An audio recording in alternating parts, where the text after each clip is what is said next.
Hello, welcome to the Ball Knowers podcast. My name is Jack Keating here with Chase Brostek. Chase, how you doing today? Doing great. How are you?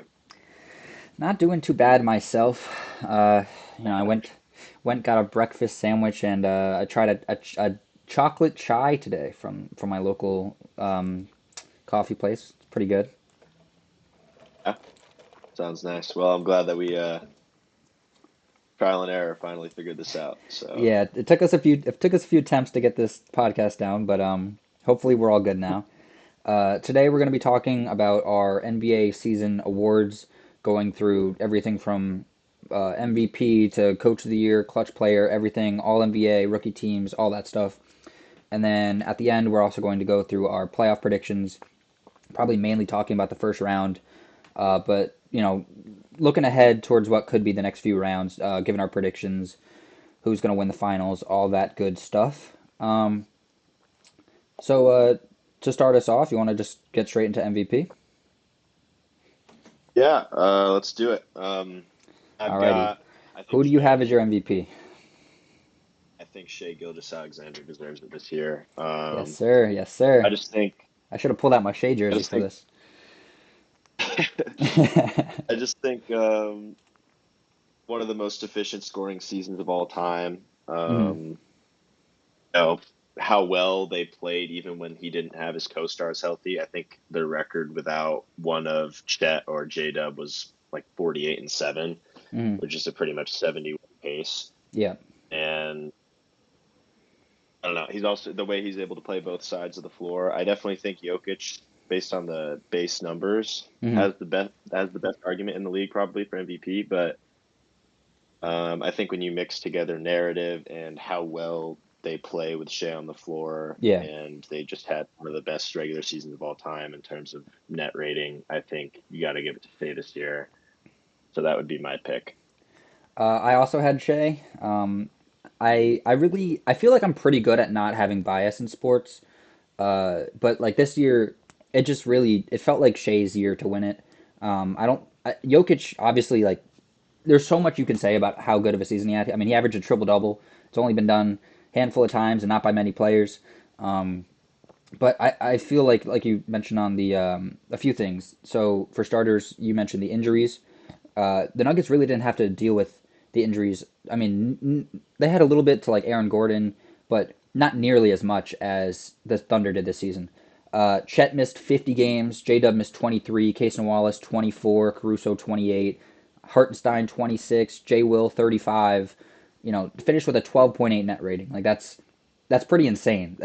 When Jordan won it, had the best net rating in 95-96, like he wasn't missing Dennis Rodman for 50 games, or he wasn't missing Scottie Pippen for a fourth of the season. Like there's Shea's, I think his sixth most minutes was with like Kenrich Williams. Like that's, I mean, no disrespect to Kenny Hustle, I love him, but like that's, he's not the sixth best player on the Thunder, and he wouldn't be the sixth best player on most teams. So like, it's just I think mixing the, and then also what you said I want to get on is the defense. I had a conversation with one of my friends recently about earlier today about this. Like I I mean Jokic literally he totally single handedly won them a lot of games, but he single handedly lost them multiple games because of his horrific defense.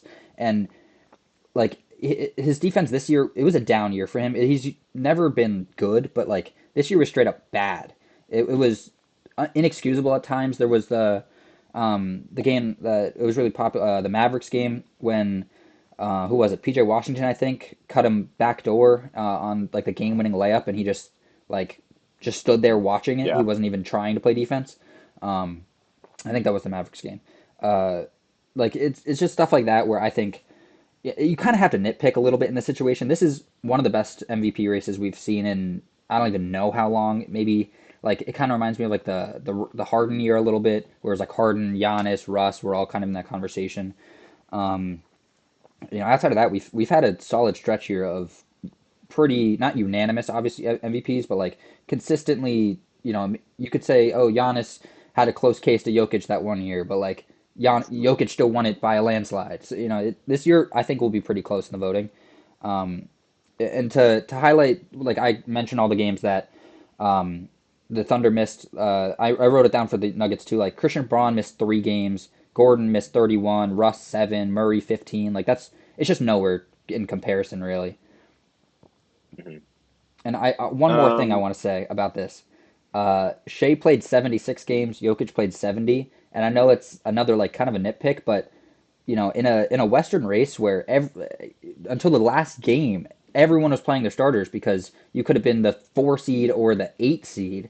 It's he could have locked it up a week earlier had he. I mean, the last month he like sat out randomly. Like he was dealing with the ankle injury, but like I don't know. I feel like if he had played those few more games, they ended up with a 4 seed, luckily, but like they could have locked that in like the Rockets did.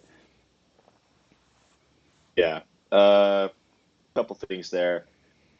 With the net rating, which was obviously just ridiculous, how badly the Thunder were blowing teams out all year. I Hmm. think they had like 12, 13 wire to wire wins or something. They had the most double digit wins in the league, the most 20 plus point wins. Yeah, they had so many Um, double digit wins that if you counted all of their double digit wins by losses, they would still be the number 1 seed. yeah, Like it's ridiculous. they And were that far ahead. That's insane.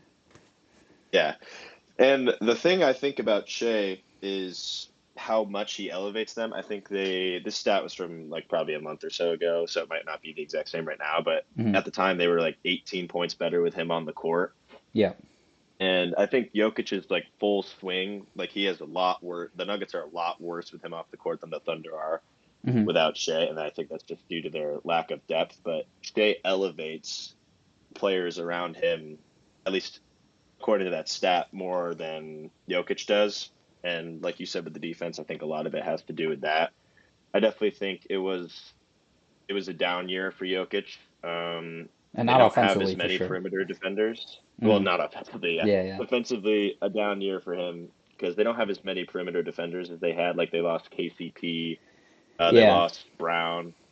They don't have as many as they had back in the year they had the title run. That's true. So That's Jokic true. is a lot more exposed. Yeah, Christian And Brown definitely stepped up a lot for them this year in that role, but they were like really missing. And when Aaron Gordon was out, you could clearly see how much they were missing that defense. Like those, a lot of those games were ugly and high scoring games. You're going like into the 140s against the Wizards. Like it's stuff like that where it's just you know it's a little bit like mentioning net rating and a few things like that, it kind of brings in the team aspect a little bit more. But I feel like All NBA is to me a individual award 100%. Whereas like I almost don't look at your record. I mean, I do a little bit, but almost not at all. Whereas for MVP, record to me matters a lot. Like I think Shea really carried this team to a lot more wins than people realize. I feel like the Thunder are a really really good team, no doubt about it. But I think they're not as good of a team as like people think. Maybe just by looking at their wins or how many points they were winning these games by. It really like I watched almost all of these Thunder games. I think I might have missed like 2 or 3, and it was game after game where like Shea just nobody stops him. Not a single player in the league. The best they can do is slightly limit him. Maybe he gets 24 tonight. Like there were games where Jokic didn't score 20. Shea did that 0 times once this season. Like it's just he was so isn't consistent a whole against lot. every single team. It's a really you got to nitpick a few things here and there because I'm the biggest Shea fan you find out there, but this was down to the wire for me for sure. I had Shea leading for most of the season. Jokic like overtook randomly, but I'm gonna end up with Shea as my MVP for sure. Yeah. Definitely, obviously, it's between those two. Yeah, we can There highlight. was I did a top like 3 or 5 for most of these awards. So I did do a top 5 for MVP. I don't. How many did you do? I only did these two. I just kind of have Okay. like in my head who I think the third, fourth guy would be in some Hmm. cases. I do want to shout out Giannis was Yeah, ridiculous I all I year, feel so bad. Like we and just had that like whole conversation and didn't mention Giannis at all because, yeah, like, Giannis for the yeah, it's first just. time since Wilt, Hmm. 30, 10, and 5, shooting 60% from the field. Yep. And I'm not even like 100% sure Wilt is real based on some of the stats that he has. Yeah.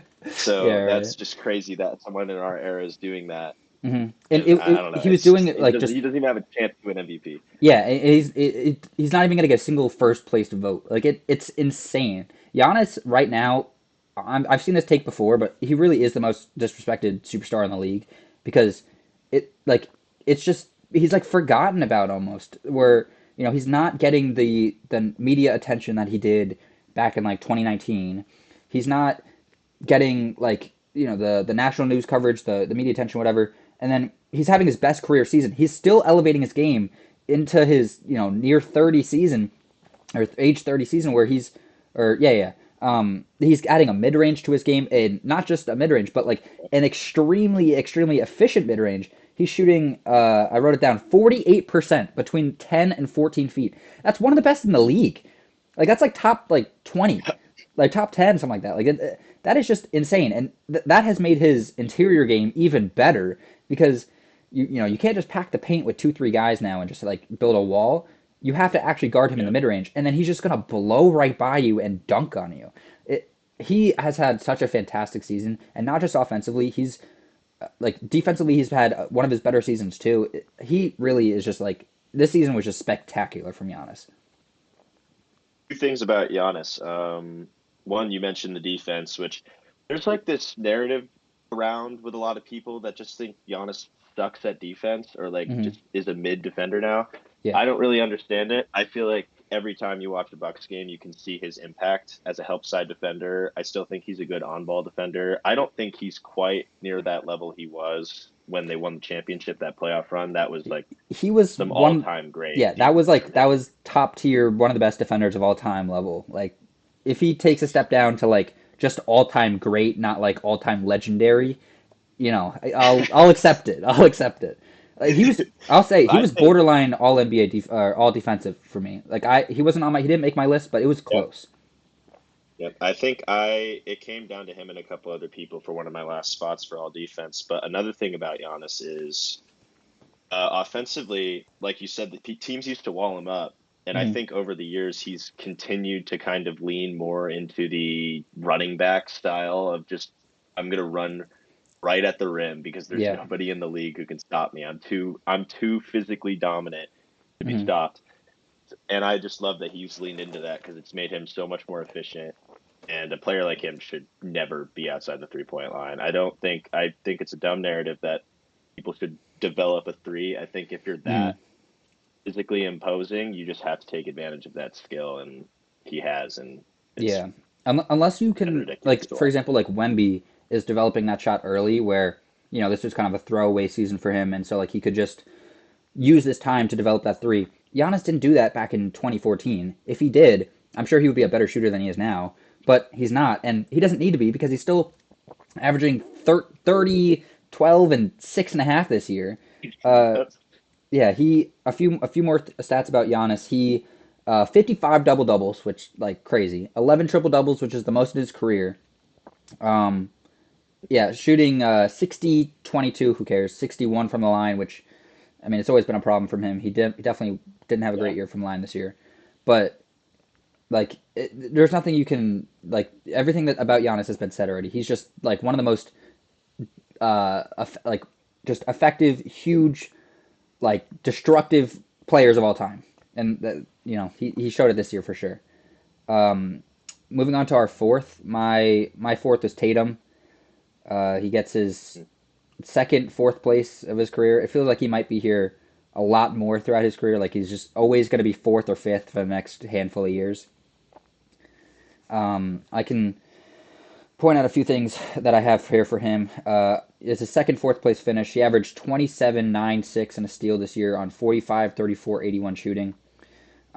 It's his fourth year in a row playing 70 plus games. Like he's always had that Iron Man aspect to him, which I really appreciate. I think games played is a big part for MVP because when it comes down to the last few games, March, everyone, it's a well known thing that March is what matters the most for MVP. If you were the best in November, like good for you, but people are all the eyes are on you in March. That's when people start talking about the awards more and stuff. And he Tatum does not miss the games when they matter.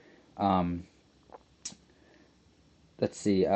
He led 61 wins and the second best season of his career stats wise, of his shooting wise, everything of his career outside of like 22, 23.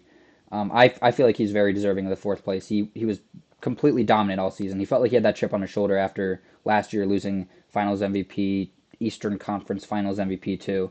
Like it felt like he kind of had a chip on his shoulder. He kind of wanted to prove something, and he dominated from start to end. Yeah, I think I'd probably have Tatum fourth as well. He's just an incredibly consistent player, despite I feel like this narrative that he's an inconsistent player. Yeah, the narrative comes from the Uh, playoffs, which is like kind yeah, of, and sort of true, but he like, is a little bit inconsistent in the yeah, playoffs, but he's one of the more portable players in the league. Like, yeah, and he's and that's why also I was kind of surprised he didn't mhm, get much play on Team USA because I feel like he's someone who can fill almost any role you need, and I think that works totally. perfectly for the Celtics because he can be a scorer. I think he's a really, really, really good playmaker. I think That's he's one obviously this a year. great It felt like he defender. had a playmaking leap for sure. Like he his Hmm. passing this year was great. Like just one of the better forwards, especially like ball dominant forwards in the league. Um, yeah, Tatum had a great season. Also defensively, he was locked in this year. Kristaps was missing some games. You know, whoever missed games when it was Drew or Derek White and Peyton Pritchard would step up. Like he was able to carry the defense so much this year. He's able to guard the five. He can really. There's only a few guys who can guard the 1 through 5 in the NBA, and Tatum's 100% one of them.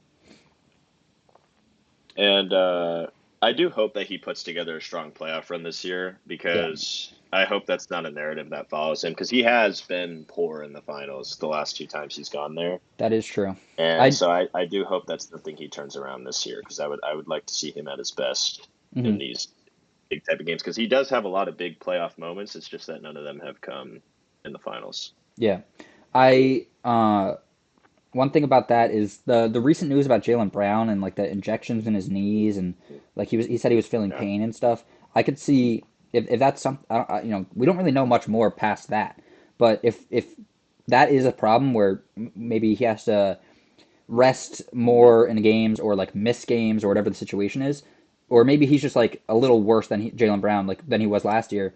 Tatum might have to step up and really take over and be that guy. He's proven that he can do that. I mean, he has the highest scoring game seven of all time. Like when people say he's inconsistent, Mhm. like I feel like people when you like inconsistent is a negative word, and so people kind of like associate that with just like you're bad, and there's it's not that at all. Tatum has had insane heights in the playoffs, but he's also had some insane lows for somebody of his caliber.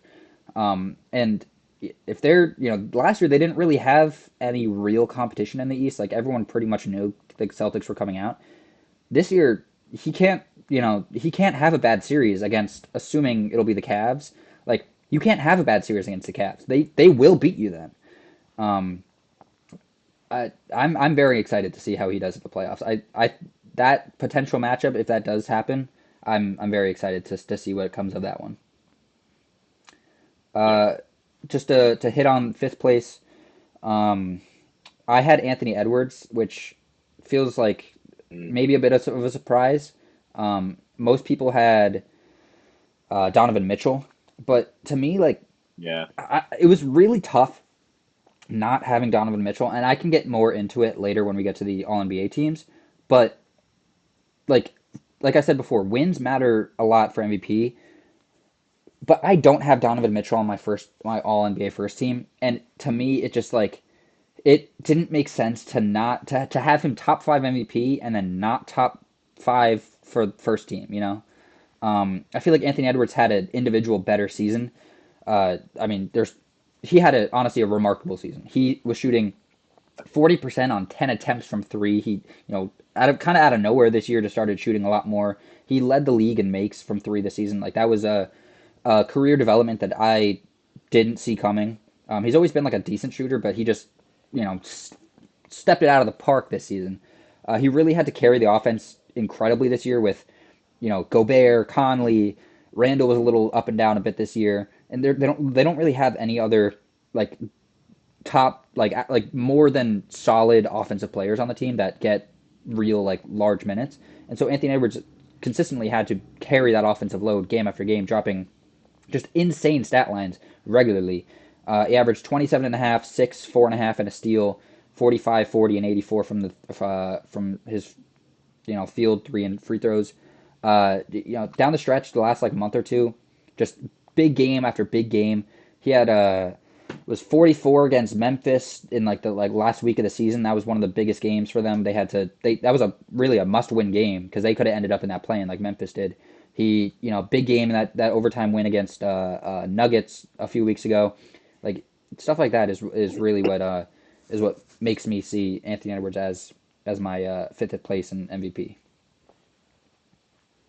Yeah, I think I agree with you there as well. And for me, fifth place was between Anthony Edwards and Steph Curry. I did think Um, about Steph a lot. because I Yeah. think Steph Curry was more of like an end of the season player. Hmm. Anthony Edwards was really good at the end of the season too. So I think for me, I do think Curry was better probably after the All Star break to me, but and both of their teams got really hot. But Anthony Edwards was probably better from start to finish of the season, so I think I'd have him fifth. Yeah, and I feel like Steph had lower lows than Anthony Edwards did. I mean, Yeah, 100%. there were a few games from Steph this year where like it was scary. I mean, I can get into it later because I will be talking about one of those guys that did it to him consistently. But like Yeah, he had games, multiple games under 10 point scoring. He had a 3 point game. He had a like a 5 point game, like stuff like. I just if you're in the MVP race, to me, you can't have a single game like that because especially in a race like this year where like the top two, top three was undisputed, and fourth, pretty much like everyone has Tatum. But that fifth spot, I feel like there were like five guys you could have, and so something like as simple as having 3 or 4 bad games, like horrible games, is enough to just like put you just off that list for me. I agree. Alrighty. Yeah, but like I said before, just a really all-time MVP race. This was one of the more fun ones to decide on. But I think we pretty much agreed Shea, Jokic, Giannis, Tatum, and then I had Ant. You had Curry, you're saying?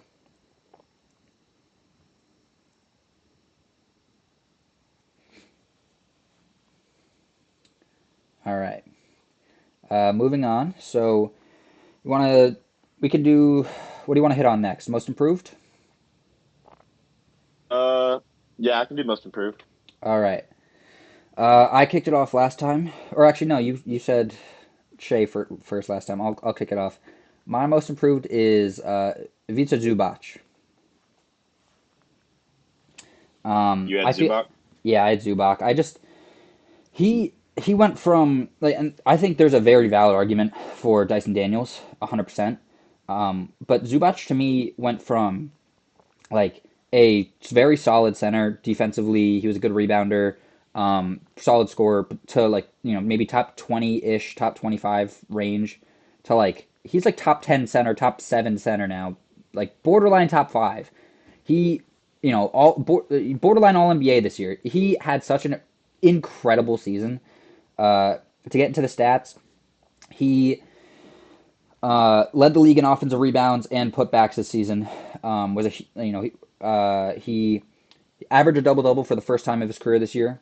He had plus 5 points per game, plus 3.5 rebounds, plus 1 assists, and the least fouls per game since he was on the Lakers, which was a huge thing for them because their backup center sucks. Most minutes and shots of his career, and the most games played, 80 of his career, which that like incredible from Zubac. He had to play insane minutes every game, having to like when there was no Kawhi, Derrick Jones Jr. is a very solid defender for sure, but he's not as much of the interior defender as he is like stopping lengthy wings and guards on the perimeter. And so like they were just funneling to Zubac, and he was stopping consistently. Insane interior defender this year. And he, like I said before, when Kawhi was out, he really had to help carry that load with Harden. I think he had a remarkable season. Zubac was really one of my favorite bigs to watch this year. The Clippers, in general, were one of my favorite teams to watch this year. And I think that he played a huge part in that. Yeah, I think I had Zubac second. Who was your I only first? have three guys for most improved, Yeah, so do but I. I do think Dyson Daniels was the most improved player this year That's fair. because I thought he was just like a throwaway piece in the Hmm. DeJounte trade. Um, A I little didn't bit. think that he would really be. anything, and he's turned into a legitimately good starting player in the NBA. So, because I already kind of knew Zubac was a good player. Obviously, he's taken a huge leap this year, but Hmm. for me, Dyson Daniels was a guy who I was 100% positive was not really going to be going anywhere in the league. And he really took me by surprise this year. He's Okay, been one of the best defenders in the league. And no doubt yeah, about that. he really surprised me. So I definitely think he's most improved. Yeah, it's a tough race because you're going from like the conversation between Zubac and Jackson Daniels is like going from good player to like great, or going from like almost out of the league in like a year or two to, being a consistent starter on a play-in team. Like that holds some weight. And he's also in the depoy conversation, which he went from not at all, not even consideration any other year. Like whether it's because he Mhm. wasn't even close. I mean, there was never the 65 game rule before, but like multiple times he would not even have come close to that. And now he's, like could win the depoy, could make all NBA defensive first team. He's a consistent starter for them. Yeah, he added 10 points per game this year. Uh, Over 1.5 steals. He added 2 rebounds, 2 assists, +5 field goal percentage, plus 3 point percentage, and then 15 more games than last year played and 60 more started. That's significant across the board of every single stat he improved upon. A 10 point per game leap is insane. Like he went from Yeah. a bench guy to there's like a starter, and that doesn't happen much. He was really given as much of an opportunity as he could have asked for, and he didn't like for a second sell that at all. I think that he's clearly the two there for next year. And I see a lot of hype around the Hawks for next year. I'm a little skeptical still. Like I don't. I mean, maybe they can like be a 6 seed or It's something, the but like Hawks, man. yeah, like maybe they get a 6, 5, 7 seed. Who cares really? They're losing to whoever it is. But like Dyson Daniel had a great season, no doubt about it. He was my second place. My third place, I had Ty Jerome. He Yeah. went from like almost out of the league on like not getting minutes. I think he played like 2 games last year. He was hurt, but like he, he played 2 minutes and like, or sorry, 2 games, and it wasn't much like consideration about him. And then Kenny Atkinson put like so much faith in him to be their sixth man primary ball handler off the bench, and he just excelled in that role so well this year. He he was instrumental on them being a 60 plus win team. He added plus 10.5 points per game, 2 rebounds, 2 assists. His shooting was like pretty consistent with his career.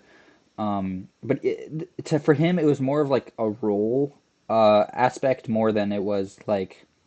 I mean, he definitely got better, no doubt. But I feel like his role was just like he was given a bigger role than he had before, and so I feel like that was more why he improved than it was like Zubac, who stayed the starting center, just got significantly better, or Dyson Daniels, who he definitely got a bigger role too, but no doubt about it, he was significantly better now than he was in the past, and Ty Jerome was as well.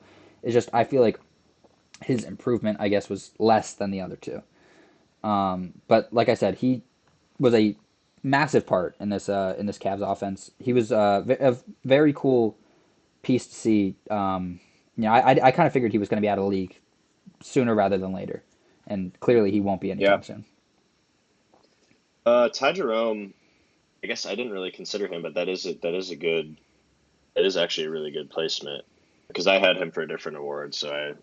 But he Okay. definitely, Ty Jerome is not a guy that uh, really thought would do much coming out of Virginia. I didn't really like him much coming out of college. Interesting. But he had some games this year where he just went completely nuclear. Like he just didn't even miss at all.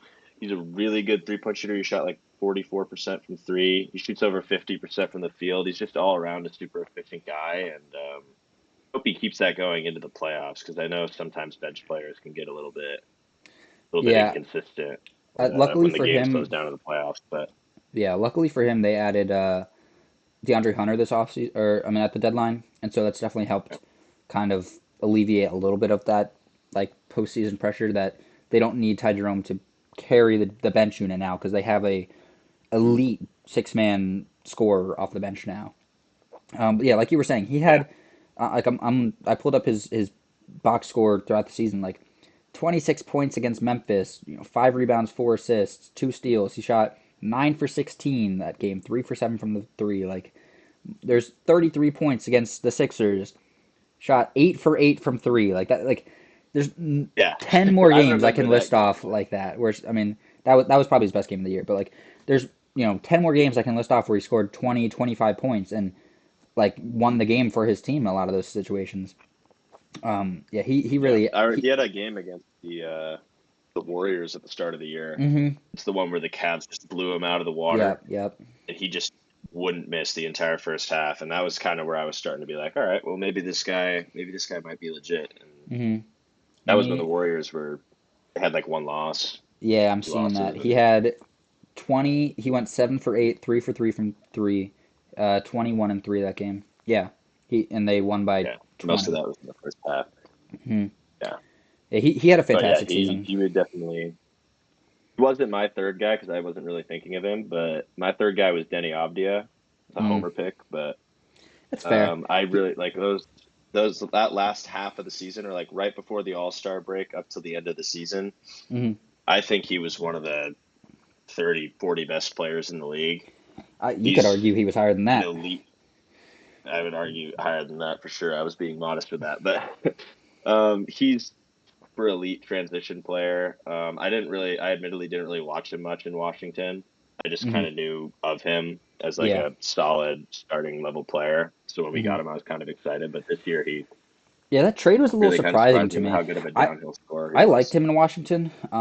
Some of the flashes you see now, you kind of saw in Washington, but like the Wizards are just a more dysfunctional team than the Blazers are. They just have they had worse pieces before. Like I'd say last year, the Wizards team last year is worse than the current Blazers team, and I feel like Oh his yeah, role was just not really defined. There wasn't really a hierarchy there, and so it was kind of like Kyle Kuzma trying to dominate, and like he just sucks, and it was bad. And I feel like here with the Blazers, there's a lot of good pieces, but they're missing that one main guy, and Denny was able to kind of just slide into that role and really just start dominating. Like you said, transition. I think he was second or first in transition since the deadline. It was him or Christian Braun. His defense has been pretty solid. He's shooting pretty solid. Like shooting pretty well. Denny had a great year, especially the second half. I was surprised by that trade for the Wizards too. I liked the giving up a first round pick and it's gonna end up being what 14, right? Something like that. I think that's what your they lottery actually odds.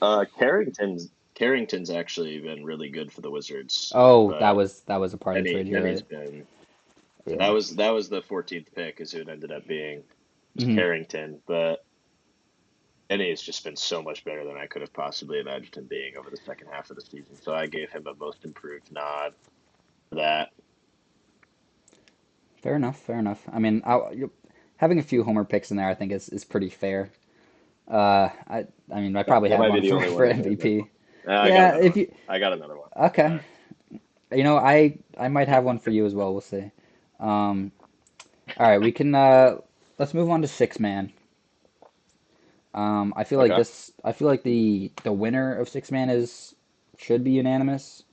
I have Peyton Pritchard. He like I mean he just had. Oh, do you not have Peyton Pritchard? Oh wait, you had I Ty don't. Jerome. I have Ty Jerome. Yeah, yeah. Yeah. Which is the opposite of a homer pick because I'm in Eugene right now.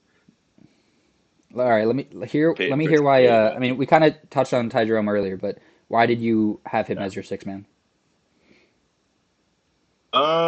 I just feel like Peyton Pritchard is like playing. He's not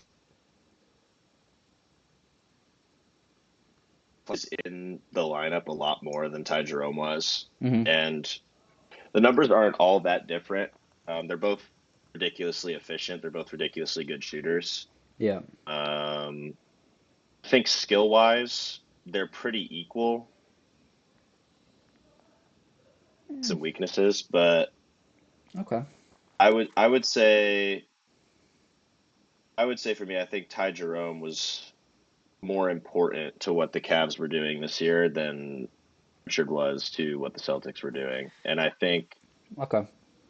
I Hmm. don't know, for me, the big difference was that Pritchard was just playing so many more minutes than he was.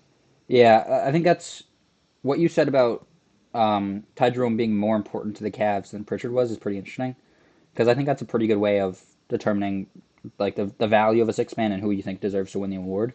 Um, but to me, the especially after the deadline, getting DeAndre Hunter was such a huge addition for the Cavs, where I feel like Mhm. if you lost Ty Jerome, you like they would have been okay because they had DeAndre Hunter to carry that load.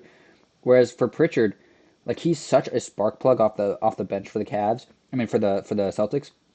Their bench, like honestly, isn't that good. It's just that their starting lineup is so insane that they're that good of a team. Like Al Horford has had such a good year, especially for his age, and like Sam Hauser's pretty solid. But like Baylor Shireman got a lot of minutes this year, or like Torrey Craig and stuff like that's that's not great. And so I Torrey feel Craig like is pretty bad. yeah, like I didn't want to be mean, but like he's not good, and so like there was a reason he was on the buyout market. Like I feel like I think Pritchard played a bigger role than maybe you're originally thinking. Um, I think he Well, it's no, I likely. think Peyton Pritchard was extremely important to them. I just feel like he's not obviously to the same extent that Lou Williams was, because Lou Williams Mhm. legitimately did play starter minutes despite coming off the bench, but he kind of reminds me of that in a sense. Yeah, that's And fair. I've just never been a huge fan of giving sixth man to players who don't feel like a sixth man. Yeah, and He plus is the like sixth man, but Pritchard's that's just six because the man Celtics role starting is lineup is really so like loaded. Pritchard's role is just like the second he gets subbed in, like you have a green light, just go out there and just shoot the ball, like shoot the lights out. And that that's every game. That's what Pritchard does. He'll attempt 5+ threes, usually 10+ threes. Like he he's. I'm looking at the minutes right now. It's every game is over 20 except for like a select few. A lot of them are over 30, and so he definitely started a lot of games. Um, I probably should know that off the top of my head. Uh, Whatever, doesn't matter. But yeah, he started. He only started 3 games this year. Interesting. I felt like he started more than that. Fair enough. But He only started a couple games. It just felt like he was playing. It felt like he was starting because he would mhm. be in for most of the game. Yeah, and they would like take out Drew and put in Peyton Pritchard a lot, and because Drew didn't have his best year for sure, he's definitely showed his age. Um, and Pritchard showed that he can kind of alleviate some of that. Uh, I guess the deficit when Drew's not there. He definitely doesn't have the defense of him, but he has the scoring, no doubt. Probably is a better scorer than Drew at this point. Um, Mhm. okay, so you had Oh Ty yeah, Jerome. I had Peyton Pritchard. Who was your number two? it's definitely Pritchard. It was definitely between those two for me. Um, I just ended up leaning more Jerome just because he Hmm. felt like more of a sixth man to me. Okay, Uh, my number two. I had I also DeAndre think, Hunter. Oh yeah, go on. yeah, I have DeAndre Hunter as well at three. Because sixth man, I know sixth man. A lot of people think of it as the first guy off the bench, Hmm. but the Cavs bench at this point kind of reminds me of, like I was saying with the Clippers, the old bench they used to have, where they would have Lou Will and Montrezl Harrell coming off the bench, Yeah, and they both ended up being top two in sixth man voting. So I which is think so cool. they've both been great off the bench this year, Hmm. and I think they both deserve credit for it. So I had them both in the top three. That's valid. For Um, DeAndre Hunter, like yeah. he did it on 2 separate teams. Was Mhm. like I mentioned it for Pritchard earlier being a spark plug, or maybe that was Ty Jerome, I forget. But it like so much so for DeAndre Hunter. I know it was back in December, but he scored 20 plus in 10 out of 12 games in December, and all 12 he had 15 plus. Like that's he's playing the role exactly what he's needed to be, and even more so. I mean, a six man scoring 20 plus points per game, like you should win the game if your six man is scoring that much. And if you don't, then your starters probably suck. Which Atlanta, but he like he was huge in Atlanta for them, like elite scorer, and then he goes to Cleveland, and he kind of has to like just like slide right back in and continue to do what he's doing. They try to start him uh, for a few games there, and Yeah, like they did at the yeah, start. it wasn't At the great. start. Yeah, it was not great for sure. And Kenny Atkinson, like I'll mention him later. He made a quick adjustment of like, clearly this is not working. I don't need to see this over 15, 20 games. Send you straight back to the bench and like just do what you were doing for Atlanta. And it worked awesome. He, since joining the Cavs, 14 out of 27 games, he scored at least 15, which like his role is going to be smaller than it was in Atlanta because they have Donovan Mitchell and Garland and Mobley A and lot like more all these, guys. yeah, they have all these guys that can alleviate some of that pressure, so they don't need him to score 20. But if he's scoring 15, like that's like easy, he had such a great year off the bench, and doing it on two separate teams is really like, it moves me a lot for sure. You said you had DeAndre Yeah, Hunter at I think three, it's right? cool. Oh, I had Hunter at 3. Yeah, okay. I think it's really cool how him and Jerome are playing together again because they were on. Were they on Virginia that same together. Virginia Yeah, team that won it all? yeah, they were. Yeah. So that's really cool that they're back together again. Yeah, that's a fun little I think storyline after for that I them. had Malik Beasley. He was my number three. I didn't have Ty Jerome on my list. It was tough not to have him on. Really? Yeah, Malik Beasley, like what he did this year, it was like instrumental to their turnaround this year. They're hitting 300 threes. He's like the sixth guy ever to do it. He was second this year in three pointers made. Yeah, 40% shooter. Like that was a huge addition for them. He was able to start in some situations, usually off the bench though. Like him and Tim Hardaway, they kind of played a similar role, but like Malik Beasley, just a better defender, better shooter, all around like just better player. Um, I feel like he was really a huge part for them. He also kind of like added to that like I don't know what better way to say it than like dog mentality that Detroit has had this year, where like they're ready to fight anybody, die for any loose balls, whatever. Like he really added to that culture that they were building, and he was a great vet for them this year. Uh, like a huge off the bench vet presence, and like I said, lights out shooter. He did 100 times more than what they were expecting this year. Yeah, I love how you pointed out the Pistons play style because that really just feels like what Pistons basketball is supposed to be. It kind Hundred of feels percent, like hundred that's what percent. Detroit sports as a whole are because the Yeah, Lions kind of yeah, play the like same Dan way. Campbell biting off Um, kneecaps and stuff. Like that's what yeah, Detroit sports is.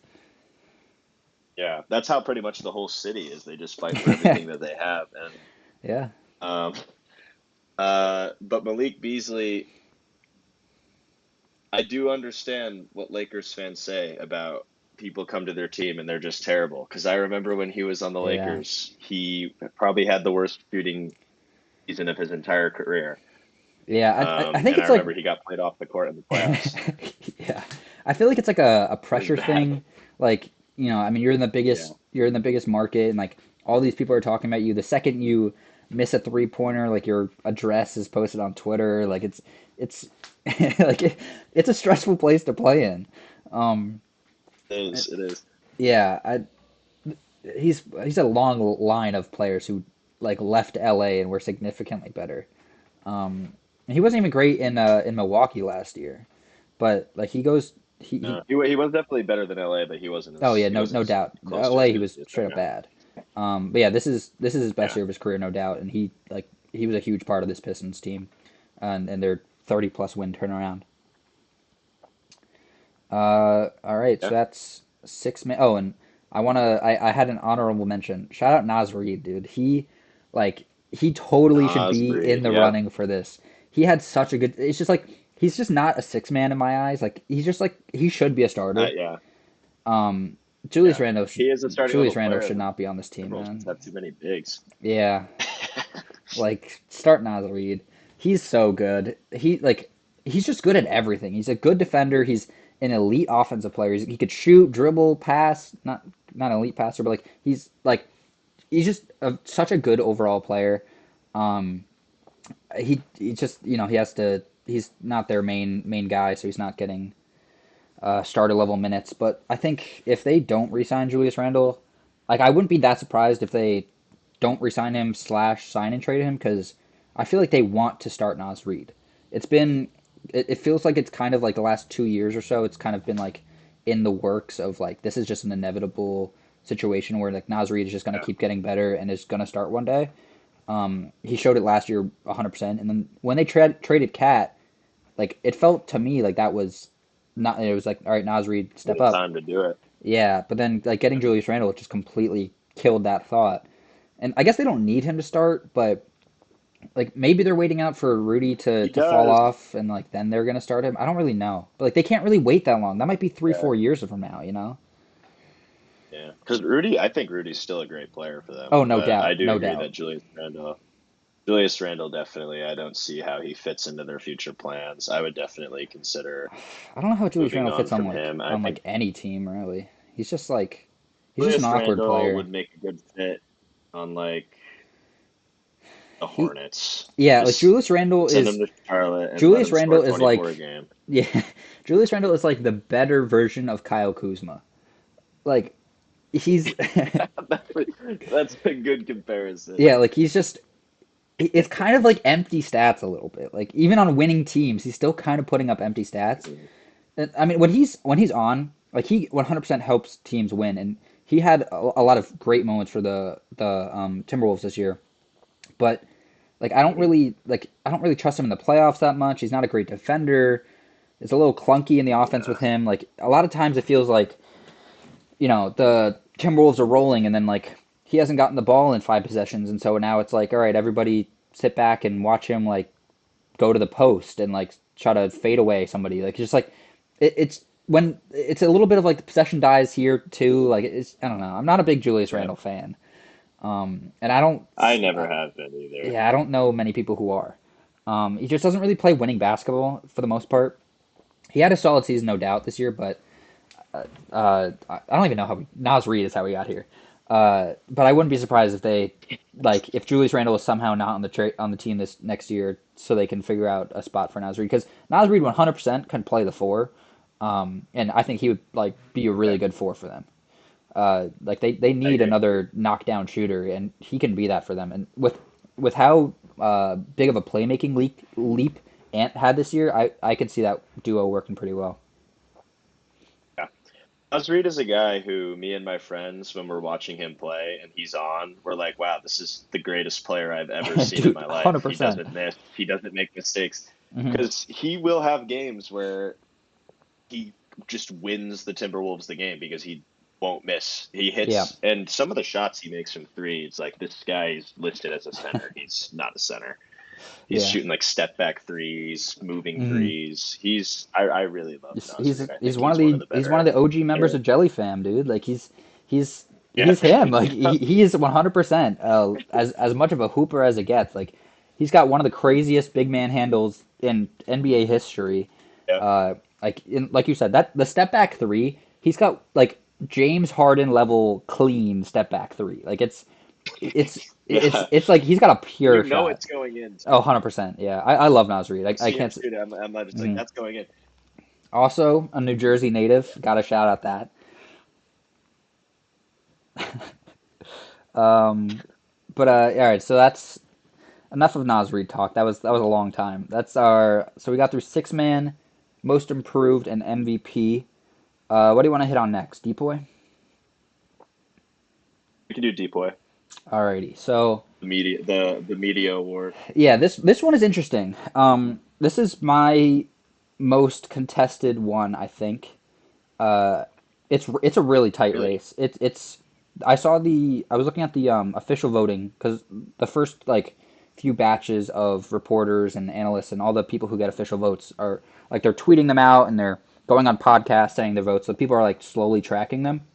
And the Depoy race, what I Yeah. saw this morning, it was like 3 votes for Evan, like or like 5 for Evan Mobley, like 3 for Draymond, like 2 for Amen Thompson, 2 for Tyson Daniels, like 2 more for some other dude. Like there's A lot no of good other, candidates yeah, this there's year. no other award race that is like that. It's for the most part like 1, 2, 3 guys that are all in the race, not 4, 5, 6 people. And that's really because Wemby Yeah. went down. Like if Wemby's here, it's however 82, 100 votes, whatever it is, like all to him. But Yeah. now Would like have been it's unanimous probably. yeah, and I was saying that earlier today. Wemby next year, it almost. I mean, he's obviously going to be insane because it's Wemby, but like it almost doesn't matter what he does. It feels like he's just a lock to win MVP, to win If Depoy. he plays. Yeah, If he plays if he 65 plays games, he's gonna 65, like win. he could play Yeah, 65 on the dot, and he could be a worse defender than number two, and I feel like he might still win it just because it's like it's been 2 years he's gonna now win it. of like he's gonna win it this year, and then he doesn't for whatever reason. Yeah, Yeah, this was Wemby's award, and it probably will be for a while, but it's not this year. So my number one, this maybe is a hot take. I didn't like. I'm not a big fan of the Evan Mobley hype for Depoy this year. I really. I feel like he took a step back at the like second half of the season.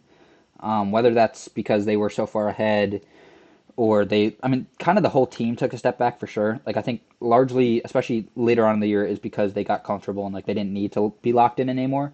But he was the best defender, like excluding Wemby. Like every time I say anything like that, like just assume Wemby's better. But like he was the best defender for the Yeah, first half of the year, and then the second half he like gradually got worse. Whereas Draymond was not as good for the first half, and then like super good for the second half. Um, yeah. Neither one is my depoy though. My depoy is Amen Thompson. Um, Really? yeah, Wow. it's a little bit of a different like out of the box take I feel, but I haven't seen many people say it. But like in a year like this where it feels like anybody can win it, I feel like this is the type of like this is the year where Amen could like is fair to give it to him and is deserving. He I feel outside of Draymond has the biggest responsibility for in the race. I feel like the Mobley's definitely their best defender, but like having a Jared Allen on the back line is so huge to if Yeah, Mobley gets taken off the dribble and like he's a free lane to the basket, you've got Jared Allen there who can stop you, and he's got a really good perimeter defender in Darius Garland. Whereas like Amen Thompson every single night is guarding the opposing number one. Like he's got a Dylan Brooks who like sometimes does it too, but like Amen throughout the year was guarding the Steph Currys, and then the next night it's on KD, and the next night he's on Dame, and like he's like I mentioned it before. I forget who I said it on. Tatum, I said it on. Like there's only a few guys who yeah, can guard 1 through 5, and it's definitely a overused saying. Like not there's not 50 guys who can guard 1 through 5, but Amen legitimately can and does a every night. handful. Yeah. A few stats from Amen's season. Like Dame, I saw it was. I think he shot 5 for 27 in the two matchups against Amen Thompson this year. Steph Curry, in numerous matchups this season, was completely shut down by Amen. In Yeah, one of the biggest games of the year, like 2 weeks ago, he shot 1 for 10, and Amen just destroyed him all game. Like that is completely unacceptable, and is the like one of the reasons why the Warriors were in the play-in. If they win that game, they aren't in the play-in, and so I saw this another thing. This was a breakdown about this upcoming Warriors Rocket series. So in this series, all right, wait 1 second. All right, here it is. So Steph Curry shoots 16.3 point per game on 51 true shooting. Like, and that's being guarded by Men Thompson almost purely.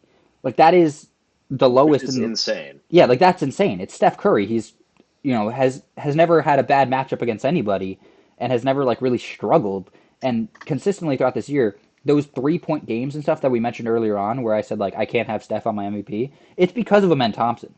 Like he Yeah, took Steph out of the MVP race for me. He took him off of first team for me. Like that's insane. He's one of the most versatile players in the league, and I really value the versatility for Depoy. Like I feel like being if you're like I don't. It's definitely like when Rudy won it all those years, he deserved it, no doubt. But not being able to guard outside of the paint is like such a like I don't love it, especially for this award. And a men being able to guard a 1, 2, 3, 4, 5 is just it's huge. yeah. I actually don't think Rudy Gobert is that bad of a perimeter defender, but obviously he's not. I meant. Yeah, So, yeah, he's not, but it was just like like he's the last I big to just like don't win it think. consistently and stuff. But like, yeah, I don't want to hate on Rudy at all. I love Um, Rudy so much.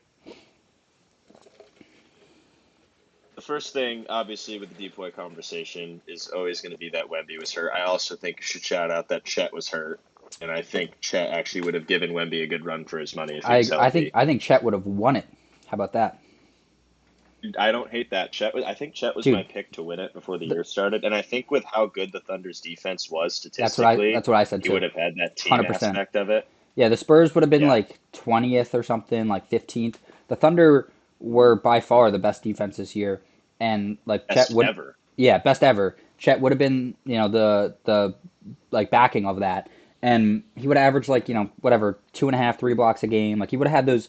Wemby would have had crazier stats because he averages like 8 blocks a game, but he like Chet would have been close enough, especially so far ahead of number three, whoever it was, that like I think it would have been an interesting conversation, and I'm just I think praying it. that they could both be healthy one of these years because like I think Yeah, if they like let's say they were both healthy every year for the next 10 years, like first off it'll be really hard for anyone else to win Depoy. That's for starters. Like it'll be over for yeah, everyone. like it's unfortunate for all the good defenders in the league right now because like Chet and Wemby might have this unlocked if they can be healthy, but we might see like some of the best Depoy battles ever just year after year after year if they can both stay healthy because Wemby's going to have the better individual stats, but like team based, Chet's going to be better. I'm very excited to see if they can stay healthy. That's completely out Yeah, of, outside of what we're. Yeah, I do think if they were both healthy, we would have had a more interesting Depoy conversation than the MVP one, which I think is I agree, ridiculous considering how good the 100%. MVP Yeah, combo is this that's an year. interesting take, but I do agree with that. Yeah, Chet But for my Chet had Depoy, a. Yeah, go on. I don't have Mobley, Okay, I don't have Draymond, I Dyson don't have Daniels. Amen Thompson. It's got to be Number Dyson. 5, give me Rudy Gobert. Number Wow, 5, wow. Defensive Player of the Year. Give it Okay, to him. interesting. I Let's talk about it. I think I think in the 2025 calendar year, Rudy Gobert In big 2025. has we in the Big 2-5, we've gotten so numb to how ridiculous Rudy Gobert is Mhm. that it's like Still the it anchor on a was like top when five LeBron was defense. the best every year. And it was like when LeBron was the best player in the league. Every year we were just like, it's just what LeBron does. We're not going to Mm, give him MVP for it. And I don't expect Rudy Gobert to even finish like top 3, maybe even 5 in DPOY yeah. voting. But if you asked me who the best defender in the league is, I still think how ridiculous he is at Hmm. helping cover the pick and roll, how generational he is as a rim protector. He's one of the two best defenders we've probably seen in the last like 15, 20 years. I just think the value he brings on that end during the regular season is so ridiculous that if Hmm. you asked me to vote for the best defensive player in the league, I think he'd get my vote probably every year until his prime is over. That's very interesting. Assuming Wemby isn't healthy. I've seen zero hype for him getting Depoy this year. I feel like people Oh, he also has like no chance. yeah, he honestly has no chance like probably ever again. But like that being said, the Draymond getting like skyrocketed into the hype this year and like being one of the top odds makes me feel like maybe Gobert could, but he also has such a worse like image, and he doesn't have his own Yeah, podcast, and he everybody doesn't. hates him. Yeah, yeah. I mean, because like the COVID and like he's Oh wow, French, like I don't know. yeah, that is actually part of it. Yeah, but like I think with Draymond getting skyrocketed, it was definitely like him hyping himself up daily on his own podcast, which is hilarious, and then like him Which he getting to was go really on. good, but No doubt about it. Like Draymond deserved the hype, but like it felt a little manufactured the way he skyrocketed up. There was also like he oh, shoot, what was I about to say? Gobert like he doesn't go on ESPN and stuff. Like he doesn't get the media coverage that Draymond does. But like I said before, Draymond getting to skyrocket up makes me at least interested to see like maybe Gobert the door is not fully closed to him getting another one day. I don't think it'll be this year, but I do I do hope he gets one more. It definitely won't be this year, but yeah, I mean he deserves it. He deserves to have the most ever. He's like one of the best defenders of all time, and that's undisputable. He's had yeah, again like just a ridiculous season. I didn't write all the stats for him, I will talk about him later though, He's for sure. But he had a great season. Again, like anchoring a top five defense when your four-man is Julius Randle, like that's like that's really impressive. And like you're also playing Julius Mike. Randle's just getting ripped on today. Yeah, he's not gonna like this podcast. And then also like you have Mike Conley out there who's like just an absolute ancient figure at this point. Like he can't even move side to side. It's rough for Mike out here. Um, yeah, that's I one knock against Rudy. I know these are regular season awards, but like he's not like I don't know how looking forward towards the playoffs. Like I don't for this Lakers series. Like he sometimes might be unplayable, like, especially against their small ball lineups. Like I don't. We'll talk about this when Mhm. we get. I'll talk more about that aspect of it when we actually get to the series. But Yeah. I actually do think he'll be fine in that Okay. series.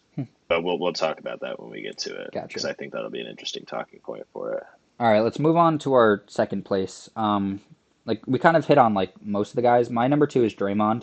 I want to talk a bit about Draymond for sure because I Yeah. think at first when his odds spiked in the beginning of March or like mid March, whatever, I was against it for sure because I was just like, this came out of nowhere. It was completely like random almost. But then I like started watching a few more Warriors games. I looked at the stats a little more. He is deserving to be in this conversation, no doubt about it. I feel like the first half of the season he was a little bit like coasting a little more than he was in the second half. He wasn't as locked in. And he was a solid defensive player, but also like there's no other good defenders on this team. Like Gary Payton, and then like that's it. And so like he really has to carry this team Yeah. like solo in on. They do have Jimmy. Yeah, now they do. And so that's what I was about to hit on. Where like the after the trade deadline, Oh, like we just saw a new side of Draymond this year, where like he was completely locked in. He was anchoring one of the best defenses in the league for I think it was like a top two defense since the deadline. Like that's really impressive. And he's 6'6", starting at center. He doesn't even he doesn't have like they have Quentin Post and like they don't really play Looney much anymore. Like their other big men aren't great, especially specifically on defense. So Draymond really had to carry this team solo defensively, and he did a fantastic job. He clearly like was relocked in once they got Jimmy, and Jimmy totally helped with that. They were yeah. like 20 something and like three with him or whatever. Like they were ridiculous. But I think Draymond definitely deserves a lot of hype. It's just that first half of the season, not like being the main, like one of the main guys for the conversation is what like makes me not want to give it to him. But that second half of the year, like by far, he was the best defender in the league. I agree with that. Who do you have as your Kind of two? agree with that. I do think Rudy was better than him the second half of the year, but I do think Draymond was Interesting. too. Okay, fair enough. I I guess yeah. If he's your I depoy, like think you'll probably it makes sense to say that. yeah. I wish I had I given Rudy think I more would thought probably for. also have Draymond too. Okay, I wish I had given Draymond Rudy a little more thought for my depoy considerations. I don't think he would have gotten it, but My maybe he would man, have. Rudy. He might have been a little more in the Have you always been a big Rudy guy? Uh, I've never like had a problem. I've always thought he was like clearly the best defender in the league. My favorite player is Anthony Davis, which is so random and weird, but so I was always trying to argue him, but the He had a reality lot of was sa- he was never really close to he had a me. lot to say to the Kings fans last night. He was telling them I watched to. a little bit of that game. I watched I like was barely watching it any of with it, my friend honestly. during the third quarter, Hmm. and the Kings just could not get a stop. I was like, I'm not watching this, bro. Like Yeah, this Kings defense is so bad. I watched like a bit of the first half and then like a bit of the second half, and both times I tuned in, it was like a 15-point game, and it just like there were zero It was signs that that was changing, and so like I don't ever want to watch Kings basketball. Like I want to limit that as much as I can, and like my watching of DeMar DeRozan tends to be less and less every year, and this year it's definitely a lot less than normal. I don't. The Kings were terrible this year. Not much I want to speak on them very, about. very interesting collection of players. But to get back to the depoy conversation, Hmm. I think I'd have Draymond at two. Because I do think the second half of the season, I always put a little bit more emphasis on that Yeah, that's in fair. most cases.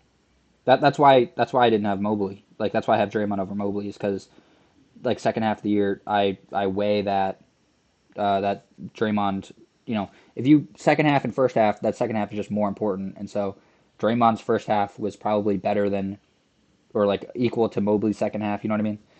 Um, so, Okay, so you have Draymond two. Okay, who was your three? I keep cutting out, by the way, so if I randomly stop talking, that's No, you're probably good. why. You're good. Who Um, was your three?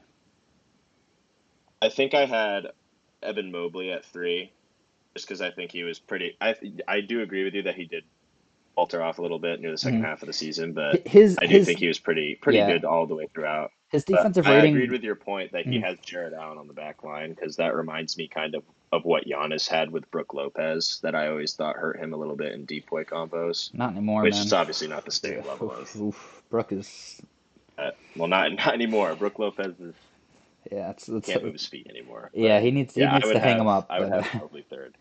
yeah, Brooke is not the defender he used to be for sure. I mean, he had a lot of blocks this year. I think he was second in blocks this year.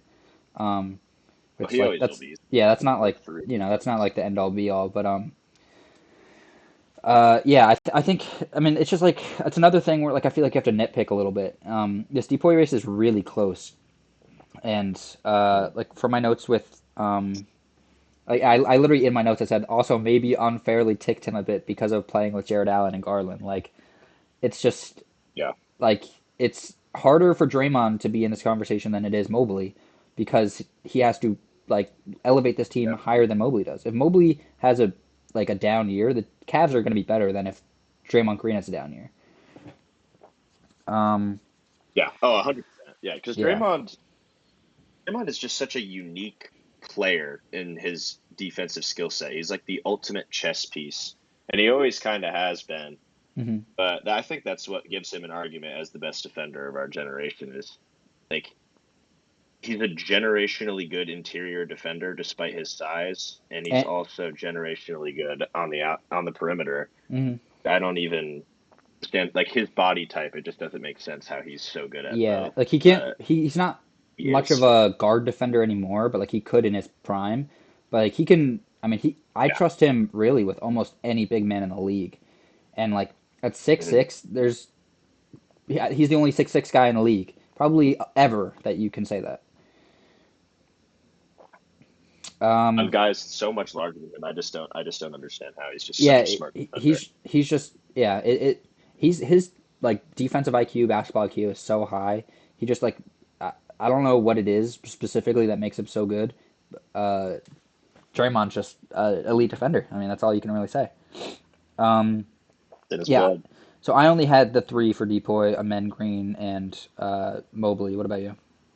Mobley. I had the last two guys. I had Amen Thompson at four, Hmm. and then I had to shout out my Blazer legend Tumani Kamara at five. I, if I looked through my DMs on Twitter, I would find somewhere in like August last summer, I was like telling one of my friends, look out for Tumani Kamara, bro. Like he is the He's truth. so good, bro. I was so high on him. I don't even really like. So good. It was just like he's just such a good defender. Coming He's out just of very coming out of Dayton. elite, like a good defender. Um, can switch well. Is like can he's tall enough that he can guard multiple different positions. Like the versatility is Mhm. it's very valuable. And like for a Blazers team that doesn't have many other good defenders, they definitely there's one that I will mention later. Um, like he's Listening. yeah, we'll hit on it soon. Tamani Kamara is awesome. I if I were to have two more, I mean, Homer bias, I would have had to put Lou Dort in there, and I don't know who I would have Yeah, had yeah. as my He was my last one. six, I think. I might have Jaren Jackson as my last one, but he slipped off at the end of the year, and like that kind of Hmm. turned me away What from a him. weird year for Jaren Jackson. Yeah, he started getting into foul trouble a bit more like at the end of the year too, where like that was a habit of his when he was younger, and he knocked out of it, but Yeah, like he's starting to fall back into that, and I mean the Grizzlies just had such a yeah, steep fall off, and it wasn't just him like firing your coach and Jalen Wells going down and Jaw missing games. Like there was a lot that went into that. But Jaren, his defense fell off at the end there a bit, and that's what kind of took him out of the conversation. But like maybe he would have been there. Gobert would have been in that conversation too. I don't know for sure who yeah. I would have at 4 and 5 though. Um, all right, so that's Depoy. We still have a few more to hit on. I feel like, Rookie, are we doing like all of them, like rookie, coach, clutch, all of that? yeah, Or yeah, we can. I mean, honestly, yeah. like these last three matter less than the other ones, so I feel like we can go through these a little bit faster. Rookie of the year, I had Zachary Ricochet. Who did you have? I had Castle. Okay, I thought this one was close. I didn't really very care much close for a for lot of the sure. rookies this year, Yeah, but a it lot was of a them were good. I this just, this rookie I don't class know. is like It was it's a kind of lot of lucky. role players. Like I feel like a lot of guys are going to Hmm. play instrumental parts on like future championship, playoff teams, whatever.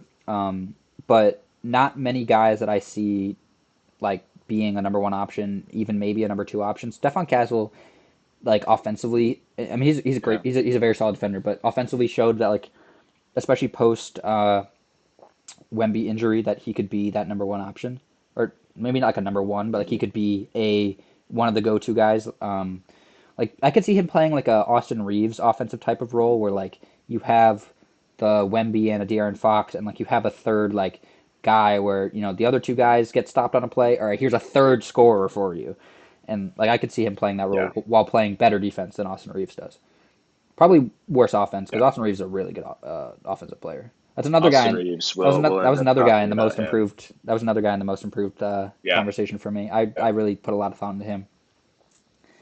He's But going to like, be yeah, probably one of the most important factors of the Lakers playoff run. for sure. A That's probably that's going to be the number. X factor guy for Probably them. yeah. Yeah, that is probably the X factor because I expect LeBron and Luca to be good. But again, we can hit on that later. I'll let me We'll get touch into on that. Ricochet a bit. Uh, Averaged 13, 4 and 1 on 46, 36, 71. Down the stretch, last 45 games, 14 points per game on 65 true shooting, like crazy. Uh, he was a few things I noticed while looking at his stats. He was significantly better on the road this year than he was at home. On the road, 11, 3.5, and 1 on 40, 32, 68. And then, oh, sorry, that was at home versus on the road, 14, 4, and 1.5 on 51, 39, 73. So, like, significantly better shooting across the board. And then significantly better, like, plus 3 points per game, plus half a rebound, plus half an assist, and, like, plus 10 in almost all of the shooting. Like, just, I mean, just a weird thing, but, like, that's very strange. Bright lights of Atlanta. Oh, Scary. yeah, those packed out stands. But yeah, he was a elite offensive player as a rookie. I'm not like not elite, but like he was a very good offensive player for them. Especially after Jalen Johnson went down, he was really able to step up into that second creator role for them. His A lot of people were comparing him to like a Klay Thompson, which in his best games throughout this year, you definitely saw where that one game he had, I forget who they were playing. It was Brooklyn. I have it here. He had 38, 4, 2, and 3, and six threes. Like, and I think he took like, I forget, somebody counted the amount of dribbles. It was like eight, or it was like two, I think it was. Um, and then he had 36 and 6 with five threes against the Bucks, 33, 7 and 8, at 78 there. He definitely didn't have 78 rebounds. I think he had 7 rebounds and like three assists, 5 stocks, six threes against the New York Knicks, like 35 plus minutes in those games. Like he showed that he could play the big minutes. He earned a starting role on this team, and he's a very good offensive player, elite shooter, like one of the best shooters already in the league. That you know, there's rookie of the year like efficiencies don't always like don't I don't really read too much into those. It's just kind of like what you No, not can, at all. yeah, like what you generally show. And I feel like he showed that he could. I mean, first off, worth the first overall pick. He got slandered crazily last summer. Like you know, people just didn't know who he was. It felt like that's people just like said he was bad, and that's just not how that. Like he definitely proved that he's you know belongs in the NBA and like he's a Yeah. legitimate future piece for that team. I think he'll probably he'll might end up being the best player from the draft. I definitely think it'll probably be between him, Castle, and Sar, but I also think Khalil Ware will end up being a really good player too. I wouldn't honestly. I'm not putting But Sarr in that conversation yet. I would have Khalil. you don't think so? Not yet. I think Sarr was like he was a little inconsistent this year. His shooting, I mean, again, like I just said it, like don't read too much into it, but like I mean, he was just so inefficient that like it, I Yeah, I he need to was. I need to see it like a little bit before I can commit to him being like a good player. Not I mean he's going to be a good player, but like I think. you know what I mean, like the Yeah, next step up. yeah. I think Star's value is definitely going to end up coming pretty much mostly from the defensive end, Yeah, he's an just because of his unbelievable. size and his Yeah, rim I protection. But I made it. I was mainly talking about offense there. He's an unbelievable defender, no doubt about it, and especially yeah, on that Wizards team where I mean, actually they have a few solid defenders. I'm a huge Bilal Coulibaly fan. You know, they traded for AJ Johnson at the deadline, um, which that mhm. was a just like a weird move by the Bucks, giving away first round pick last year for Kyle Bucks. Kuzma. Yeah, the Dame Bucks. went to the Bucks, and they just continue to be dysfunctional. He'll never have Yeah, a functional team yeah. or ownership around him. Yeah, I feel bad for Giannis and I feel So bad for sad. Dame. I do wonder. I mean, like, I guess this is just a completely out of the rookie of the year conversation now, but like, if you were the Bucks GM, are you making a move? Like, are you moving Giannis slash Dame this offseason? I mean, I don't think you can move Giannis ever, but like Dame, would you like? I And don't move know. Giannis. Dame, no. Like, See. We'll you're probably running end it up talking back. about Like, that when we get to the series. yeah. Speaking of Dame, But I'm assuming you saw the news like, a couple hours ago. They figured out the deep vein thrombosis and like he's all good now. He's gonna miss game one, but he's ramping up. Like that's really exciting because I don't have the Bucks winning the series right now. But if he comes back like game two, like I don't know what I'm doing. that That Bucks definitely very well might that's win that definitely series. going to end up changing my. Yeah, I Yeah. hope I hope he doesn't come back like As for rookie of the game year, five while they're down 3-1 already. You know. I think he's only out game one. Yeah, but like they're saying like he's That's what gonna they like said so far. yeah. So I don't think it like I expect him to come back sooner than game five, but there's like he's out game one and they're just saying like he's gonna be ramping up. So I don't know. With the playoffs, like they play every like 2 or 3 days, so it's not like there's that much gap in between days that he can just slide on into game two or whatever. Like he has to be showing pretty steadily improvement. Um, okay, so let's get back to the rookie of the year conversation. Good year. Yeah, yeah. So I had I Risache, had you have Castle. I had Castle. Yeah, Castle one. hit on Castle a bit. I Lisa talked about Shea Risache a two. lot.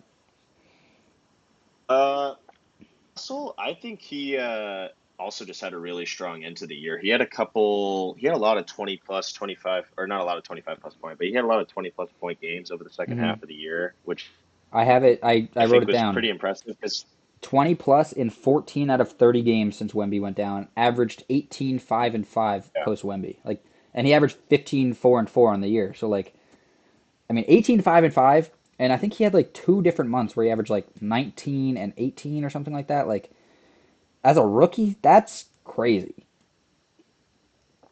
especially when you're being thrown into the fire like that, with Hmm. And you lose your team's best player out of yeah, nowhere to no and one then missing. yeah, and then they were like clearly, the Spurs saw the writing on the wall, so they shut down De'Aaron Fox.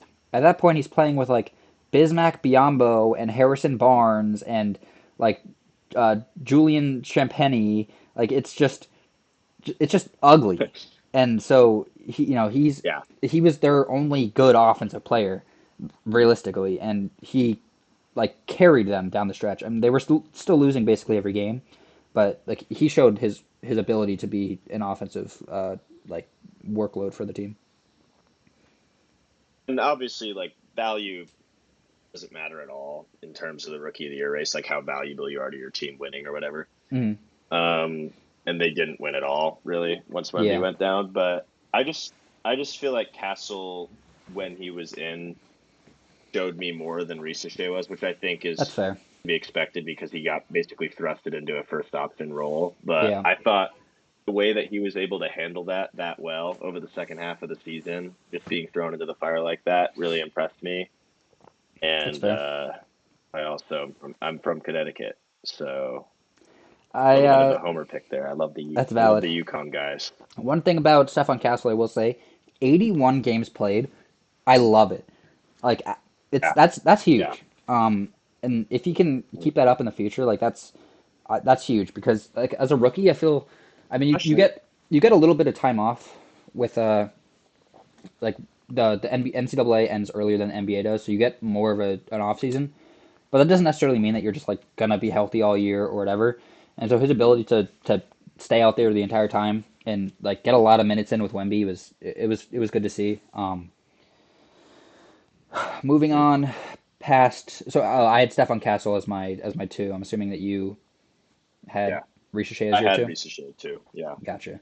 Mhm. My three, I had Jalen Wells. Um, Really? yeah, I mean, second round pick, I think 39, I think he was. Uh, he, like, coming in and just straight up starting day one on a playoff team, and not only just starting, but like being a hugely impactful player, guarding the opposing number one option every single night. Like, as a rookie, you're day one, you're guarding like the Steph Currys and the Hardens and whatever else of the world. They have Jaren Jackson too, but he's not guarding the small guards on the opposing teams. He's guarding the opposing bigs, and Jaw's not guarding them. I guess Desmond Bain does a little bit too, but like Jalen Wells really was that main perimeter defender for them, and being able to do it at such a high level year one, like that is just massive. Um, Getting into the stats, he averaged 10 and a half, uh, 10 and a half, 3.5, and 2 on and half a steal on 42, 35, 82.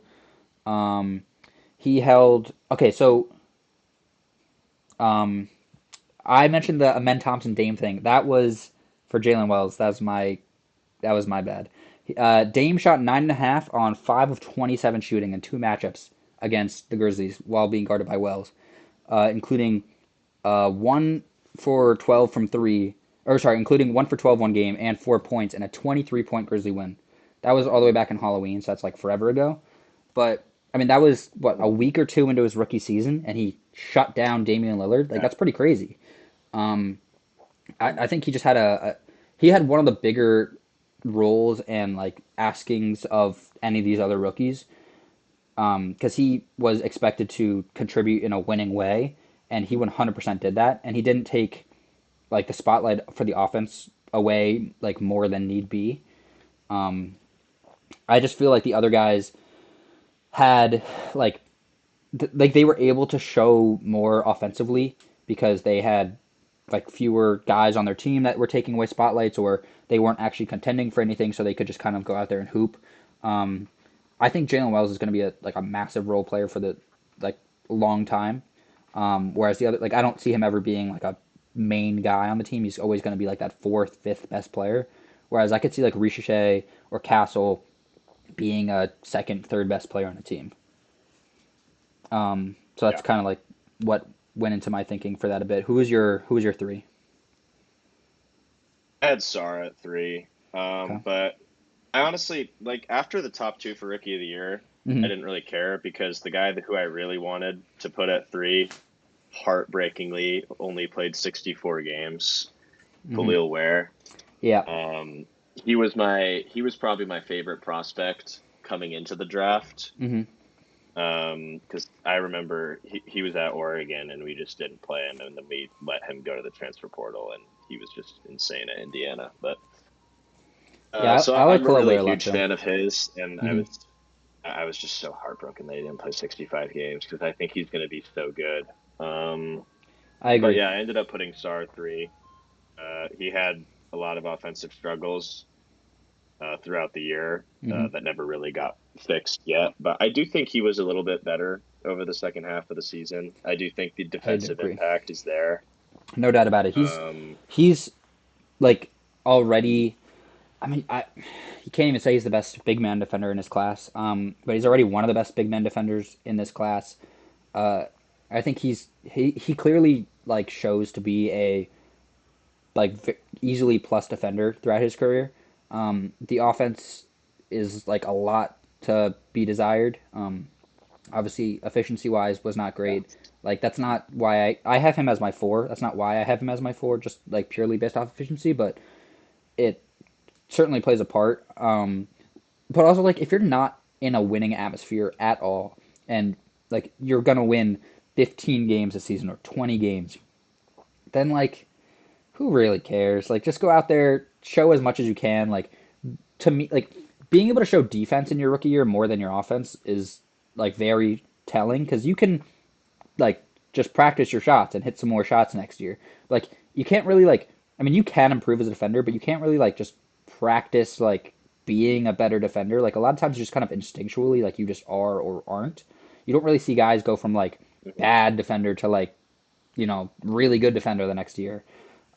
And so if he's already Yeah, showing that he can be that number like the lockdown interior defender for them for the future, like that's just another piece that the Wizards have. I really hope that they get Cooper Flag because I feel like the Wizards could be a really fun team in the future. I really liked their draft last year. I loved it. I loved it. I thought they had I think three they've been good killing it for picks. a while. Sar was kind of they had a good draft the year before too. I think Sar was Trading just Bradley Beal was just like that was a grand slam of all grand slams. Sar. I think was just the obvious pick at two Hmm. because I think a lot of people just expected him to go one all year. But Yeah. um, I do think a half his shot diet coming from the 3-point line has to be a gimmick that stops immediately. Yeah. I think I don't think that's ever going to be something he's good at, honestly. I don't. It's just hard to watch, and I don't really like when big men shoot threes that often. That Wemby's like a specifically very that rare. can't. Yeah, like I think they tried Yeah, to do what Wemby was doing this year, where it's like, hey, we're not contending, so like just get to be a better shooter. But like Wemby was actually a good shooter, and like so he like can take yeah. 10 threes because he might make seven of them. Where like Sar like never ever shoot 10 threes because like you might not make two of them. Like He's don't. yeah, like He's it's don't. yeah. So I think Sar definitely took too many threes. I think that's just like why they did it. They were just kind of testing some stuff out. Like just go out there, Yeah, just improve as much as you can across the board, as much as you can. Uh, and I'm assuming that's what their coaches were telling him. But yeah, he does not show to be a plus or like good league average anything shooter in his career. I mean, it's his rookie year. Maybe he gets better next year. But his real game is like the interior. He's got good footwork. He can just manhandle people on the inside. Like he is stronger than most guys he goes up against, and he's bigger than like he's taller than most guys he goes up against. He's a like we said already. He's a really good defender, and he could be that paint presence for them that they otherwise don't have at all.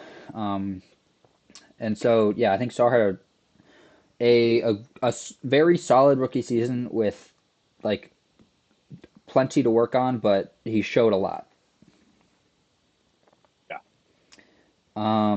Okay, Um, my five we is want to move on to. I just want to Oh, shout out my number five for rookie of the year. I had Donovan Clingan. He this is where I said I was going to shout at your guy. Donovan Clingan, he's already one of the yes. best interior defenders in the league, and like that can't go unstated. That is like just huge. He's not a great offensive player, like no doubt about it, but he's not really like needed to be because they have DeAndre Ayton. Like he can just be that interior presence. Um, Let me go to my stats here.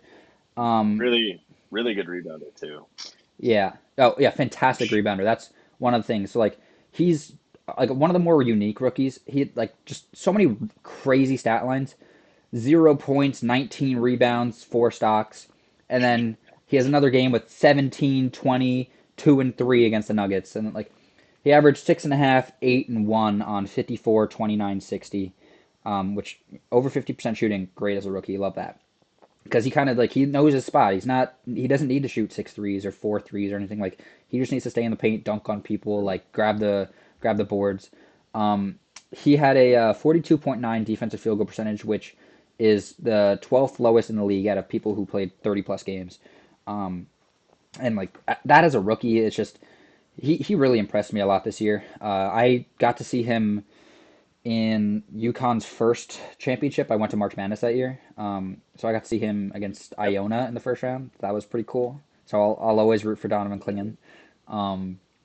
But like I was really impressed by him this year. I think he was one of the more under the radar rookies. Whether that's because the Blazers are a small market or they weren't good or whatever. But and he also like wasn't a starter for most of the year. He had like spot starts because Aiton was out every other game. But Klingon definitely impressed me a lot defensively this year. It's just the Yeah, severe lack of offense is what he was a holds him fun back. player to watch. Yeah, he was a fun player to watch.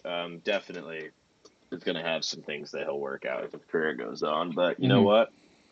He'll be our version of Rudy Gobert in a couple of years. Maybe. Just wait for it. And like he can Hopefully, that he would he be fits their insane. he fits the Blazers timeline so well with improving with the Scoot Hendersons and the Simons and the Shaden Sharps and Denny's and 10 other people you can name. Tumani Kamara, like they have a long list of guys that they're all really young and he can improve year by year with them. Yep.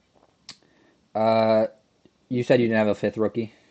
It's no cares if you didn't though. I would have Wells, and then I would have just had the homer pick of Klingon. That's fair. That's valid. All right. Coach of the year. I have JB Bickerstaff. One Oh, yeah. before we get into Coach of the Year, I gotta go to the bathroom real quick. All Hold right. up. I'll be right back.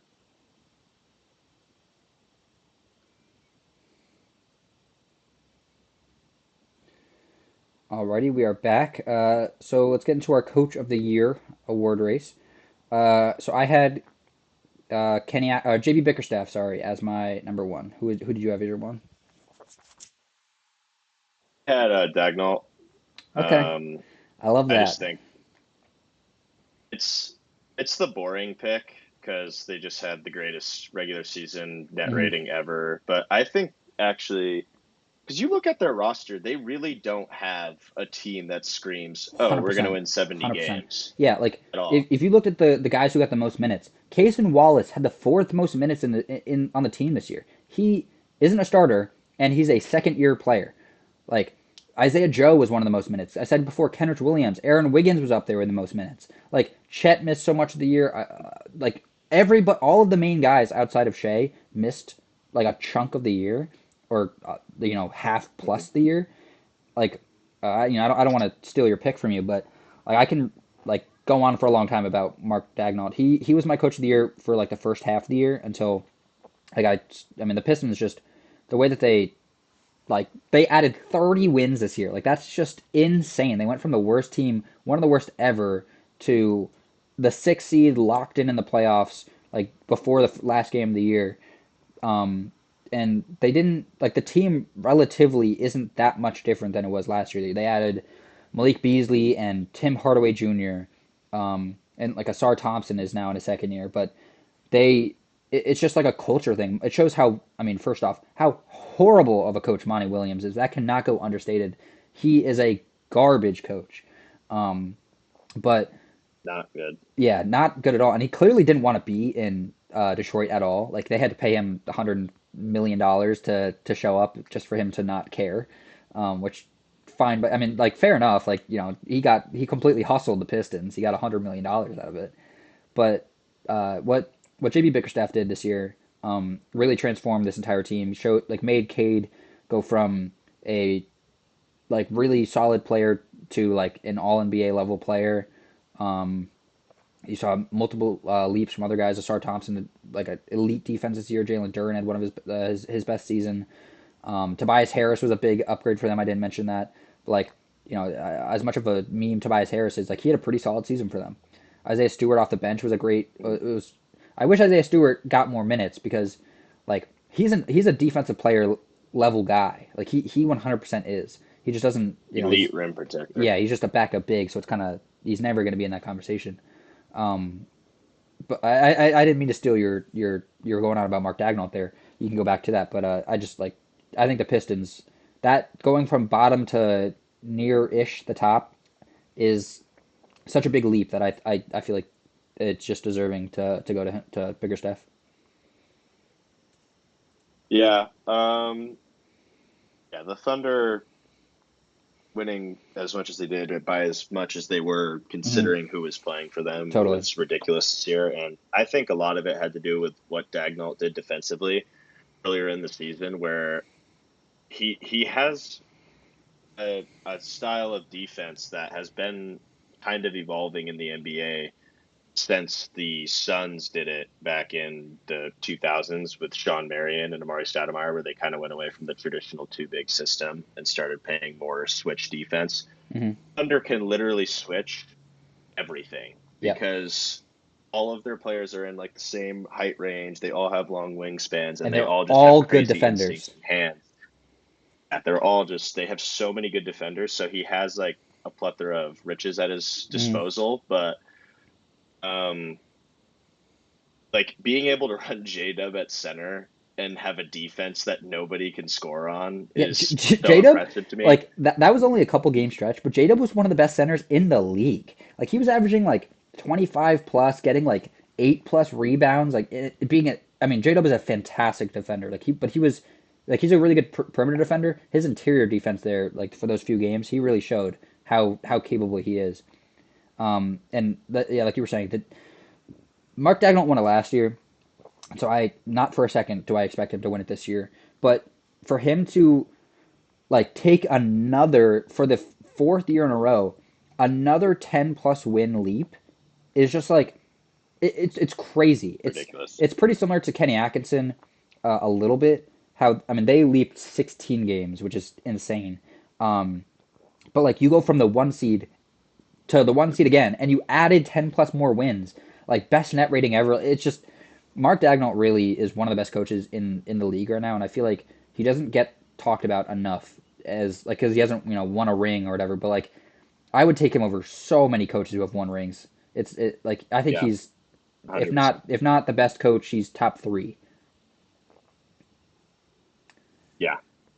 Um, Who is your two? did we get past one? Two?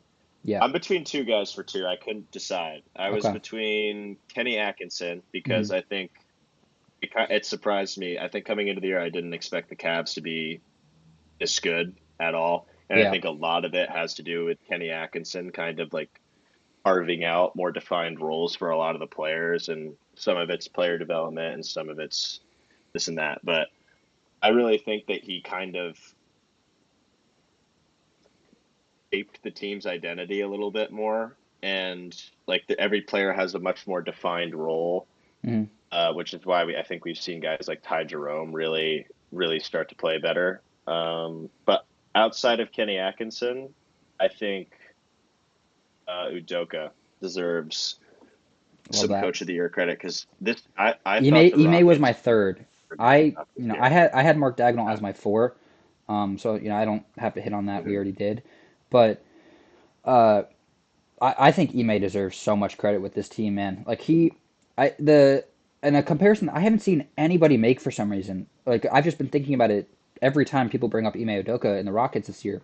It's the same situation that the Thunder were in 2 years ago, where they went from Yep. like not in the playoffs playing at all, they were garbage, to being a play-in team, to then being like the top of the conference and being one of the best teams in the league.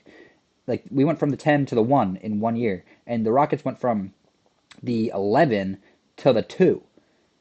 Like they had that crazy Yep. hot streak in March last With year, and yeah, go on. with a roster that like you look, I don't They don't understand. have a number one There's option. so many Like, players on this team. Like Amen Thompson is an mhm, incredible defensive chess piece, yeah, but like Dylan Brooks and Fred VanVleet are two players that I saw them sign and thought they were just terrible signings. I didn't. Sengun is a guy who I've Okay, never been super high on. Jalen Green is a guy that I will streaky. probably never be high on. Yeah, fair. And I don't know. It's just a weird collection of players in a team that I would have never imagined being Hmm. this good during the regular season. We'll It's see how it just works out in the playoffs without like, the true star, but yeah, it's such an insane defensive lineup where I mean, like yeah. one of my favorite, like they have multiple of like some of my favorite players in the league. Amen Thompson for starters. I talked about him a bunch earlier, and I wanted to mention this earlier. I forgot to. I saw a tweet from some Rockets fan like a month or so ago that said like all it was about all the talk about how the Rockets don't have a number one option, and the tweet basically said like we don't have a number one option, but if you're going up against us, a men will take away your number one option. So now we're on the equal playing field, and like that made like it just like it kind of like just put everything together for me, where it's like you don't like you do need a number one option when like it gets down to it and times get tough. Like you need somebody who can get that bucket, but a men Yeah. will like I fully believe that Steph is going to have maybe his worst playoff series of his career. in round one. Because Really? I would not be surprised. I I still don't really know who I'm taking in that series. I've gone back and forth, That's the hardest one for yeah, me. probably 50 times. And this team's gonna win in six, no seven, no five. I'm up and down across everything. It's tough, but I think Steph's gonna struggle this series. He's really struggled against the Rockets a lot this year. I mean everyone in this series. A few more stats that I can read for you. Let me pull up my bookmarks again. So in 3 games Steph played versus Houston this season, the Warriors have a 101.2 offensive rating, and the Rockets had a 102.5 offensive rating. They averaged 97 and 98.3 points per game in those games. Like this series, there's probably going to be more games where both teams score under 100 than there will be that both teams score over 100. Like it's going to be a Yeah. fun series of just defensive masterclass. Back to the Rockets It's roster though, they have Amen Thompson, Dylan Brooks, Tari Eason, who I absolutely love, like Steven Adams, who's played such a huge role for them this year. He's like that double big lineup that they started to yeah. run was awesome. They were out rebounding everybody. They were rebounding over 50% of their misses. That is insanity. That is insane. How do you beat that? It's just unfair. They're one of the. I think they had the best offensive rebounding season ever. No, Yes, I'm aren't I'm they pretty up sure. there in Yeah, that I I, conversation? I think so. Yeah. They're just such a unique team, and when people say all the teams play the same, you point any team and then the Rockets and two completely different styles of basketball. You have a guy who literally cannot make You know, you can't hit the side of a barn if he try to shoot a 3 pointer in Amen Thompson, but he's one of the best drivers, interior players, scorers in the league right now. Fred VanVleet's been okay-ish this year. He's definitely not. He's showed his age a little more this year. Sengun's having an All NBA worthy year. This is a really good team. The number one option thing definitely for the playoffs is a little scary though. yeah, I love the identity they've carved out. What's funny is that they actually kind of remind me of the college Houston Cougars with the way Interesting. they play. It's just like Hmm. insane defense, and they're super hard nosed offensive rebounding team.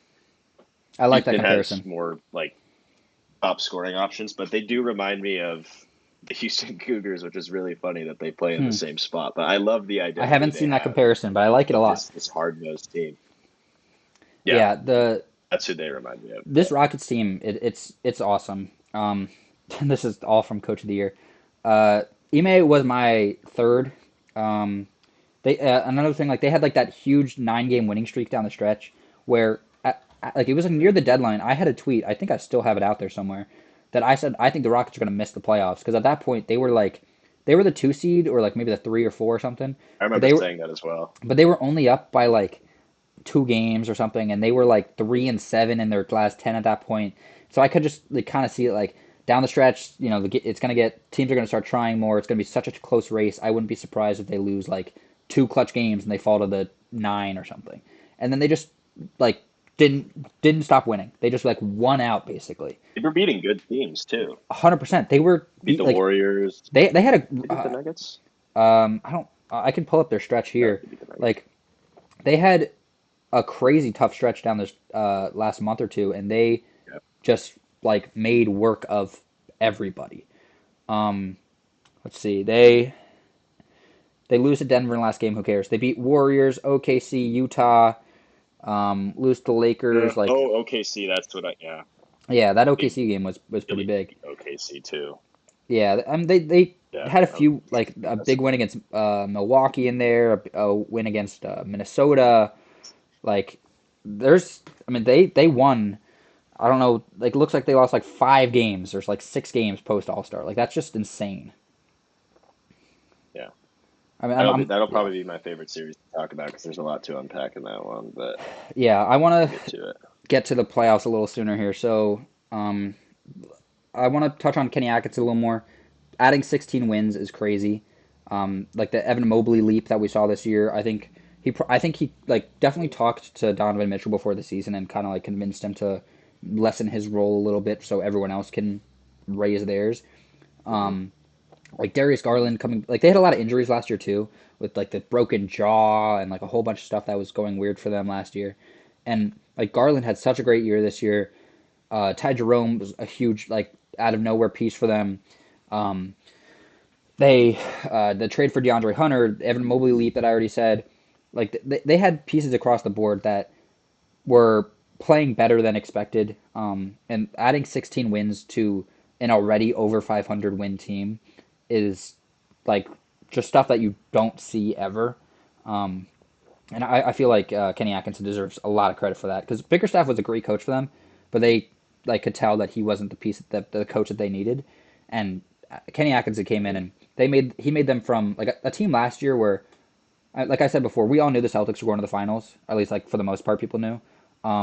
And like I had no faith in the Cavs. I mean, they went to 7 against the Magic last year, whereas like this year, I would not be surprised if the Cavs beat the Celtics in the conference finals. That would be a very good series. I that's I've hinted at it a few times. Like that's what I have, and I'm hoping that happens because I think that would be like such a fun series. Because I mean, the East hasn't had a super fun series like that since like there's like it's been like a while because a lot of the stars left the East. Like it feels like it's been like I don't even know. Like I don't maybe like the Miami Heat series and stuff with the Celtics. Like it's been a few years. The last guy I want to shout out for Coach of the Year is JJ Redick. Just like Yeah, first year coach. shocking, honestly. Yeah. I knew he was going to be a good coach, but he's like a really good coach. I was thinking about it the other day. Like I trust JJ Redick more than I do Chris Finch already, and it's only year one. Like there's I trust JJ more than most coaches in the league. Like he's clearly a really smart and innovative coach that is like he went through a crazy roster overhaul this year, like stuff that we've never seen before, trading your arguably best player for your new best player, and they just like kept going without a single hitch. Their defense somehow got better without Anthony Davis. Like his ability to implement a small ball lineup with Vanderbilt and DFS, and like that's an elite defensive lineup too. Like I think JJ really had a great year, raising Austin Reeves as well. He had a big most improved level season this year too. Like I think he was a big part of the Lakers. Winning 50 games, getting back to the 3 seed. They're a legitimate championship contender this year. Like a lot of respect to JJ Redick. And it's not easy to coach in LA. All the media is on you. Everyone's talking about you. The second you lose, everyone's saying like you should be fired. And it's not an easy market. And I think that he made it look pretty easy this year. Yeah, I didn't have a fifth. I had Bickerstaff. Mm. Yeah, yeah. It was Um, mhm. it was DFS, Luca, Reeves, Braun, and Rui. Mhm.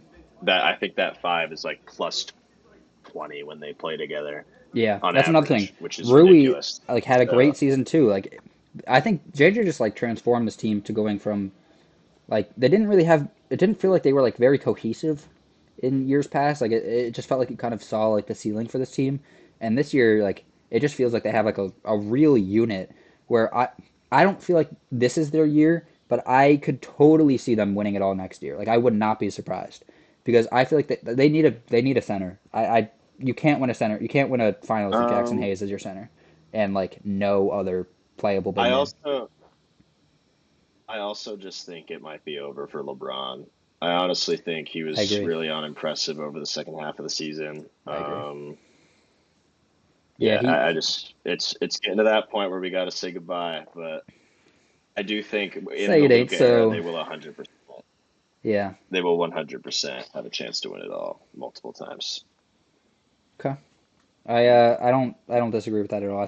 I mean, assuming Luca's there for 10 plus years, like who knows how what levels of success they reach. Um, that's all right. That's coach of the year. I could just like very briefly touch on clutch player of the year because at least personally, I don't care at all. Like this is such a I who don't really cares. care. I really Yeah. yeah. I really think just Brunson. I thought about Curry. I thought about Jokic. Hmm. but I just feel like the stats and just watching him play, Brunson is Yeah, otherworldly in the last 5 minutes of the game. I think his stats per 75 in the last 5 minutes of clutch games is like 42 points per game, shooting like 60% from the field. yeah, It's he's ridiculous. So the stats and just the eye test tell me that when the game's close, 5 minutes left, Brunson this year was the guy I probably would want to have. yeah. Brunson was my clutch player of the year too. I had Jokic as my second. I mean, like Mm-hmm. he had he had significantly higher assists and rebounds in clutch minutes and like a little fewer points. He was 19 and 14 compared to Brunson 17 and 14. At the end of my notes, I literally say, in the end, who cares? Because it is clutch player of the year. Like Yeah, I don't know. it's the most It's pointless award ever. yeah, it's just a made up award. Like whatever. I guess they all are, but you know. Uh, all right, we can get to our All NBA teams. Only Let's do like it. 2 hours in. All right, so All NBA first team should at least first four should be unanimous. Shea, Jokic, Giannis, Tatum, right? Yeah, that's what I got. All right, I have Anthony Edwards as my five. I do as well. Love that. All Yeah, right. I thought he Mhm. was the best this year at his position. Also, I do want to point out the All I think he just NBA is the best at his positionless. position. Yeah, the whole All NBA like positionless thing, I'm not a huge fan of. So I kind of just did a more traditional Interesting. two backcourt, three front court. Yeah, I think that's fair. Um, Um, there probably will be a couple guards left off my list, but I I just don't. don't like the new. Interesting. I do I like don't it. mind it for defense, but I don't.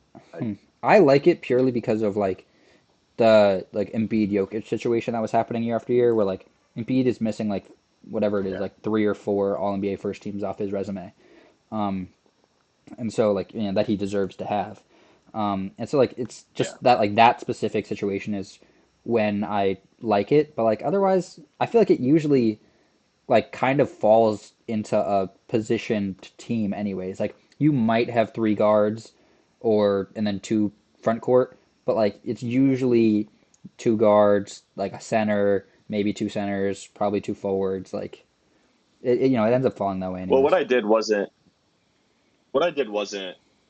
strict like point guard, shooting guard, Oh yeah, yeah, yeah. It whatever. was I like just did two guards and backcourt, two so backcourt, three front it could court. be 2 point guards, and then three Yeah, front court, which is I think what they should have done, that's because fair. that way you can still have the Embiid Jokic stuff going on. That's But valid. That's that's valid. how I did mine, just Okay. for reference. Um. All right. So my second team, um there's one change I want to make on this, but I'll just say my team first. I have Kat, LeBron, Steph, Evan Mobley, and Tyrese Halliburton. Wow, Yep. really? I mean, I didn't like it might be a little bit I of didn't have a Halliburton on not any like of mine. really. I think he totally deserves All NBA, like no doubt about it. I mean, I do think he was really good this year, but his he did. I I had did, or was it last year where he started slow? No, it was this year where he no, it was started this year. slow. His first half, not even first half. It was like the first month ish of the season was. I mean, it was pretty bad. Like He not wasn't this. shooting the ball. Yeah, he was not shooting the ball. Like he would have like games where he shot like three shots and had like eight assists, Yeah. and then they would lose because your starting point guard, all NBA level player is not scoring. It's just like strange. But since January 1st, he is averaging 19 and a half, 9.7 assists, and 3.5 rebounds on 65.5 true shooting. Like that, I mean, 43% from the three, 51 from the field, 85 from free throw. He just had such two steals per game too, and almost a full block. Like he had such a good like second and a half to the season. You know, like over half of the second half of the season. You know what I'm saying? Like he, I think he turned around so well. I mean, his what do you have like 100 plus assists and like under 10 turnovers, which is I think never been done before. His assist to turnover ratio the last like month and a half of the season was Hmm. so Yeah, ridiculous. he was getting like He was 15 averaging like assists and 12 like assists to one turnover or yeah, something stupid. it was ridiculous and it was really fun to watch. he totally got this offense. Like the Pacers were rolling at the end of the year. I think they were the fourth best team by like record and net and everything since like January or something, or like maybe the deadline. Um, he completely turned this team around again to the point where like I don't know what their ceiling is in the playoffs. I think there's a chance, not a great chance, but there is a chance that they could take down the Cavs in that second round if they make it there. Um, like Hmm. they, I agree. yeah, like this is a really exciting team that I think people are kind of underselling a bit. Halliburton has had such a great year. Siakam's had a great year too. Um, I really like this Pacers team, and I think Halliburton deserves a spot on this list, at least third team. I mean, maybe I was a little too high putting him second, but I feel like he was like, although he had that rough start, I think he from 2025 beginning to now, I think he was the second best point guard outside of Shea. That's fair. I think once I go through, because like I said, I left third backcourt player off any of these teams, Hmm. it'll make more sense why I don't have him there. They Okay, only have six backcourt guys here, and I think these guys all have to be here. But he was probably the first guy off my who was your list. second team? My second team was Curry, Brunson, um, Jaren Jackson, Mobley, and Zubac. Wow, Zubac. He was Yeah, admitted. I'll say he. This morning I had him written on my third team, and I took him off. Um, yeah. it was really hard I not to was have just him on. really high on him this year. He had, I mean, yeah, we mentioned it for most improved, like we talked about it plenty, but he had such a great year. Um, it really hurt me not to have him on this list. Like, if there was a fourth team, he would probably be the first player I'd put on. Um, Yeah, he just a fantastic year, and I do wonder, like, at what point will they make another team, especially if they keep expand, if they do expand the league. Like, I mean, the Wards definitely yeah. have to expand if they expand the league. Um, I kind of like the three teams now that there's a game limit because we're already eliminating like so much talent with that's how fair. much injuries there's been this Yeah, year. this year definitely felt like the best chance for a lot of these guys to make All NBA that like likely will never make it again. Because Yeah, you have, I mean, whether KD makes another team, like I think it's likely, as long as he matches the 65 games, like he would have made it this year for me. Um, yeah. you know, You said KD. Luca and yeah, KD, like Luca and Yeah. Wemby and Chet will make it in the future. Like there's plenty of other guys that I didn't name that will make it in the future that didn't this year. Zubac is interesting though. You said Steph, Brunson, Jaren Jackson, Zubac, and who was the third one? Oh, fifth one? Mobley. Okay, I had Mobley too. Yeah, Yeah, relatively same list. The player I said I kind of want to take off was LeBron. I want to put him third team. I would move Brunson I up, I had think. that in third team. Yeah. All right. So my third Yeah, team, I had that's Cade, fair. Jaren Jackson, Brunson, Donovan Mitchell, and James Harden. Okay. Four Ooh, guards, Harden. but yeah, I think I put a lot of respect into what Harden did in the first half of the year with no Kawhi. He really carried this team. I made a podcast before the season started, having my record predictions. I should have went back and watched it. I should have done that. That was dumb of me. But I had them as the 12 seed, I think, like winning like 35 games because I just like I mean, I feel like most people did. Like I just didn't I figured that they would be a decent enough team. It's not like they were going to be garbage, but like I didn't think Harden at this stage of his career was going to be able to carry a relatively not great outside of him Clippers team. And with no Kawhi, like especially if Kawhi missed the whole season, we who knew how long he was going to miss before the season started. But Harden just like he is just the ultimate floor raiser. He just never. I mean, he's never missed the playoffs and shows that has no sign of showing that he will. Um, he really carried this team without Kawhi, and I put a lot of um, respect or whatever into that. For third team, I had Cade, Mitchell, LeBron, Towns, and J Dub. Yeah, so Jada was a tough cut for me. That was when I mentioned the Donovan Mitchell. Like I value wins for MVP, but I don't really for All NBA. That's kind of what I was getting into. Um, like I wanted to have J Dub because I'm a Thunder fan, I admittedly don't want him to make All NBA because his contract will be a lot more expensive. Um, but and we really need to save money if this team's going to stay together. But like, uh, I can't I can't convince myself that he was a better player than those other guys. Like if you're purely just looking at it Mhm. player to player and not even like you don't even know what teams they're on, I would take those other guys this year over him. But like if you are valuing wins into this conversation, you have to have J-Dub on at that point. Like he was Yeah, like without J-Dub, this Thunder team is not 68 wins. He had so many games where he was able to carry them. I mean, he wasn't a leading scorer in most of our games, but probably like 8 of them or 10 of them maybe he was. An elite defender he was this year. Like that was something I was not expecting. He was a solid defender before. This year, I'll tell you, like he's on my All NBA, he's on my All Defense team. Like J Dub was yeah. fantastic defensively this year. That so much credit to him. Maybe I should have had him on my list because he really like he does kind of deserve it. He had a great year for sure. Um, yeah, J Dub's a great player. Donovan Mitchell on the third team was definitely. It's I like that you also had that because like for me, I'm like if he's fifth for MVP, how am I going to warrant him putting him on third All NBA team? So like that's why I couldn't have him as my Yeah. fifth MVP.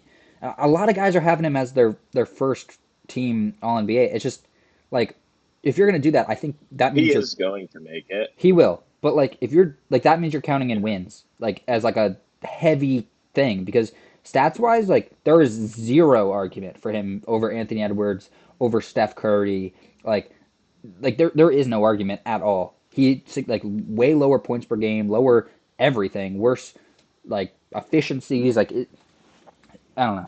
I think Donovan Mitchell definitely deserves a spot. You could argue second team. I think. I kind of did think about that, like putting him and Mobley together. I think that I don't know, kind of fun. But third team it is for him. Yeah. Um, I'm trying to think like you had Cat third team. I had him second team. That's interesting. Where did you have Cade on this list? Yeah. I had Cade. Yeah. What third team? Third team. Yeah. Gotcha. Yeah, Cade deserved a spot for sure. He had a good year. It's just Yeah. like He really impressed me this year. It was really good. yeah, I'm just taking those other. There were so many guards, but were deserving to make it this year. It was a great guard year. Like Trey Young was another guy that was kind of a tough cut, and I saw people comparing like his argument with Harden a bit, where it's like bad efficiencies but good stats and stuff. But I mean, I guess this is where I'm valuing wins a bit. But like, I mean, Trey Young is the 10th seed or 9. I guess he was the 8th seed, but like 8th seed in the East versus 6th seed in the West. Like it's just you know, or 5 seed in the West. Like I value what Harden was able to do, winning games more than Trey Young. Trey Young had some of the funniest stat lines I've ever seen this year. Like Yeah. just comical levels of bad shooting mixed with like the most ridiculous assist to turnover ratios Hmm. ever. He'd have like 20 assists and 8 turnovers. He'd be shooting 5 for 22 from the field Yeah. consistently. Just the funniest box scores I've ever seen. I love I Trey really Young, feel but like he's mhm, gotten worse as a scorer. I don't know I why his agree. 3 point shot just isn't as good as it used to be, but Yeah, and like you saw it in the I still do like Trey Young as a you saw it playmaker. in the playing game too against the Magic. Like I mean, the Magic are a good defensive team, but he just like couldn't get anything off at all. Like he was just like every shot was contested, every shot was a brick. I think he didn't make his first three until like the third quarter or something. Like that's just yeah, his offense is definitely shooting wise has gone down a bit, but his playmaking is only gotten better. I mean, I felt like every Still some of the week I best in saw the him league. getting 20 assists. Like ridiculous. Yeah. Yeah, he's crazy. He's one of the true like offensive engines ever. Um, Mhm. all right, I feel like that's probably hit on most of the stuff that we wanted to talk about for All NBA. Um, Yeah. or any guys Yeah. that All you defense. just barely missed it for you that you wanted to shout out? I had an honorable mention list. I had Sabonis, Bam, Garland, Halliburton, Harden, Gobert, but the Garland fell only off at people the that I end really too struggled to much for leave me. off were Halliburton and Harden were the two guys that were hardest to leave off for me. Yeah, I think a few of those guys like Sabonis, it's really tough to put you on an All NBA team if you don't make the playoffs. Um, Yeah. and like, did I have anybody? No, nobody on mine. I mean, I guess Jaren Jackson could miss it, but like he won't. Uh, Um, yeah, everyone else is a locked in. I think the yeah, only guy everyone that else was, can play out. yeah, the only guy that even made the play in was Jaren Jackson for me, or I guess Steph too. Um, yeah, if you don't make the playoffs, it's really tough to give you a spot, and like that's the case for Sabonis. Garland fell off too much for me at the end there, but I was rooting for him. I was saying he was All NBA like a couple months ago, but like, he just it wasn't really there at the end. But he had a great year. I mean, he deserved to Yeah. make the All Star team that he did. All I right, we can. I think the one exception to Mm, that was going to end up being Wemby, yeah, but yeah. Wemby, yeah, he's just. I mean, it would be interesting to see like where he would have been all NBA because his stats would have been so crazy, but like he would have made the play in probably. probably second team. Yeah, he probably would have made second team.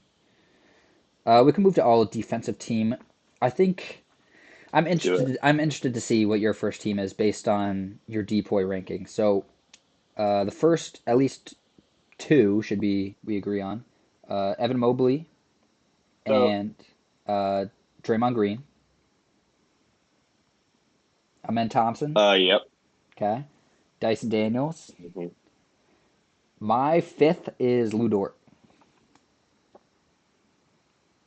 I had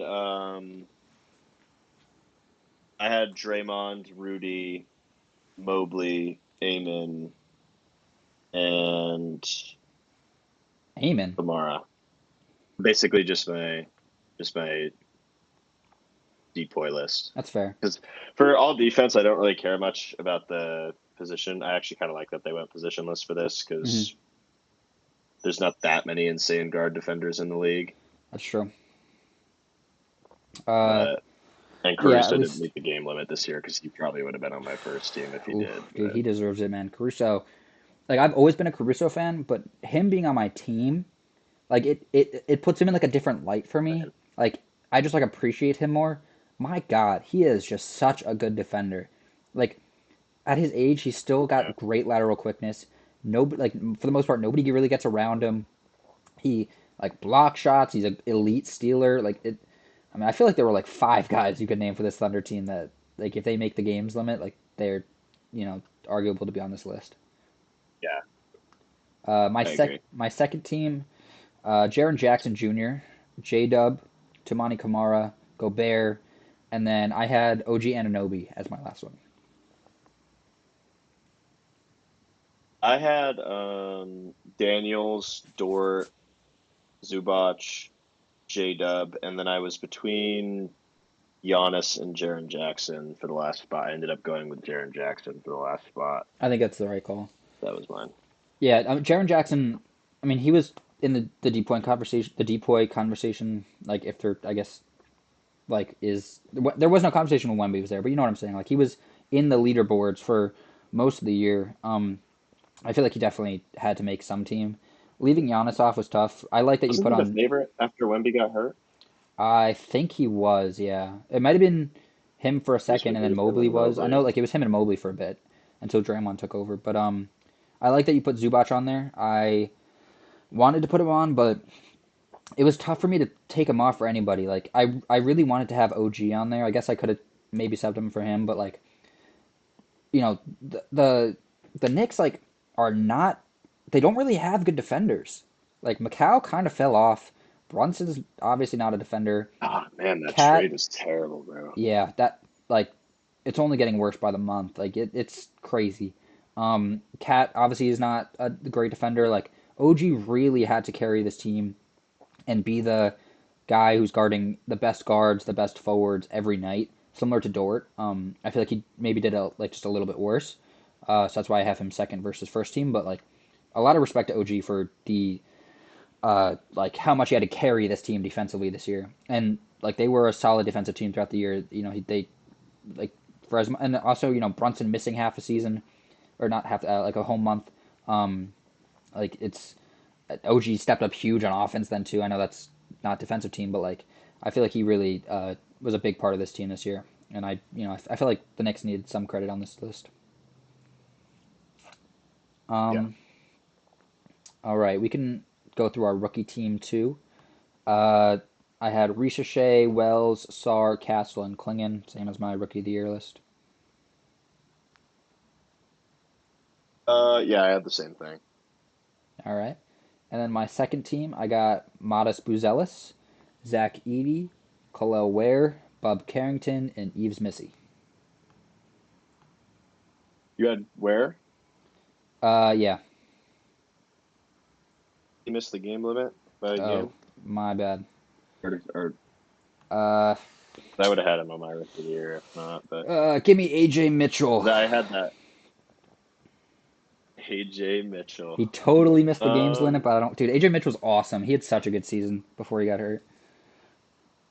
Another guy that I will say I'm pissed wasn't even close to the game limit was Justin Edwards Mm, from Philly. yep, He yep, was really good for them no when doubt. he was Yeah, in. I especially actually think he's going to be a really good player for them. And then I think McCain definitely would have been first team if he stayed he would have been healthy. the rookie of the year, like runaway. It would have been locked up by December. Yeah. Yeah, Jared McCain getting hurt sucked. I guess. All right, if I can't put Khalil, I'll put like Kyle Flipkowski. I guess he had a pretty solid season. Um, yeah, Mhm. I wasn't really like I didn't really fully know what to expect from him. He like did better than my expectations, so he can get the 10th spot on the rookie team. Good for him. Uh, I, Mine was mhm. Collier, Oh Carrington, shoot! Edie, Yeah, I should have put Isaiah Collier on there. Misi, and Keyshawn George. Yeah, shout out Keyshawn George. He had a great year. And then Ed Filipowski, first guy up. My An AirPods honorable just mention died. to the great Khalil Ware. Oh, whatever. Is my audio still all right? Yeah, it's still fine. All right, yeah, it's coming out of my computer now, so be it. Um, yeah, I mean, a solid rookie class for sure. Modest, I feel like I kind of wanted him to be on first team. I guess I maybe could have put him over Klingon. Buzelis is pretty good. I like him a lot, but whatever. Um, Keyshawn George, I like that you had him. I should have put Isaiah Collier on the list. He had like that. It was like just a couple month stretch there, right? He was like averaging 10 assists per game. Like, that was just completely out of nowhere. He was breaking the John like all of the Jazz John Stockton rookie assist records. Oh, that was pretty cool Yeah. to see. If he only keeps it up for 20 more Yeah, I'm years, glad he'll get he's the good. assist records. 20 more years, he might be able to touch him. Yeah, it's gotta deny vaccines and stuff. Um, uh, I feel like all right. That's all the awards. All right. Do you have anything else that you want to hit on? Um, oh, that's everything. We've been on awards for a while. Let's get into the Yeah. playoffs. All right. We can. What do you want to start? East or West? West is more exciting. Let's start with the East and work our way to the better stuff. Alrighty. Are we going first round all the way through, or are we doing first round both sides, working our way in one round at a time or one conference at a time? I don't know. What do you think we should do? I don't really care. Might be easier if we do like Let's just go. Let's just. all East and What do then you all think's West. easier? Yeah. All right. Yeah, let's do it. Let's do it. Let's do it. All right. So we can start with the Cavs. They're going to play either the Hawks or the Heat. Does it much matter to They're you gonna. who they play?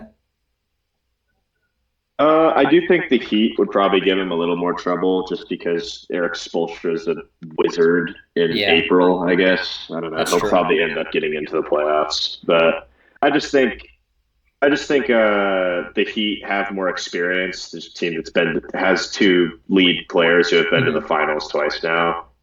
That's fair. And just two players who I think they're not better than Trae Young, obviously, but I think as together, that's like more star power than the Hawks are going to be able to give anybody. So, regardless of what happens, if the Hawks win, I think Cleveland's going to sweep them. If if Miami wins, I think in five. I don't think it's really going to matter much who Cleveland plays. Honestly, I'm taking the Cavs in a sweep either way. I think like Yeah. Miami's good for sure, but this Cavs team is as legit as it gets. Like they're really good, and they ran through the East pretty easily. I feel that they I mean, I guess I could see going 5 with the Heat just because like they lose game 3 in Miami or something like, or game 4 or whatever. A But magnet ball game. yeah, something. Tyler Hero hits 8 threes, like something like that. But Yeah. it's like neither team has much chance. We don't have to go into that series much more than that. Celtics Yeah. Magic. I have Celtics in 5. Um, I think that's yeah. I had the Celtics in five just because I think Jalen Brown's probably not going to be 100%. Magic, the Magic are a really strong defensive team, so Yeah, I don't think they. it's going to be an easy. Mhm. It'll be an ugly 5 games for the Yeah, they're. Celtics. It's not Um, going to be a fun series to watch. yeah, I didn't take as many notes, admittedly, for the playoff stuff. I just wrote like my predictions and then like kind of just off the top of my head stuff. But I could see the Celtics Yeah, I just had a sweeping. couple. I just like the Magic have kind of had their number a bit the last 2 years, at least in the regular season. I think this year they were 2-1 against the Celtics, and I could see this just kind of being like somewhat of a gritty series. I'm sure it's not who the Celtics wanted to play because it's definitely the best of the Hawks or Magic. Like Yeah, the Magic will hold the Celtics. Like defensively, they might hold them a little low. Like it'll be a grittier series, like I said. But I mean, the Magic offense is just so awful that oh, like God, they can't shoot, like man. as if Jalen Brown like unless his like leg is broken, like his knee is just never gonna work again. I don't see this being that intense of a series. Like it might be a little No, like tough for a few quarters here and there, maybe one game, but the Celtics just their elite shooting, the Magic insane lack of shooting. Like it's not it. The series could be over quick. Um, yeah. and like I kind of expect like there's going to be at least one, probably two like blowouts for the Celtics. Like they're probably there's a good chance they might win a few of these games by like 20 plus. There's no shot the Magic are going to go into the Garden and shoot over 40% from the field. It's Okay, going to be so ugly, all and they're right, not. They're just not going to make threes. clip that and we'll we'll see how that goes. Um, okay, so that's the first two. Then next up, we got 3 seed Knicks versus the 6 seed Pistons. I have Knicks in 6. That's what I have as well. I think this is going to be a good series. I I just agree. think the Pistons. I just don't think they're going to have a lot of guys. I think they'll probably have a lot of guys who get worse in the playoffs because they've never been there before. Yeah, I agree. Um, and I don't even think the Knicks are really that good. I just think they'll be able to get through this series with I a couple also of agree with hiccups, that. but I think they'll be fine. I feel like for the Knicks, like, or sorry, I guess for the Pistons to stop the Knicks, like so much, like you have to stop Brunson, you have to stop Cat, you have to not let OG or Macau have the hot games, you have to keep Josh Hart off the boards, like all these things you have to stop from happening. If you're the Knicks, it's like we're gonna blitz the hell out of Cade Cunningham. We're gonna double him every time he sees the ball. If Malik Beasley hits 10 threes and we lose a game, so be it. If Tim Hardaway hits 8 threes and we lose a game, so be it. But like, unless Tobias Harris drops 30, like we're not going to lose this game. So we're chilling. Like just don't let Cade get 30 points every game. And they should like if they can stop Cade and have like and really make him have a bad series, at least scoring wise, like maybe he might average 10 plus assists or something, or like close to it. I could see this being like maybe in 5 if they can do that successfully. But I also, it's a lot easier said than done. And Cade is a ridiculous player that rises in the biggest moments. And I don't doubt for a second that he will have a 35-point game in Madison Square Garden, and like steal a game in the Garden. Like he's going to do something. Our Like legends are made. yeah, like he's going to do something like that. And like I wouldn't be surprised if this puts Cade on the map of like locked in one of the better point guards, like is a playoff riser type of situation. Yeah, I think this series will be a really interesting gauge of where Cade Cunningham is at, because I think if he has a really good series and the Pistons go down, it's really promising for where their future is going to be. Mm-hmm. And I think And it's yeah, really promising for what Cade's career is going to look like as he enters his prime if he can totally. start his career off well. Yeah, like new coach, a lot of new pieces on the team that they just got this year, or young pieces that they got in the last few years that are improving. I don't expect them to win this series or win the next series or anything, but like best case scenario, I feel like for them, obviously is winning and stuff, but like realistic best case scenario is going out there not getting shut down, like putting up a real fight and having a few pieces show that they can be playoff risers or be legitimate pieces for the future. I'm a little scared for Jalen Duren this series. I think Cat is gonna just get everything he wants. Like this might be more of a Cat series than a Brunson series. The Pistons haven't guarded him well historically this year, and I don't see that changing. I think he's going to shoot a lot of threes. Duren he's going to have to play up on them a lot, and I don't know how well he's going to be able to guard him on the perimeter. We talked about clutch player of the year being Brunson too. I just think in games like these. Yep. I'm going to say this for so many series is when you get into a big time moment in a game, a player like Brunson, who we saw do this to the Sixers last year, is just going to kill you every time if you don't have someone to match him, which maybe Cade can, which is what I'm interested to see. But if it comes down to a close game, especially if it's in Madison Square Garden, I don't see how they're going to stop Jalen Brunson from getting whatever he wants at the end of the game. That's fair. Yeah, so I have Knicks in 6. I think you said you do as well. Yep. All right, this next one is the East first round that I'm most excited for.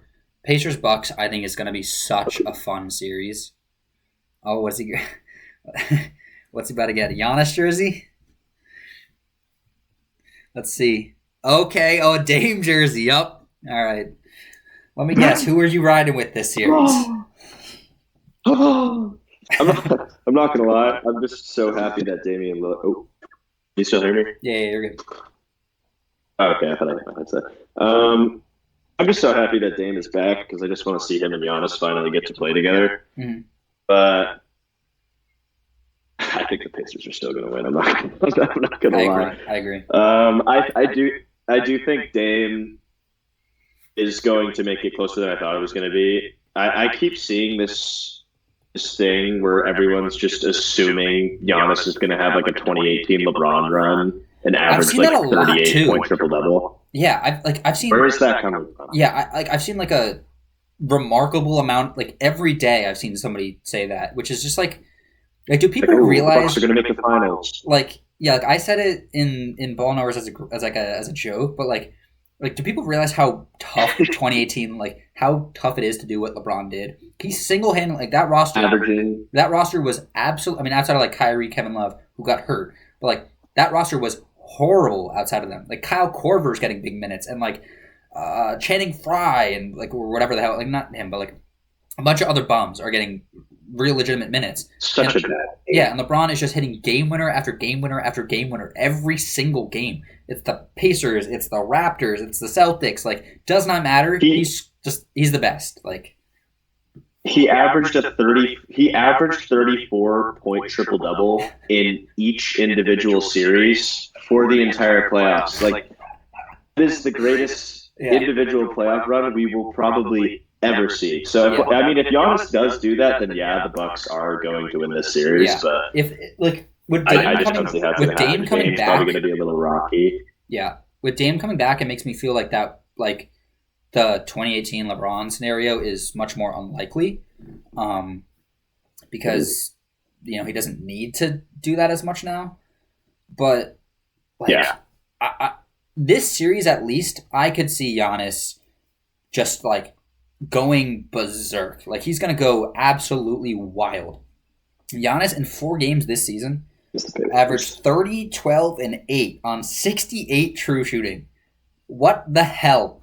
That is like insane. And I don't expect that to change at all. I wouldn't be surprised if it's as high as 35 points per game. But like he's outside of Giannis, like, it's Kevin Porter Jr. and it's Bobby Portis and it's Ryan Rollins. Like, there's not many. Kyle Kuzma. Like, have I named any good players? Like, it's like if Dame doesn't come back quickly, it could get out of hand.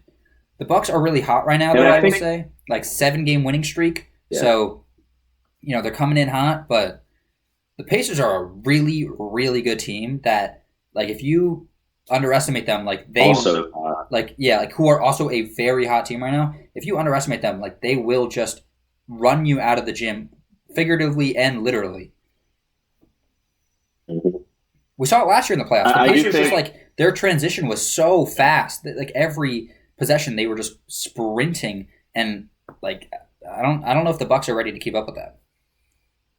I do think them beating the Knicks surprised a lot of people. They went down 2-0 in that series, correct? The Pacers? Against the Knicks last year? Shoot. I think so. Nemhard had the game winner at home, I think, when they were about to go down. Oh, my God. They went down 2-0 in that series. Like a 40-footer, yeah. Yeah, I forgot about that. They went down 2-0 in that series and still won in a series that I think from the beginning a lot of people didn't think they had a chance to win. Yeah, they reverse swept them. You're right. The mistake of underestimating this year. I think I'm going to take them in 6. I have the Pacers winning in 6. I would not be surprised if this is a 7-game series at all. Especially if Dame comes back game 2 or 3. If he comes back, let's say game 3, and it's like 1-1, like, Giannis had some 40-point triple-double and, like, won them a game. Like, that'll be huge because, like, if Dame can come back game 3 and they are not down 2-0, it's almost anybody's game to win.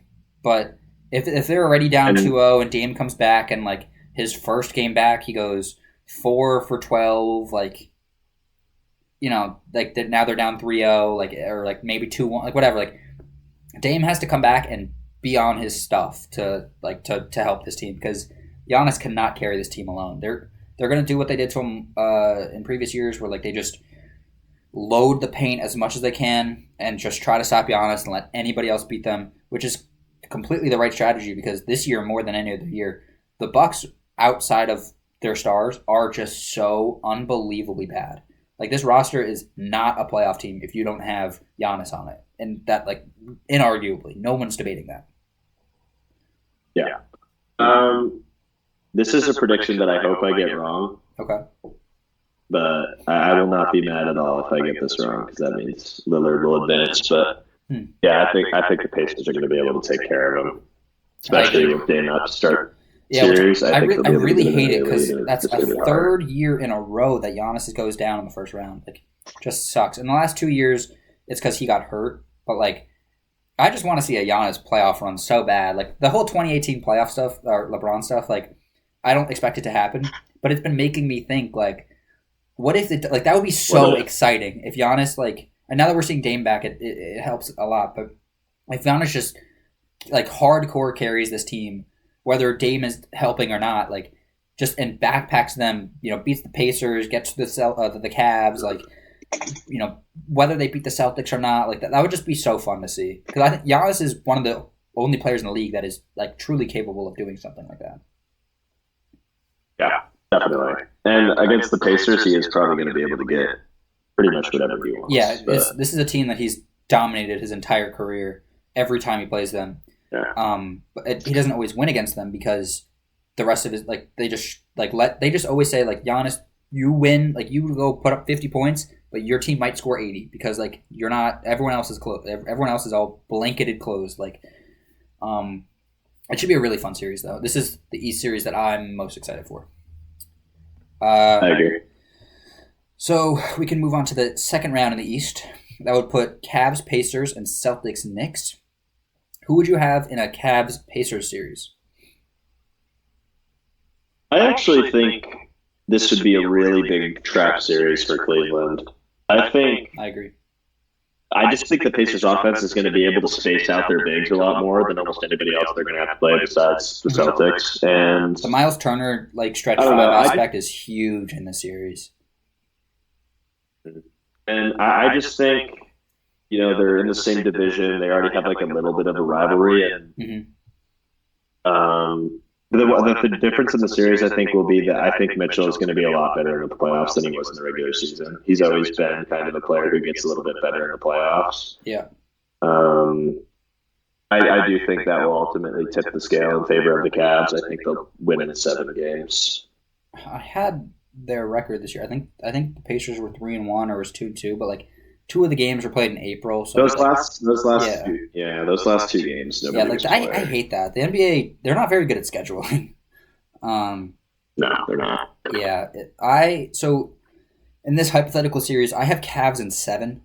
Um, and honestly, like I it's kind agree. of funny because I feel. I mean, whether this is like I'm sure I don't know if you feel the same, but I feel like the Pacers are a better team than the Knicks.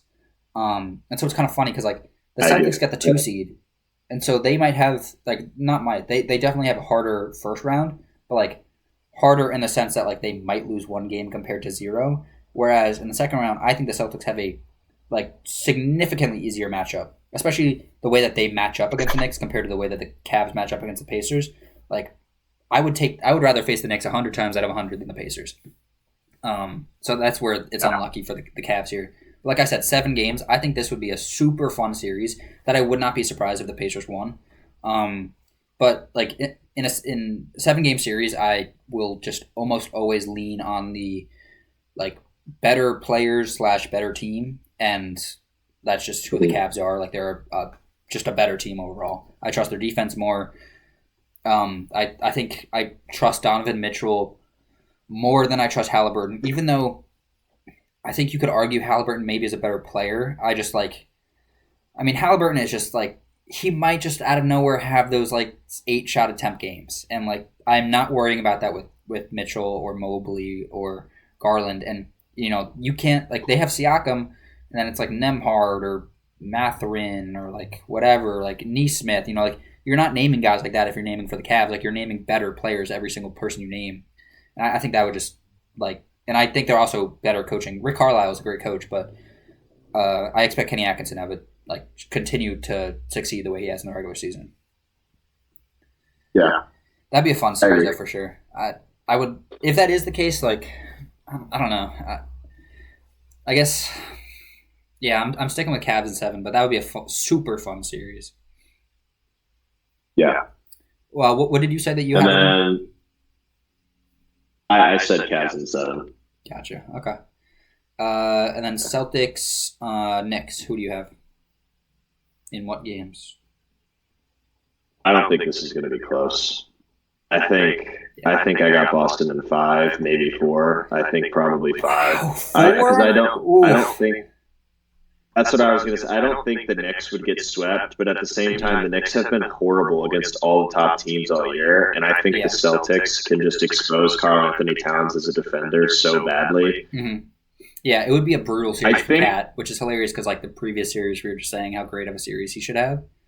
Um, I yeah, know. they just outright bad against the good teams in the league. Like even like if they matched up against the Cavs, I would never. I would not say 4 or 5 games. Like that would be like a probably 6 game series. But like with Boston, they just never they never stood a chance in any of their games. Like with Cleveland, they had that the last game. It was like a 20+ point lead the Knicks had, and then they blew it, which just like is another reason why I don't trust them. But this Celtics team is just better across the board in almost every position, and I also have it in 5, purely because like the Knicks are good enough to I trust them to win a game, probably at home or something. But like Got to be able to get one. yeah, like if you get swept, oh my god, man, I mean you have to fire. Holy shoot, I'm blanking on his name. The Knicks Thibodeau? coach Thibodeau. Yes, thank you. I think you have to fire Tom Thibodeau at that point. I'm already not much of a fan of him. I've talked about it a bit, where like the not having bench players play minutes is such a negative in the playoffs because like it takes the unpredictability out of the game. Where if I'm just game planning for your 5 starters every game, I kind of know what to expect. Where like Yeah. with the like for the Pacers for example last year, I know um uh oh my god, I'm blanking on everybody's name now. Shoot, he hit the game winner last year, like the 40-foot shot. Nemhard? Yeah, thank you. Like Nemhard's not on the bench, but like I don't know, like Mathurin or Toppin or like Ben Shepherd or TJ McConnell, like whatever. They have a really deep team that they will play those backup guys. The Cavs have Ty Jerome and DeAndre Hunter and like 10 other people that you can name. The Knicks just don't have that. Like they'll play Miles McBride a bit or like Mitchell Robinson, but like there's Landry Shamet might get some run, but like there's not much after that. And Landry Shamet might not even get much playing time like in the playoffs. And so if you're just only game planning for the starters, like I don't, unless Brunson goes off or Cat goes off, like you kind of expect that, but you don't expect the random seventh man to go off and score 12 points and hit 4 threes that other teams are capable of doing. But if you don't play the backup guys, like I think it just takes that unpredictability, especially when you're the underdog, that you need to win a series.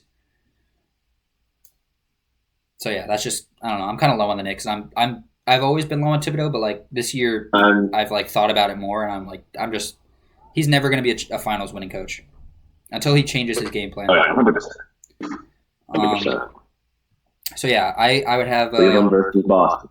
Yep, that's definitely. I feel pretty comfortable saying that's where it's headed. For sure Boston is making the conference finals. Like I would just be shocked if they don't. Like a Tatum injury has to happen for them not to.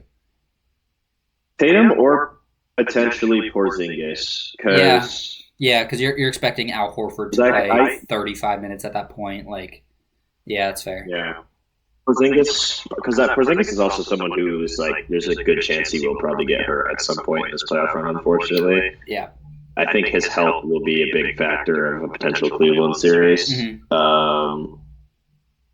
But I think if the Celtics are healthy and ready to go, and the Cavs are healthy and ready to go, this is probably the best series of the entire playoffs. And I think I'd take Boston in 7 games.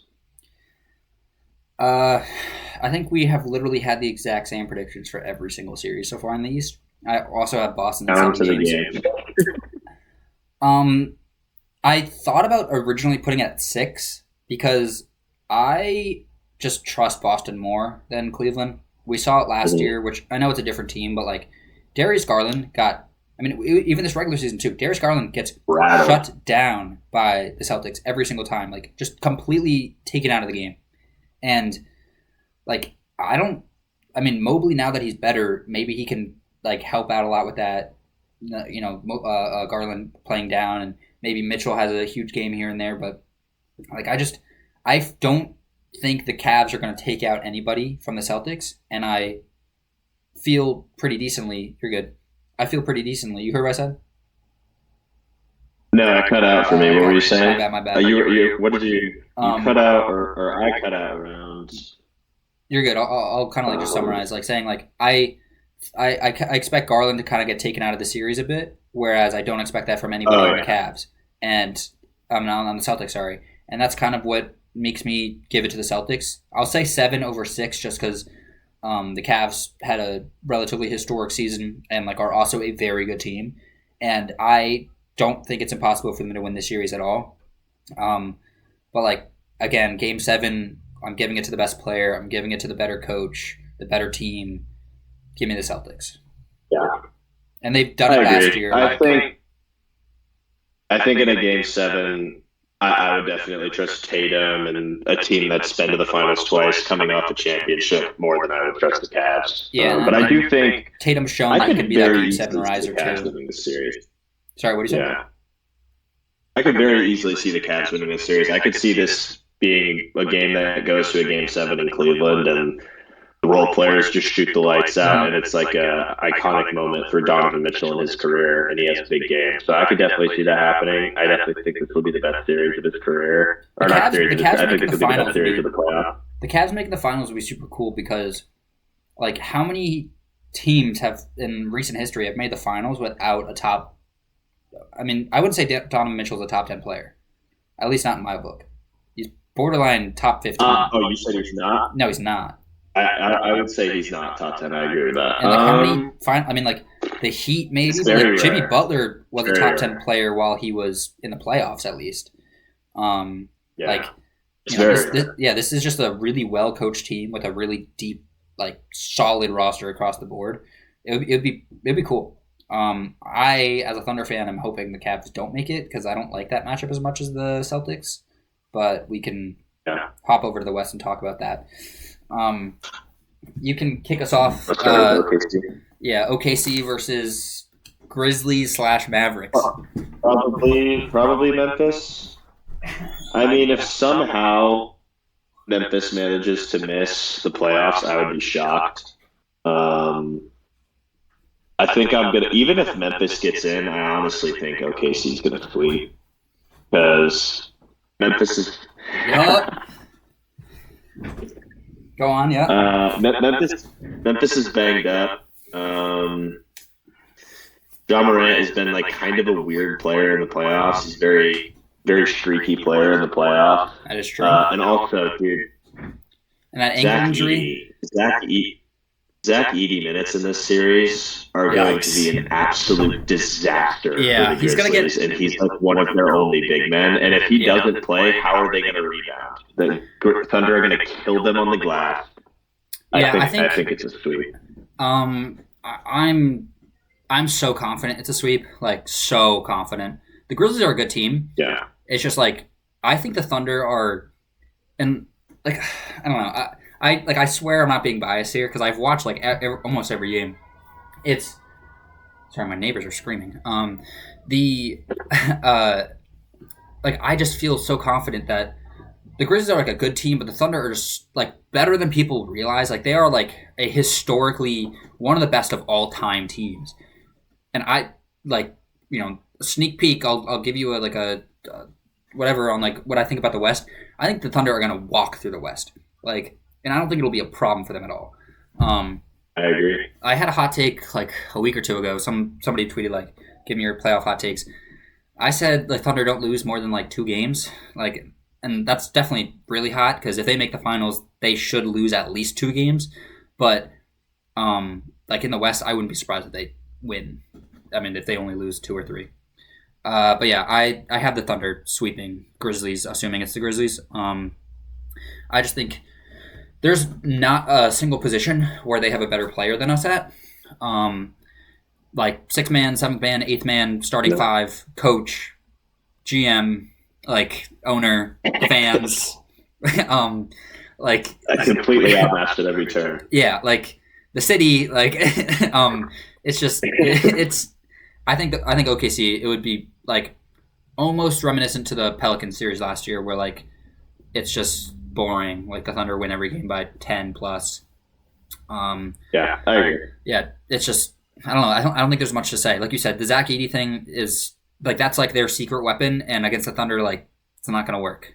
And I think that we can run small against them too, and like just it would be like we're gonna just play them off the court. I don't really have much else to say about that series because I really want to get onto the next few. These Rockets, are all going to be insane. Yeah, all 3 of the series. I like on any given hour of any given day, my answer for which series I'm most excited for might change. Like Rockets Warriors is going to be so fun. Clippers Nuggets is going to be awesome, and then Minnesota Lakers is also awesome. Like it's just I don't know. This is going to be one of the best playoffs ever. I feel. We could start with Rockets Warriors though. This is a really tough series, man. Like you got. This I think is the hardest first round one to predict. I agree. You've got the young team with very limited, basically 0 playoff experience outside of like Dylan Brooks or like Jeff Green or Steven Adams. Like it doesn't like whatever Fred VanVleet like whatever. Versus the super experienced champion a million times Warriors, like who are red hot right now. This should be a very like game 1. I feel like it's going to tell a lot. Like I don't know what to expect until I really am going to. I think the Rockets will win game 1 because I think they're going in seeing a lot of people and sports books have favored the Warriors to win the series, and I don't know. I think in front of their home crowd, which hasn't witnessed a playoff game in what 5, something like that. 5 years. Hmm. I think they'll win game one Yeah, for sure. they 6 years, I guess, for their home crowd Yeah. because they made it in the bubble. Harden blocks Lou Dort from behind, and then they beat us in the bubble. Steven Adams, for some reason, tried to take a game-winning shot. Anyways, not too much on the Thunder. Dark days for us. But yeah, this should be a super fun series. I highlighted before, and a few more stats. This is from Carson from Nerd Sesh. He put these out. It was just detailing the shooting percentages and points per game from the Rockets and Warriors. In this matchup, Jalen Green, 12.6 points per game on 39 true shooting. Awful. Borderline unplayable in this series. Sengun is 17.4 on 51 true shooting. Amen Thompson's 12 on 50%. Fred VanVleet's 8.8 points per game on 33% true shooting. And then Curry is 16.3 on 51. Butler's on 16 on 61, but I think he only played I don't know how many matchups he was there for. Podziemski's 13 points per game on 50 true shooting. This could be an ugly, ugly defensive series, and that's awesome. Yep. I like it. Yeah, it's good ball. Yeah, 100%. This is like that. When people think of the playoffs, low scoring, defensive, slow. This is that perfect series that completely encapsulates that. I originally thought I had the Rockets winning the series, and then I switched to the Warriors. And right now, I think I'm still on the Warriors, but I feel like the Rockets are just getting disrespected by the media and the fans and stuff. I feel like people are just seeing it as Steph Curry, how is he gonna, and Jimmy Butler, how can they lose? But the Rockets team is really, really good, and they've shut down just everybody. This defense does not let anybody have good games against them. And if Steph is struggling, unless Jimmy's getting to the line 18 times a game like he was in the play-in, I wouldn't be surprised if this Rockets team does well. Jalen Green, you can't shoot 30% from the field. It's going to be a big thing for them. I'm interested to see how much he plays. Bad news. Jalen Green is. Yeah, that guy is not good, man. I'm very interested to see how much he plays in this series because, I feel like it's no secret. Jalen Green is not, at least from the looks of it, he does not seem to be a playoff player.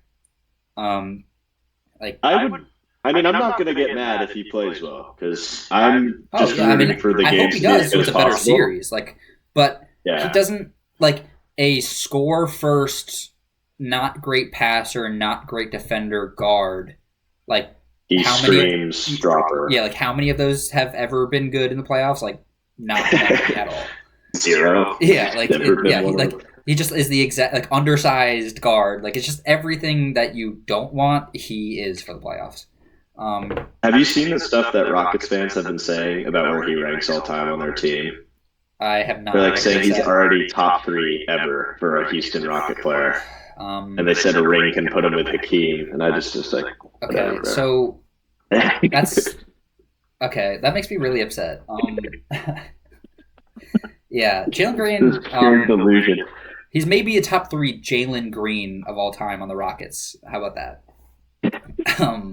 Yeah. Okay. That's just what. And they're also not winning a ring this year, so. With a ring, just shut up. I have a lot of thoughts on this series, though. Yeah, let's hear it. Yeah. First off, Warriors have been susceptible to offensive rebounding all year. Yeah. Which means the Rockets are probably just going to completely blast them on the offensive glass. Yeah, I kind of hope that. I hope that the Rockets run the double big lineup. I think that could be. Yeah, I think 100%. It could be a huge thing. Steven Adams is definitely going to be a huge. Yeah, Steven Adams might be their. What did you say it earlier? They're the you said it about Austin Reeves, the X Factor. Yeah, the X Factor. Sorry, yeah. Or deciding factor. Yeah. But players like Jalen Green and Fred VanVleet seriously worry me for Houston. I feel like those guys are going to be really bad. The more shots they take, the more likely it is the Rockets lose. And the more they play. So the Rockets' big advantage is defense. And which isn't even that big an advantage because the Warriors are still a great defense, but they have an insane offensive rebounding advantage. I think they're going to get a lot of second chance points, and that's how they're going to have to stay in games. Yeah. But the Warriors' big advantage is that they have a lot more star power. That's going to be with Curry alone. That will be dependent on an infinite amount more of playoff experience. Infinite amount more playoff experience. And if Jimmy shows up as playoff Jimmy, there's two ways this series can go. If there's a playoff Jimmy, I think the Warriors win in 6 games. Yeah. If there is no playoff Jimmy, and he's like he was in the last 2 games they played, where Curry just got shut down and he sat in the corner or took 2 dribbles and passed out without looking to score. If he's not aggressive, I think Houston wins in 6, maybe even 5 games, because they'll just be able to completely harp on Curry. So I think Jimmy is the deciding factor in the series, honestly. Yeah, and I don't love like doing that where it's like, if this happens, I'll have it this, whereas if this happens, like I'll take the other team.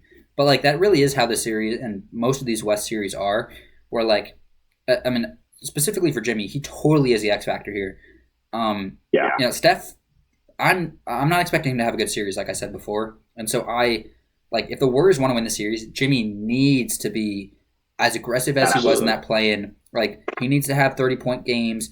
Like if Steph's just getting like hugged by a man the whole game, if Jimmy's not taking over, I'm not like, is Brandon Podziemski gonna win you this series? Like probably not. Is Gary Payton? Like no, you know what I mean? Like they don't have.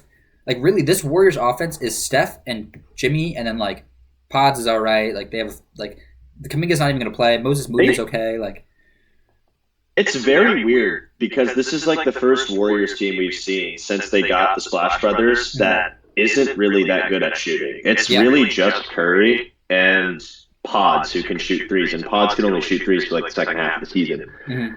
So, like, and that's another thing. Like, I have it written out. I wouldn't be surprised if these guys they kick out to. Yeah, I wouldn't be surprised if the Rockets say like, "Pods, you're gonna beat us. Like we're gonna let you beat us. Yeah. Like you haven't proven that you're actually like. I mean, the second half of the season, he was very good, no doubt about it. And like I feel like to me that was enough proving that he is good. But I wouldn't be surprised if the Rockets like let him shoot a little more. And like we're gonna double Steph, we're gonna double Jimmy here, or whatever. And, like, if Pods is open for a 3 here and there, like, take it.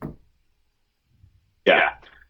I have it written out all the players that they were kicking out to in the Memphis game. Yeah. They were kicking out to guys like Draymond, Gary Payton. Pods wasn't making any of his shots. Draymond took like a fourth quarter, like 2 minutes left 3-pointer. And then he said in the post-game interview that, like, Steph came up to him and was like he basically said like, "Hey, don't shoot. Let's run this this action." Like, and then Steph ended up getting the ball two times in a row and hit 2 threes. Yeah, it was a terrible shot too. It was like top of the 3-point arc, 5 seconds into the shot clock. Yeah, and he just launched one for no reason. And that's like a Draymond classic. Shot. Like that is 2020 like 2020 to 5 like Draymond. Like that's just who he is. He just like he doesn't. I don't know. He's terrible shot IQ, which is really weird for someone who's such a smart basketball player. Like he's got one of the best defensive IQs ever, and oftentimes has insane offensive IQ with like the way he screens, passes, like gets open in cutting lanes, whatever. But he will just have the most boneheaded decisions. That like it's like you're playing like he had the pick up at the rec. The layup he took at the end.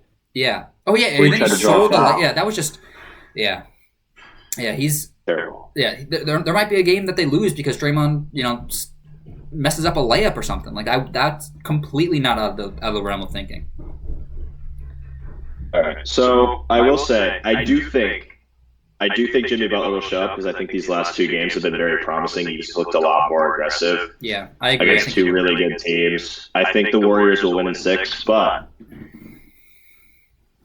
God owes the Rockets a series for what happened in 2018 Game 7. Yeah. The worst officiated basketball game I have ever seen in my life. Yeah, we're about to see Amen Thompson hit 3 threes or something. So I do think the Warriors win this series in 6, though. I think it'll be one of the best series of the first round. Yeah, sure. I didn't even realize until after the first play-in game that we're getting Rockets-Warriors again. Like, that didn't even, like, compute in my mind that for the however many time we're seeing Steph versus the Rockets for the like it felt like every year in the 2010s we were getting that in the late 2010s. Yeah. So it's kind of fun that Steph is still here dominating, and we're getting a whole new Rockets team. Like none of these guys were here when Harden was there, so that's pretty fun. Yeah, I'm gonna take. I want to say Rockets so bad, man. Like I want to say the Rockets so bad. I just like because here's another thing for the East. I had all 4 number one, like not 1 seeds, but you know what I mean, like the higher seed winning. Higher seed, yeah. In the West, you could 100% outside of the Thunder make an argument that all the lower seeds are winning, and it's like, like is that I don't know. Like I mean, it's super possible, and I don't know how many times it's happened in history. Probably not many, I would assume, but like. I don't know. I really want to take the Rockets so bad, but I think I'm taking the Warriors in 6. We've agreed on every series down to the game. I swear I have like all this stuff written down. I have it too, yeah. Yeah, it should be a really fun series. This next one, I think honestly I have switched my mind on the most. Lakers. Is it the Lakers series? Yes. This is tough, man. This is a super tough series because for a lot of different things. Like, this is probably the one that I have the most notes on. Like the Timberwolves' clutch offense is so bad. They have the most clutch losses in the league. I think they have like 25. Yep. Like it's almost all of their losses they lost in the clutch. Chris Finch, I've never liked him. I think he's a bad coach. I wouldn't be surprised, especially if they lose in the first round, if he gets fired. So that's the first thing. Second thing, Julius Randle. What happens with him this series? Like. First off, who is he guarding? Because, Gobert, if he's guarding Luka. Yeah. That's what Timberwolves fans are telling me. He's guarding Luka. I saw a tweet from some Timberwolves fan that said, I think if to start out the game, we should run Julius Randle on Luka. And the top reply said he would have 2 fouls before tip-off. Like terrible decision. Oh, my God. But, do you put him on LeBron? He's going to get destroyed. LeBron's although his athleticism, dunking and stuff has gone down, he's still going to blow by him. Julius Randle is is still a bad defender, 100%. LeBron, cone. Yeah, he is a cone. So that's another thing that is worrying me in the series.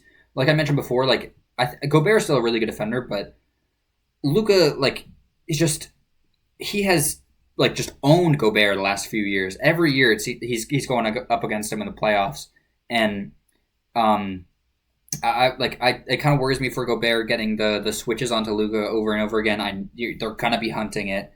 They're gonna be hunting Julius Randle, Mike Conley, Gobert. There's a lot of guys to hunt in this series if you're the Lakers. Whereas on the Lakers side, I mean, you can hunt Luka, and he's definitely not a great defender, but he's big enough that he's not the worst defender. So he can sort of hold his own sometimes.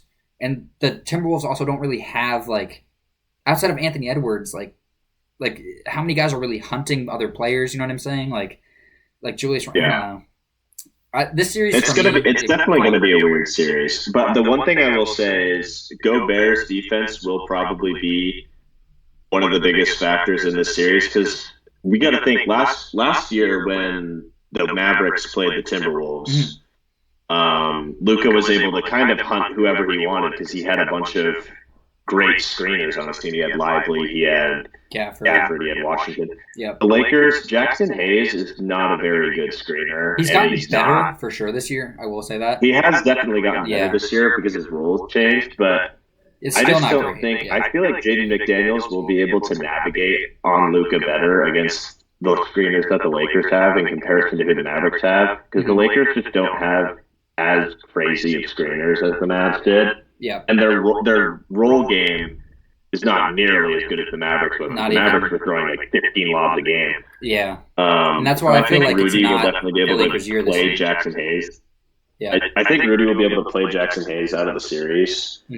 But I think the Lakers will probably run that lineup we were talking about earlier way more anyways. With see if they can space Gobert out.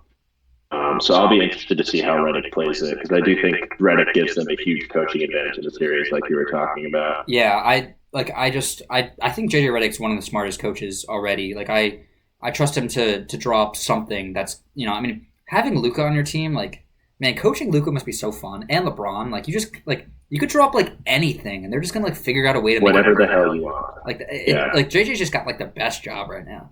But Yeah. yeah, I have the series going 7. I originally I do. so I originally had Timberwolves in 6, I think, and now I'm going Lakers in Yeah. 7. We've got the same exact That's funny. bracket. I think it comes down to I just do not think the Timberwolves will be able to win a close game against the Lakers, which makes me think in a game 7, there's no way they're keeping Luka, LeBron.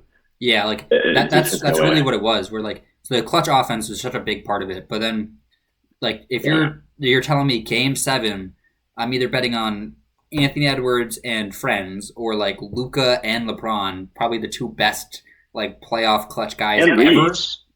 Yeah, and Reeves. Like, I just, if it goes game 7, like there's just no. If the Lakers lose a game 7, I would be shocked. I mean, to be fair, like that like, would be insane. I'm saying that because of the like prestigious like playoff careers of Luka and LeBron, but the Timberwolves last year proved that they can like win big games against like Jokic. You know, like they shut them down. Like the game was over by like the second quarter. Like Jokic didn't even. I don't even know if he played in the fourth quarter. Like that's how much of a blowout it was. So like that shows what they're capable of. It like that could happen again. The Lakers are not that good of a team, honestly. Like they're not that insane outside of their 3 best guys. Like they have a couple good role players, but it's not that crazy of a team. Yeah, like if Gabe like that's not, like Gabe Vincent was a big player for them, especially post Luka trade. But like if I'm the Timberwolves, Gabe Vincent is going to take every last shot he wants. He could take the most wide open threes every single possession. But like as long as it's not Luka or Reeves or LeBron, like go ahead. Vanderbilt and that's like you almost like I'll let Vanderbilt shoot too. But like DFS is a 40% shooter. Rui is a 40% shooter. Like you like if you leave Rui or DFS open, like they're going to knock down those shots. And especially, Luka's going to drive to the paint, get 2 on him, and then he's going to pass out some like backflip under the leg shot, and like Rui is standing there wide open. Like that's going to happen time and time again, and that might be what kills the Timberwolves in this series. If Luka with an advantage, like a player advantage, is like the greatest offensive player I've ever seen. He will find the open guy every single time. It doesn't matter what angle he has to get to pass it, or he's just going to he'll pass around you, around your head, through your legs, like whatever he needs to, and the ball will just perfectly like laces perfect, just right there. Yeah. Yep. And so I think it will come down to can they keep their defense from having Gobert switch on to Luka on the perimeter, and can they keep Luka from getting as many advantages as he usually gets? Because if you let Luka play 5-on-4, you're going to get ran out of the gym. Yeah, 100%. That's what it'll get out. Let me see what other things I had written down here. One of my notes is Randall on LeBron. Yikes. Randall on anyone, yeah, honestly.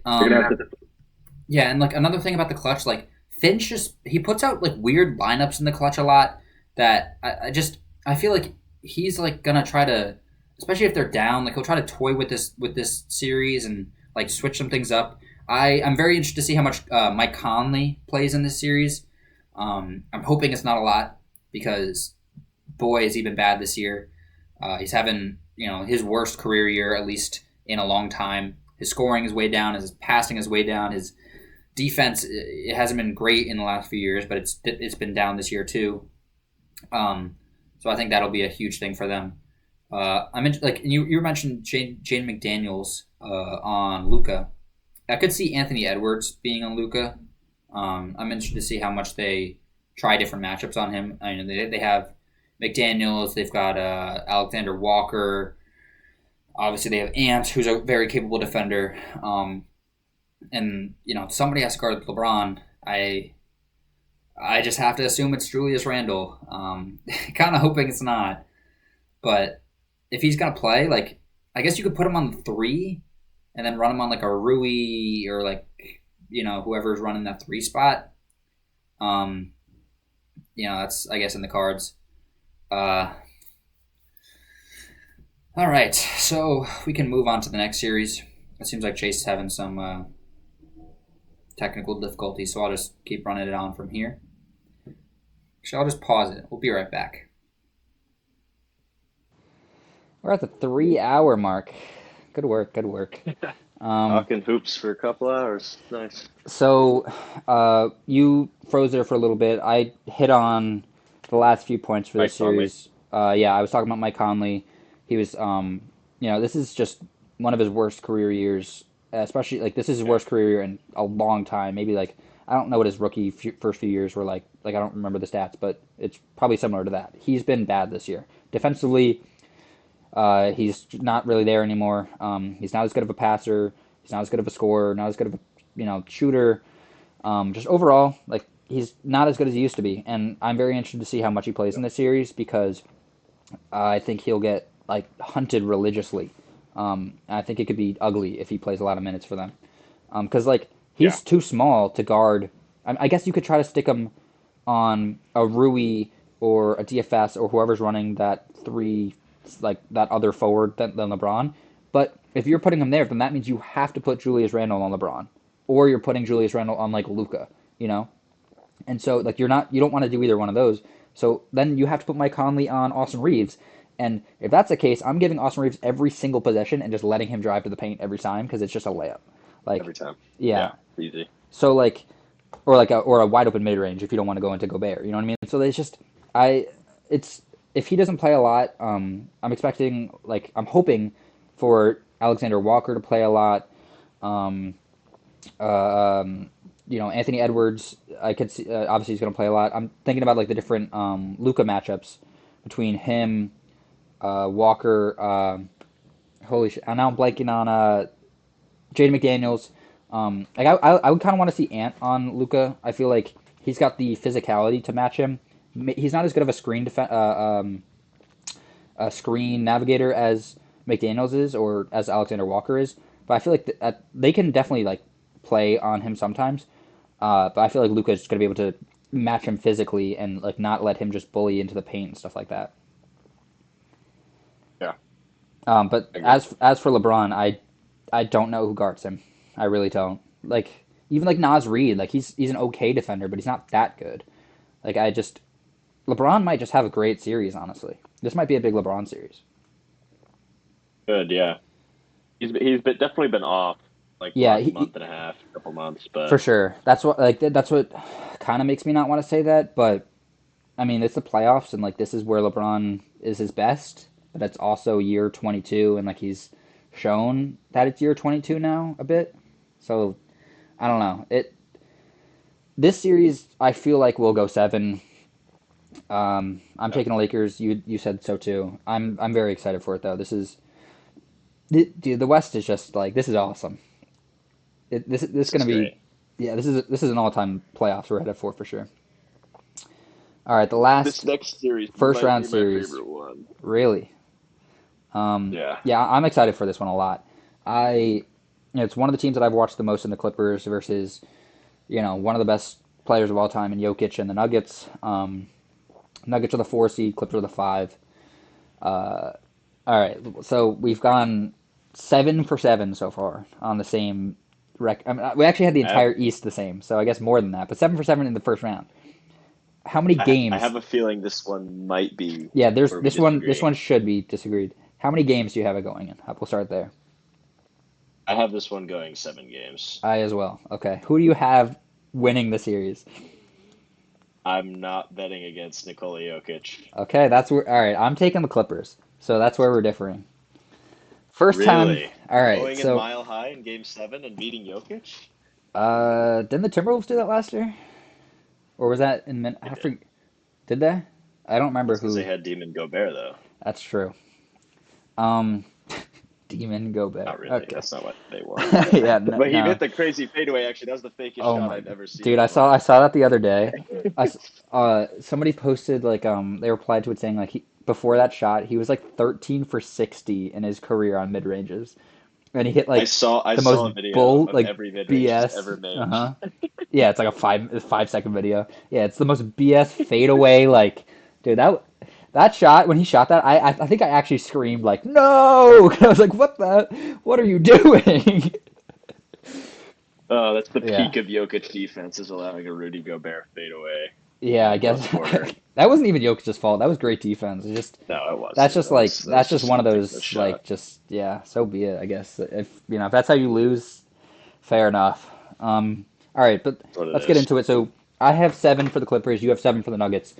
Uh, why do you have the Nuggets over the Clippers? There's not really a whole lot of good reasoning because Jamal Murray is probably coming into this series pretty hobbled, so we probably won't see much of that Murray Jokic two-man game like we usually do. Mhm. Michael Porter Jr. is not a player that I've really ever been that high on.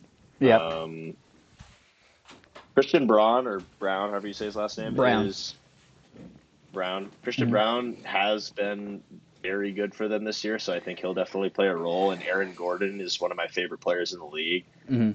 But at the end of the day, they have the best player in the world, in my opinion. I think it's everyone's I opinion. Yeah. think, yeah. I think I just feel like I can't bet against That's fair. Jokic in a first round series, and Yeah, that's fair.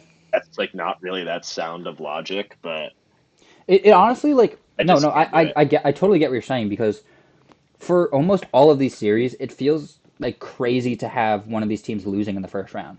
Like I Lakers know. losing the first seems like LeBron in the first round. What? Like Luca in the first round? That's crazy. The Timberwolves were just in the Western Conference Finals. Like so for them to run it back with the same team for the most part. Like I mean, you lost Cat, but like and you're losing the first round. Like that's crazy. The Clippers losing the first round after how hot they've been. The Nuggets like for anyone losing this first round outside of the 8th seed or like kind of the Rockets a little bit, like would be pretty wild. Um, so yeah, this is it's hard to imagine either the Clippers or Nuggets losing, but somebody has to. I Yeah. feel for Christian Brown, he's been like their best perimeter defender this season, and he's been one of the best transition players in the league this year. But I feel like transition goes away a lot in the playoffs, like that fast paced like this is kind of a That's true. situation for the Thunder too, where like they capitalize so much off of turnovers, getting steals, quick, getting dunks on the transition, stuff like that, and like that goes away in the playoffs. Not 100%, but like enough where you can't rely on it. And I feel like that's a big part of Christian Brown's game. He's still a good shooter and stuff as well, but I worry how much of a like how big of an offensive impact he's going to have if he's not able to like just be out in transition, getting quick buckets over and over. Um, Kawhi has been so good. Oh my God, man. Like this is it's astonishing how good Kawhi has been this season since coming back. His He looks efficiency is yeah, ridiculous. he looks like fully back to like Toronto, San Antonio Kawhi. Like this is the best he's looked in years. Offensively, at least, yeah. I would do anything for him to have a healthy playoff series, even if he just loses in the first round. Like I just want him to be healthy so bad for the playoffs.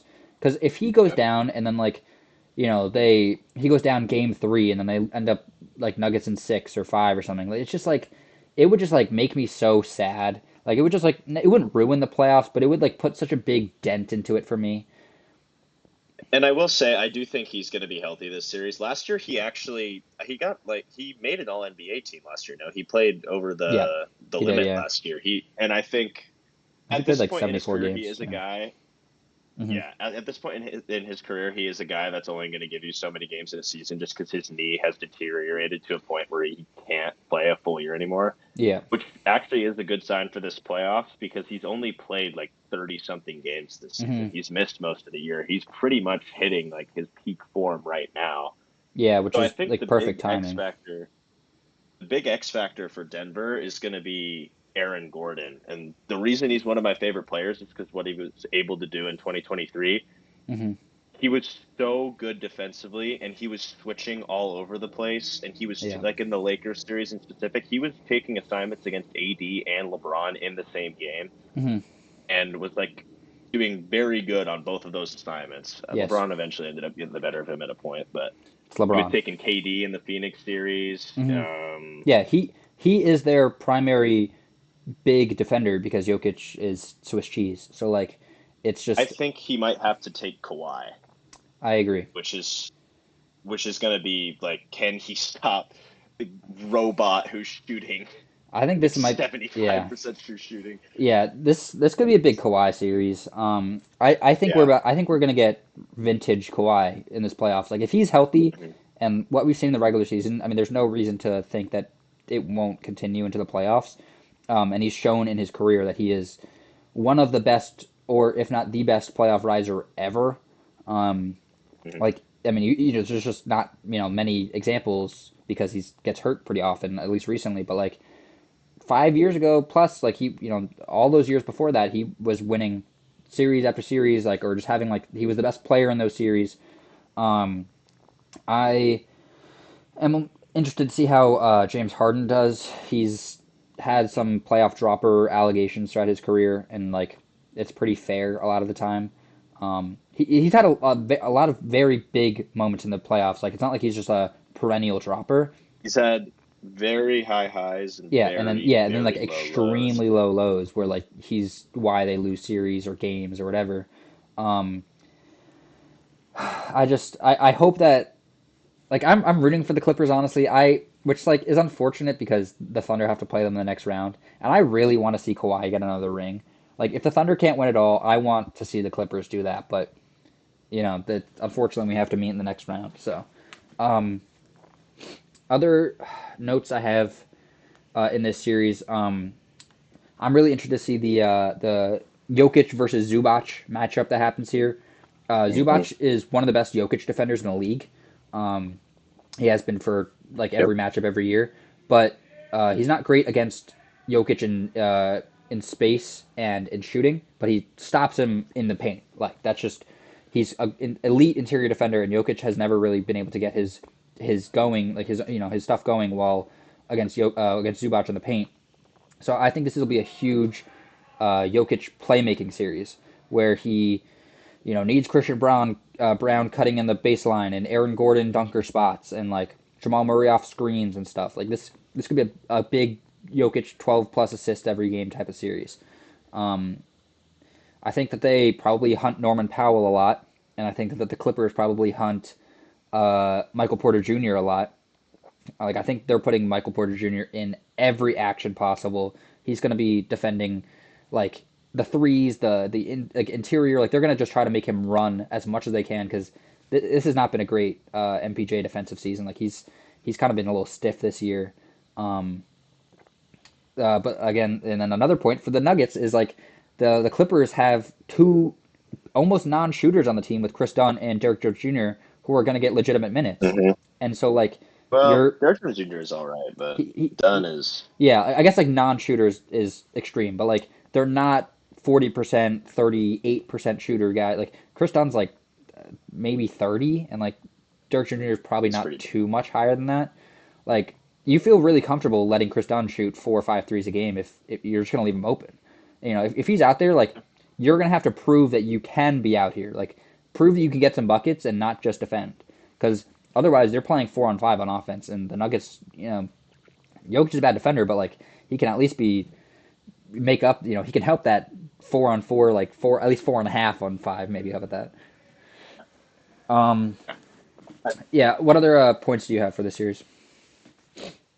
Uh, I think the main thing with Jokic's defense all year has been that the perimeter defense around him is he was never based on his athletic profile Hmm. going to be a good uh, rim protector or like an anchor of a defense. He's always going to be like a supplemental piece that's going to Yeah. help a already good defense by being a good team defender. Hmm. He is not a guy who's, oh, we cannot have perimeter defense funnel these guys into the paint. Let's go have Jokic stop them and carry our defense. So Yeah. yeah, I think you were right about MPJ. If they put him in every action and they can just take the ball at Jokic the whole series, it's probably going to get pretty ugly. And Hmm. that's how it's pretty much been for the Nuggets defense.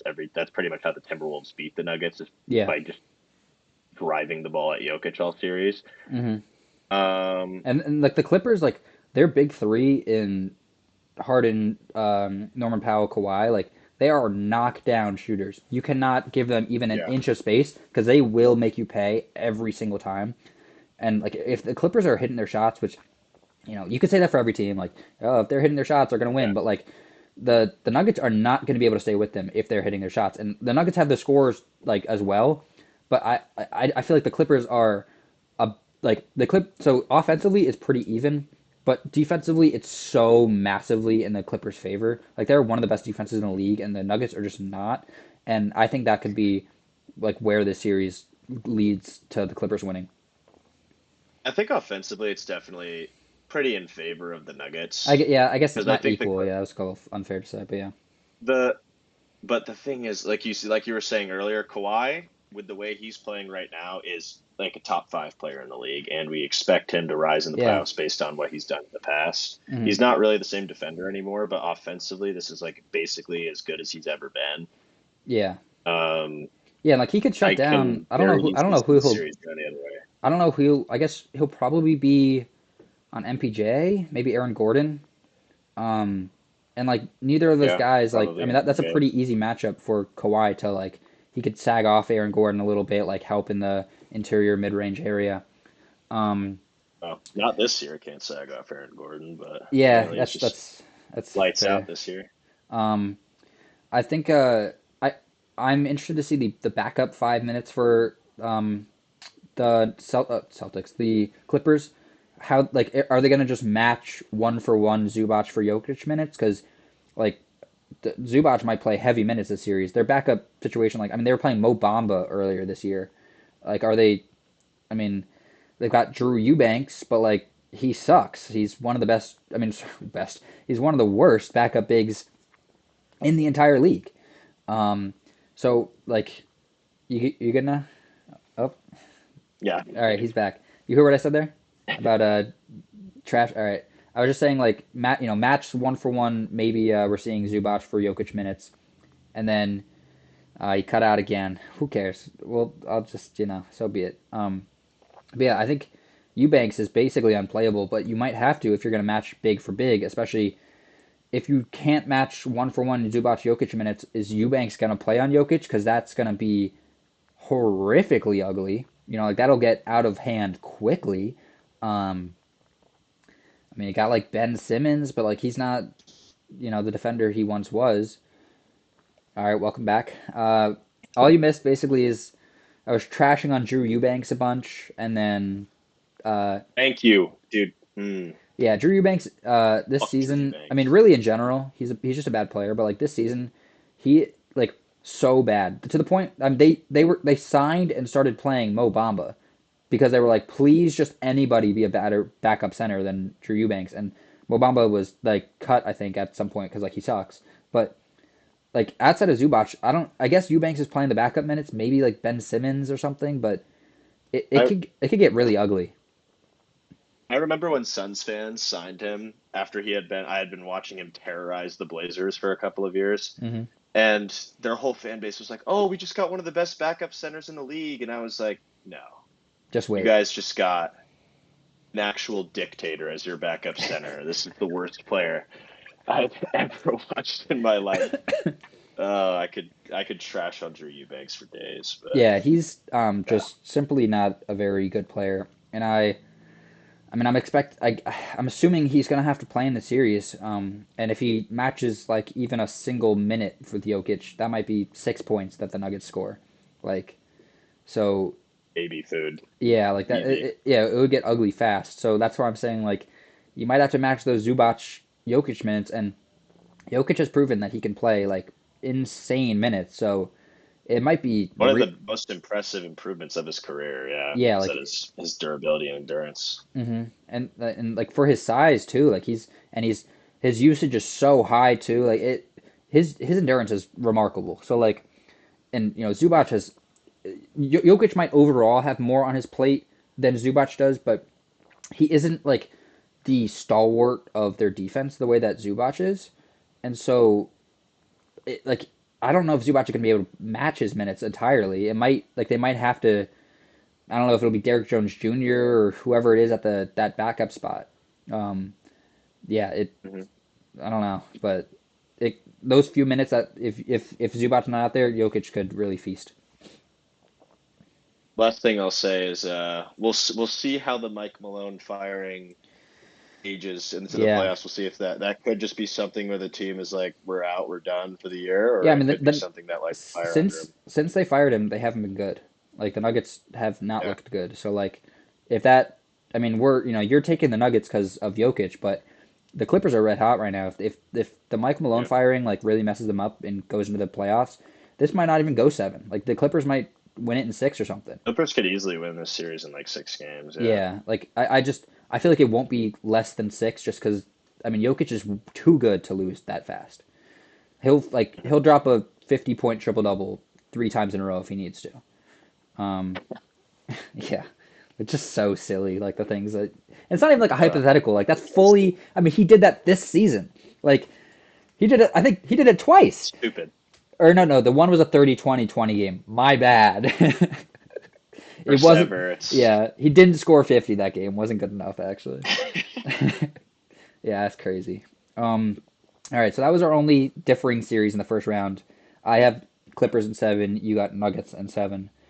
So moving on to the second round for the West, that would put us at Thunder, Clippers, Minnesota, Warriors, or sorry, Lakers, Lakers Warriors. Warriors. Um, alrighty, so Thunder, Clippers. I have Thunder in six. I I think the Clippers could definitely be their biggest challenge in the I agree. West. I agree. They have been this season too. The Warriors kind of have been too, but like a few of those matches, like Chet got hurt. He broke his hip in that first matchup, so like that loss doesn't Mhm. really count. Like, um, but the Clippers match up against us really well. They play us well.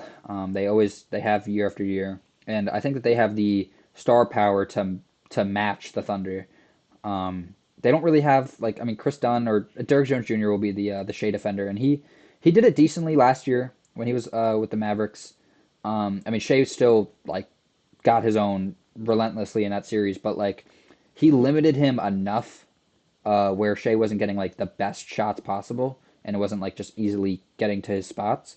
And that's really like at this point Shea's one of those players that's all you can ask for the most part. Like he's it's like Luka where it's just like if you can sort of limit him and make him miss a few more shots than he normally does, like you won that matchup. Like he'll still drop 25 regardless, so like you can't stop that, but maybe he shoots less than 50%. Um, Mhm.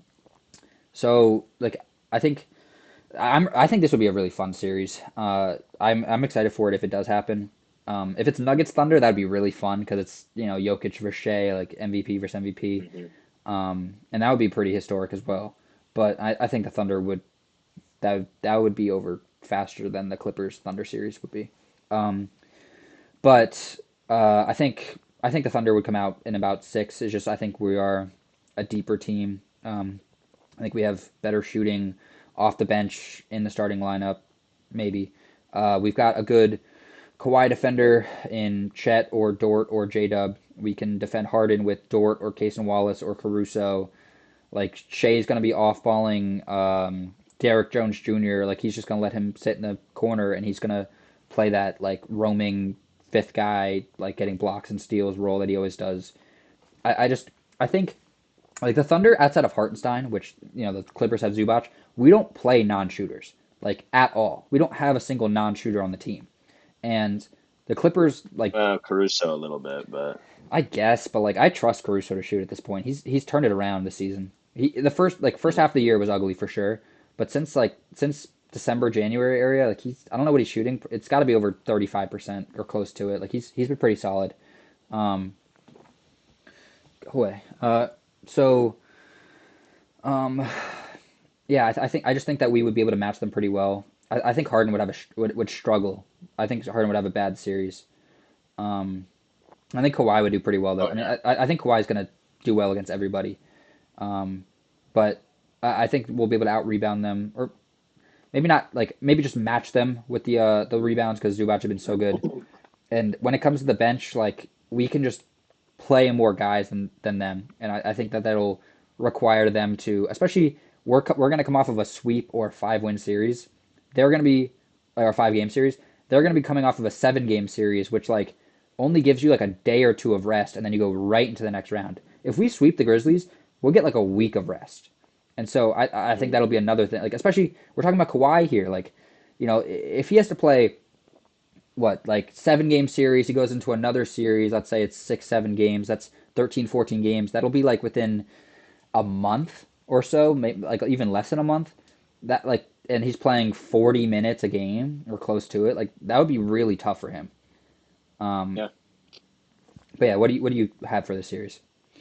I did a lot of talking there. Uh, I have OKC and Denver. Oh yes, Um, yes, yes. they split the season series, but like a lot of OKC season series stuff doesn't really matter because they weren't really healthy for any of these games. I had a tweet. I'll find it while you're talking. Saying because I said like I wish we just got one healthy Nuggets Thunder game because every game, like a bunch of people missed us on both sides for a lot of it. But go on with what your prediction was. I do think that this would end up going 6 purely off the fact that I think Jokic would just keep Denver in a couple of games that they end up winning, but I Hmm. don't really think Denver would ever actually have a chance to win this series at all. Um, I just think OKC's depth is the polar opposite of Denver's depth. Like we're probably talking about the best depth in the league compared to potentially the worst depth of any playoff team by far. Hmm. Um, it, it it would take the most Herculean, superhuman, Yeah, godlike effort I think of it. all time from Jokic to even get this to 7 games, Yeah, probably. if it's Nuggets Thunder, like I said before, like the 50 point triple double thing, like it's almost not a joke if it's Nuggets Thunder. Like he really has to do something of that like just unbelievable level where he's He's just gonna yeah like so much so carrying this team. Um, uh, I like just he's gonna have to touch Wilt numbers if he wants. yeah low key I have to score 100 points. and I'm gonna take the under on him scoring 100. Like I just I don't know. I think that if it's the Nuggets, I think we match up better against them. Um, I think we just have the defenders I that agree. they don't. I think we size wise match up against them. Like they wouldn't massively out rebound us. No, really, no team can massively out rebound us. Like the Cavs can do pretty well against us because they match that double big really well. But I feel pretty confident against the Nuggets. I think I feel more confident against the Nuggets than I do the Clippers, and I still feel pretty confident against the Clippers. I just like I mean it's as easy as just shut down Jokic, but like if you just like don't let him, if you just try to limit him and like just whether you're either limiting him by taking away his passing options or you're like I think that's a better strategy like against the all-time best passers like Luka for example. Like you don't really want to blitz him because then you leave somebody wide open, and that's the same situation with Jokic. I feel like if you just let Jokic like score as much as he can and limit his passing as much as you can. It's been proven year after year now that that is the way to stop the Nuggets because like Jokic scoring is less of a threat than Jokic passing, which is like pretty crazy, but and it's still as an insane threat. Like he can score anywhere and do whatever he wants, but I just would rather him score 30 and get 6 assists than score 20 and get 12 assists or something. The tweet I had, I was wrong. It wasn't about the Nuggets. It was the Cavs and Celtics. We like Chet Nyhart, Chet and J Dub, Yeah. and then Porzingis like missed the games, and the Cavs were missing guys too. Yeah, it was unfortunate this year to not have like a real look at the potential matchups West and East for the Thunder. Like when we had that the Cavs game in January, and then we played them again like 2 weeks later, which stupid, like just bad scheduling. Chet missed both those games because he was still out at that point, and it was like that's our only chance we're gonna get to see these two teams play against each other. So that was it was kind of unfortunate. Um, I really hope if the Thunder are healthy next year, I think there's a chance they hit seven. Not a chance. I think it's likely they get 70 wins. Like I would bet on that. Yeah, probably. I think they break Yeah. the win record If next they're year. fully healthy, yeah. If they're healthy next year, I think they They break the win could record. They could have done it this year. it's one of the if they play all 82 and they're healthy like 95% of it, yeah, they could 100% break the win record, especially with how Yeah, because badly they beat up the East. They had like the best record against the East ever. They went 29-1 against or one win, one 20, loss. 29-1, is that what it Yep. was? Yeah. Yeah, 29-1 against the It East or was it something. was the first game That's against the ridiculous. Cavs, which like we lost by like 5 or something. Like it was like a really close game, Yeah. like back and forth the whole time. That was one of the better games of the year for sure. That was fun. Um, But like other things from the series, I feel like if we ran, do you think the Thunder run double big throughout the playoffs, or do you think that they come off of that? Because I honestly don't love the I double think big it's lineup. it's going to depend on matchups, I honestly. I think against I guess Memphis yeah. they definitely will because they're going to be able to brutalize them on the boards, Hmm. and they're going to probably be able to foul out Edie in like 10 minutes. But Yeah. against like Denver, I could see them running two bigs as well because Hmm. just because of Jokic keeping him off the glass. But I could Like also see it against the Clippers because of Zubac. But in a series like, for yeah. instance, against the Lakers, Hmm. I could definitely see them going away from the two big stuff because the Lakers will definitely probably run their smaller lineups since they've been their more efficient lineups all season. Yeah. And I I like the double big lineup because I mean it's like experiencing last year being like the worst rebounding team in the league to this year being like the best. It's so weird. Like just like knowing now that my It's team can nice. rebound. Yeah, like dude, last year it was so annoying every game, man. Like Chet would have like 4 rebounds. Ugh, man, it sucked. But like Chet not at the five, I feel like it kind of limits his ceiling of as a rim protector because he's one of the best rim protectors like ever. And if he's guarding the 4 man, he's out on the perimeter a lot more, and so I feel like it kind of limits. I mean, he's still getting 2 3 blocks a game a lot of the time, but I think it kind of limits the potential that he can have as a defender. Um, so like I guess the Clippers, I wouldn't mind if we didn't always run it, but I think Zubac would outmuscle Chet a lot. Like Chet has shown this year that he needs to like gain even more muscle. I think he added like 10 15 pounds before the season started, but he needs to add more because there's been numerous times this year where bigs like body him into the paint or in like he like falls down. He falls down so much. Oh my god, it's so Yeah. often. It's a real problem for him. His core strength is lacking. Um, but yeah, that's just a whole rant. You said Thunder in 6 against the Nuggets? I did, yeah. Okay, I have Thunder in 6 against the Celtics as well. Um, yeah, I mean, I don't really know how many like much more there is to say. I think just better coach in both in either one of those series and can match up pretty well against either team. I mean, they kind of just match up well against everybody. But we can move on to the other West series, which would be Lakers Warriors. It's pretty fun. We got Another LeBron, LeBron versus Steph Curry. Curry Yep, we series. almost got it in the first round. Adam Silver wins. Yeah, right. Yeah, this is Adam Silver's playing all along. Um, this would be a fun series. I honestly, I'm making my decision right now because I forgot to change Minnesota. I mean, Minnesota and Lakers in the second round. So before I had Minnesota in 7 against the Lakers and against the Warriors. Now, you go first. Let me think about it. Um, I wrote that it's dependent on Jimmy, but I think at this point we're assuming that Jimmy is up to his star level form. Yeah. So I think I don't know how the Lakers are better defensively without Anthony Davis. That like makes no sense and kills any agenda I have about Anthony Davis. But It's because AD's like not that good of a like a paint defender. I feel like he's not. He can't be the like a only. backline guy, Yeah, like he can't be the last line of defense. Especially like the rest of the Lakers makes defense wasn't sense. very good. Like it feels like they. I don't know if it's because like this might sound weird, but like if you have Anthony Davis on your team compared to Luca, you feel like more comfortable. Like oh shit, my guy beat me, but like I have AD down in the paint. Whereas like if it's Luca, maybe guys are like trying harder or like more I locked can't in. get Like beat. I yeah, can't like get yeah, beat. yeah. I have Jackson Hayes at the paint. Like I can't let Anthony Edwards get there. That actually He's about to that like could be a reason why, because yeah Anthony maybe Davis in 2023 cleaned up everything in the playoffs. yeah yeah Like yeah. some of the most generational defense we've ever seen. Hmm. So maybe they just got used to that. That like, but at the same time, I feel like at Like a that's not an point excuse though. you You would see a know. crack in it. Yeah, for But sure. I don't know because this feels like a series where Jimmy could hunt mismatches because the Lakers just have so many. They have good perimeter defenders, but like if you have Jimmy matched up on Luca or LeBron, I would want him to take those matchups pretty consistently. Hmm. Um, Yeah, I think this would be this would be a pretty insane series for Luca defensively.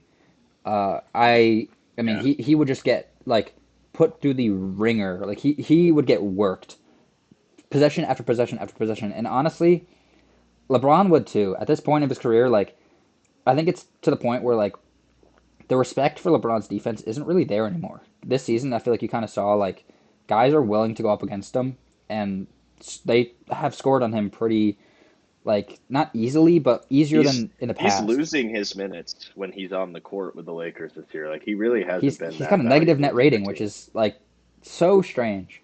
Unheard of. Yeah, it's kind of sad to see. So I think honestly, if it's Lakers Warriors, give me the Warriors. I'll take the Warriors I and agree. I have the Warriors in 7 because I feel like that's what Adam Silver wants. yeah, I'd take the Warriors in It's seven also just hard because to bet like against LeBron and it's Luka in a game 7, but it's kind of hard to take bet against Curry in a game seven too though. I mean, I that's guess he true. That's did. true. He has lost them before, but like um I don't know. Like if a series goes seven like and LeBron and Luca are in it, it's so hard not to give it to them. Like just how pure principle of like they're him. It's Like LeBron and Luka, yeah, like but at the same time, it is Steph yeah, Curry. it's Like he Steph has a Curry 50 and Jimmy point game Butler. 7. Like yeah, like You look at what I did when I was looking at the series. It's not at all a 1-1 comparison. A lot of things are different from back then in 2023 to now. But I mhm, look at that series and I say the reason the Lakers won that series is because AD literally blew up like every single Curry pick and roll action that they yeah. tried to run the entire series. It was the most absurd defense I've ever seen from a Hmm. player in a series. And And this they time it's don't have Jackson they have Hayes. Jackson Hayes trying to blow Yeah, up pick and rolls with Steph Curry. yeah, like I feel like the yeah. Warriors offense is going to be able to flow a lot easier in this Hmm. series, especially when you have a guy like Jimmy Butler who's like a legitimate second option and Yeah. can go get his own basket and he's going to be able to hunt his own matchups. Do you think that we would see Um, more small ball? Um, like they from might, LA, yeah, from LA. Like 100%. Yeah. maybe they match Jackson Hayes. Like I mean, I would assume he still starts, but maybe they match him more with Quentin Maybe Post. for a little bit. Yeah. And Hmm. like when it's just Draymond out there at the five, they run Vanderbilt or DFS or whoever it is at the five because like I mean that could like maybe work a I little bit don't. better, and also like the switchability of it would be a lot better because Curry is not hunting Jackson Hayes then, because like I mean Yeah. that's just like that's the freest eats like that's 100% Yeah. discount. JJ Redick being the smart analytics guy that he is, Mm. I feel I like also trust isn't JJ really more going than to Steve play Kerr. Vanderbilt. Yeah, which is a tough choice because Steve Kerr has like I don't his think Steve rotations Kerr's. sometimes are just weird, but he's still I don't. Steve Kerr. Like he's Yeah. a pretty smart basketball guy, but I do think Redick analytically, I don't think Vando's going to play very much this playoffs just because Really? su- he's such an offensive negative But that you're playing four on he's five been. on offense every time he's on the court. I don't disagree, but he's been such a defensive plus for them that like I if he's know. not their backup five, I mean, unless you're gonna do like Alex Len or Christian Coloco, it has to be DFS because I mean LeBron can't run five at this point. No, And he like I can't. guess and Uh, Rui like I you don't could try to run Rui's Vando at the 5. I don't know. they've done it this season and like it's worked pretty well. That is their go-to small ball lineup, but I'm just wondering how it would look in a playoff setting. yeah, Because he's just against Denver, he got played off the floor mhm. the last couple of years because he just couldn't shoot. Yeah. So but luckily they won't have to go up against the Nuggets until the conference finals, which realistically like they're probably playing the Never Thunder. happening. Yeah, so Yeah. they um yeah, that is a good point. I've seen a lot of people saying like Vando, like how much of a negative he is on offense, but I think his defensive versatility is it's just worth the potential negative, especially with a Luca or Reeves or LeBron. Like they can carry the load of two people between the three of them. That is true. That is true. That's a good point. Um, And also like matchup wise, yeah. how does it so like who guards Luca? Is it Gary Payton? Is it I mean, I'm assuming Kaminga's not getting minutes in the playoffs Oh, at all. Luca's probably gonna get whatever he wants this Yeah, like this might series. like yeah this like Curry's gonna have a great series, but Luca might have a just insane series. Like Draymond Yeah, they might try to throw. Like, I don't know if they throw Jimmy on him and Draymond on LeBron. I don't know. It'll be an but interesting then chess match, if which you it always usually is. And if that's what you do, let's say you run Draymond on LeBron, and then you have Mhm. Jimmy on Luca. You've got like Gary Payton on um, Austin Reeves, Reeves, and then like Steph is on like whoever the three man is between like Rui and DFS and Rui. No, that's yeah, like that's nasty. yeah I'm that taking like him down low every time. exactly. So like that's not gonna work. And then if you put Draymond on LeBron, then it like all right, I'm playing Jackson Hayes now. Or you're gonna have to just play Quentin Post, I guess, because is Jackson Hayes gonna get guarded by Moses Moody? Like so like Draymond has to play the like opposing five basically, which like some LeBron or somebody is gonna get guarded by a Steph or a Moody and or a Pods. Like Pods is gonna be on Austin Reeves probably, I guess, and then Yeah, probably. And Pods is a pretty capable yeah, no, for defender. sure, for Against sure. Reeves, I he might forgot about him. struggle a little bit, Steph, but who's Steph gonna guard? I don't know.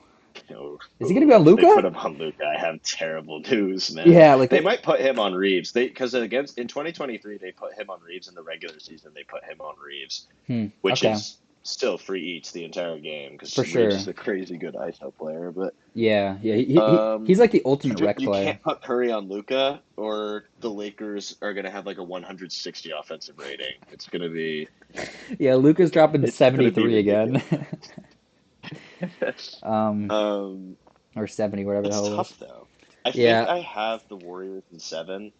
But now that I'm yeah. thinking about it, Now we're like and drawing it I actually out. have this written down. Unironically, the scariest part of facing LA is their officiating.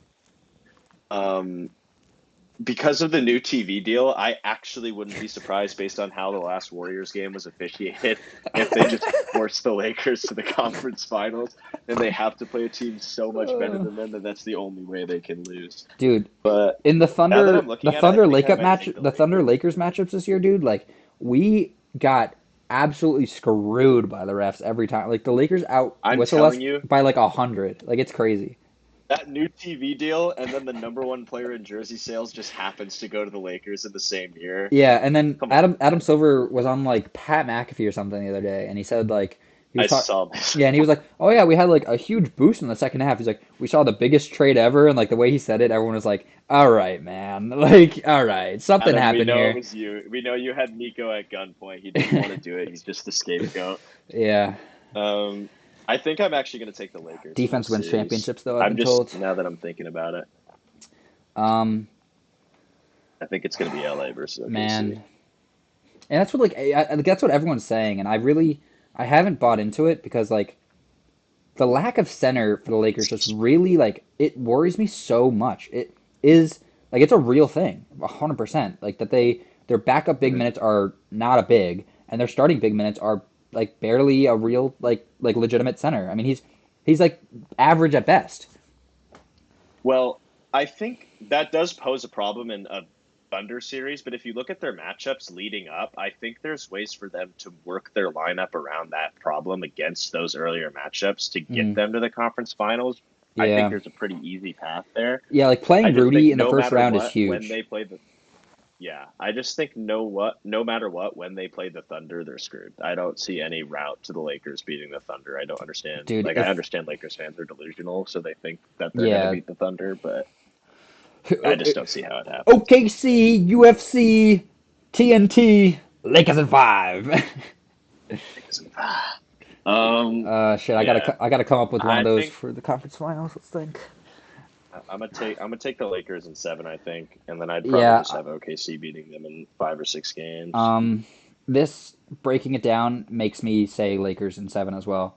I Yeah, wanted to say Warriors originally, but the matchups. same. I mean, like I guess like if this series happens, we'll see when it comes. But it feels like the Lakers are just going to be massively outmatching them. And if that's the case, like Yeah, one of Luca, Reeves, or LeBron, and it might not even be like just one of them the whole series. It might be like game one, Luca has 40. The next game, LeBron has 38 and 9. The next game, Austin Reeves has 27 and six threes. Like And so, You just have so many ways they can beat you, and so many guys who can hunt yeah, 100%. mismatches. And like with the And Warriors, I just don't like know how the Warriors it's are going to guard yeah, that. it's Jimmy, it's Steph, and then like if I lose to a Pods or, I mean, Quentin Post has a sniper of a three shot, but like if I lose to that, like Yeah. I'll live with it. You know, if I lose to Draymond 4 threes, like so be it, man. Like all right. And I feel like the Lakers have fewer of those guys you're living with. Like they have more legitimate threats. Oh, So I'll way take less. Yeah. yeah, I'll take Lakers in 7 too. All right, and then Yeah. Thunder Lakers like uh I think it would be ugly. I think that they don't match up well. Lou Dort is one of the best Luka defenders. Like he Yeah, he gave him hell last year. yeah, 100%. I think Austin Reeves is just like Cason Wallace, Caruso, Dort sometimes maybe like maybe Shea occasionally. Even Isaiah Joe is a pretty solid defender. Like I think that they would do pretty well against him. I don't know the numbers. I should have done the research, I guess. But I didn't even have Lakers Thunder in my conference finals. I had Thunder Minnesota, which I had Thunder in 6. Um, but like thinking about it all kind of reset it all for me.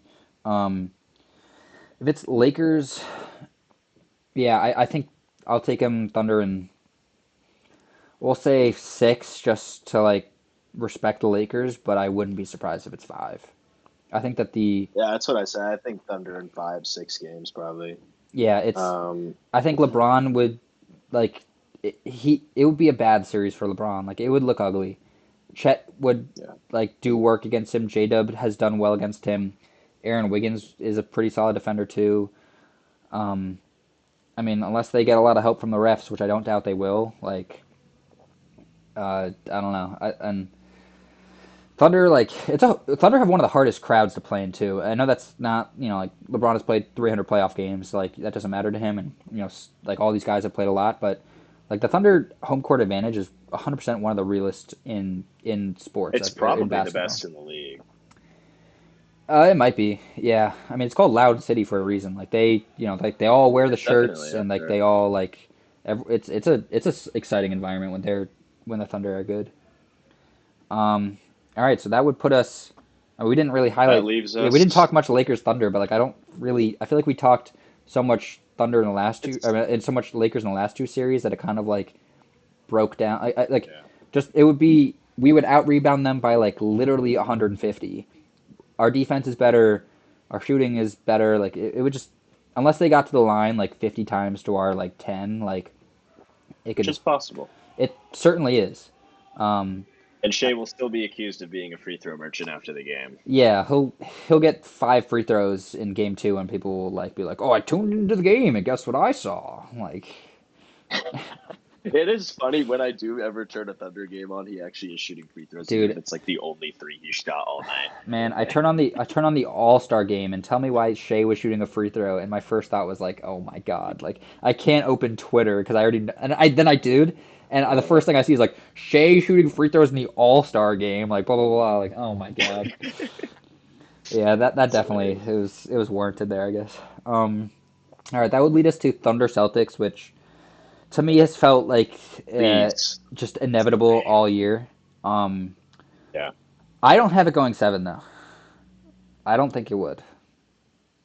I do. Although that will be dependent on if Porzingis somehow manages to stay healthy up to this point. And Jalen Brown, I think if if we're worrying about that and too. Jalen Brown getting back to full strength. Yeah, I think regardless though, I'm going with the Thunder I in agree. 7 games. I And took if Thunder in like the 6. Celtics are banged up, Thunder in 6. Yeah. Yeah, I Um, think like like I think in difficulty, if you're like comparing the two, like the Thunder's trip to the finals versus the Celtics, it's pretty comparable. Like an easy first round for both. Second round is like tougher. Whether it's I'd say like Clippers. I mean, the Celtics have an easier second round. Their third round is probably harder. Not they're probably. It, both it gonna is run harder. into yeah, they're both gonna run into one tough series Yeah, at probably least along one. the Yeah. way. Um, I'm saying 6. I feel like maybe I'm putting too much into the two regular season matchups we had against them. But like we played them so well in those two matchups. I like Tatum got his 100%. He looked great in those matchups, and I think he would play well against us because I mean it's Tatum. Like nobody really stops him. Um, but Jaylen Brown didn't do well against us, and I don't think that he would do that well against us. I think that whether you put Lou Dort on him or it's Jalen, I'd probably be Lou Dort. Like I think that he would handle his pretty well. Um, I think rebounding, we would just out rebound them pretty easily. I don't, I'm don't trust Drew Holiday the way I did, like even last year. Like I feel like he's shown his age more this year than he did last year, like by far. His shooting is a little down. His defense has definitely taken a step back from like the like elite level defense he was last year.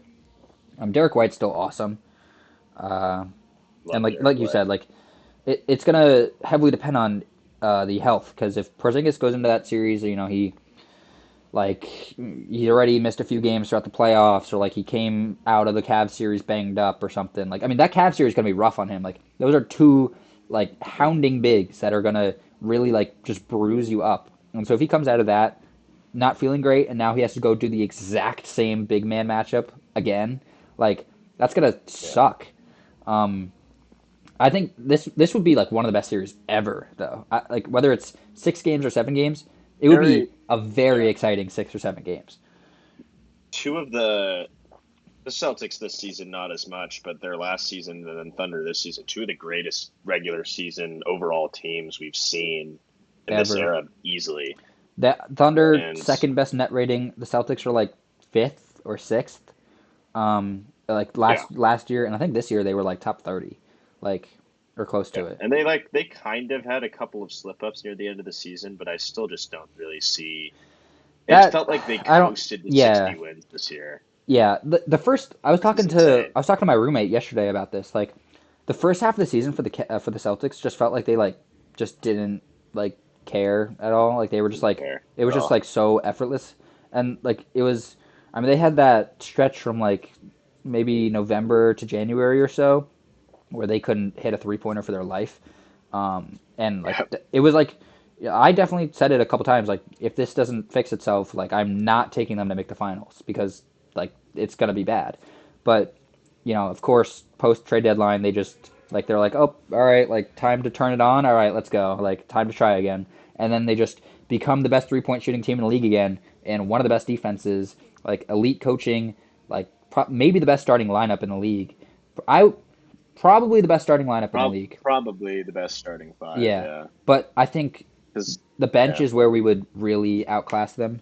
Um, Mhm. like I think that we got just a 100% better 6 through 10, and even deeper than that. I mean, I the think you yeah, guys just have way more defenders that you can throw at matchups too. 100%. Yeah, Like like just way more people, we that way throw more out switchability, and you can just yeah, bother them a lot more. 100%. Like throw out Case and Wallace if he's on Dort. I mean, if he's on White or a Holiday. If he's not doing great, all right. Now we're throwing out Caruso coming in for the next quarter, and like Isaiah Joe is not only a really good defender, but he's been an elite shooter this season. Like Aaron Wiggins has had a pretty solid defensive season and has been able to put up 20 plus points in any given game. Not that I expect that in the playoffs as much, but like he is able to do it. I think Shea would like Shea has not been hurt much by the Jaylen Brown matchup. That would be the main matchup he would see. Like Jaylen Brown is not that good of a Shea defender.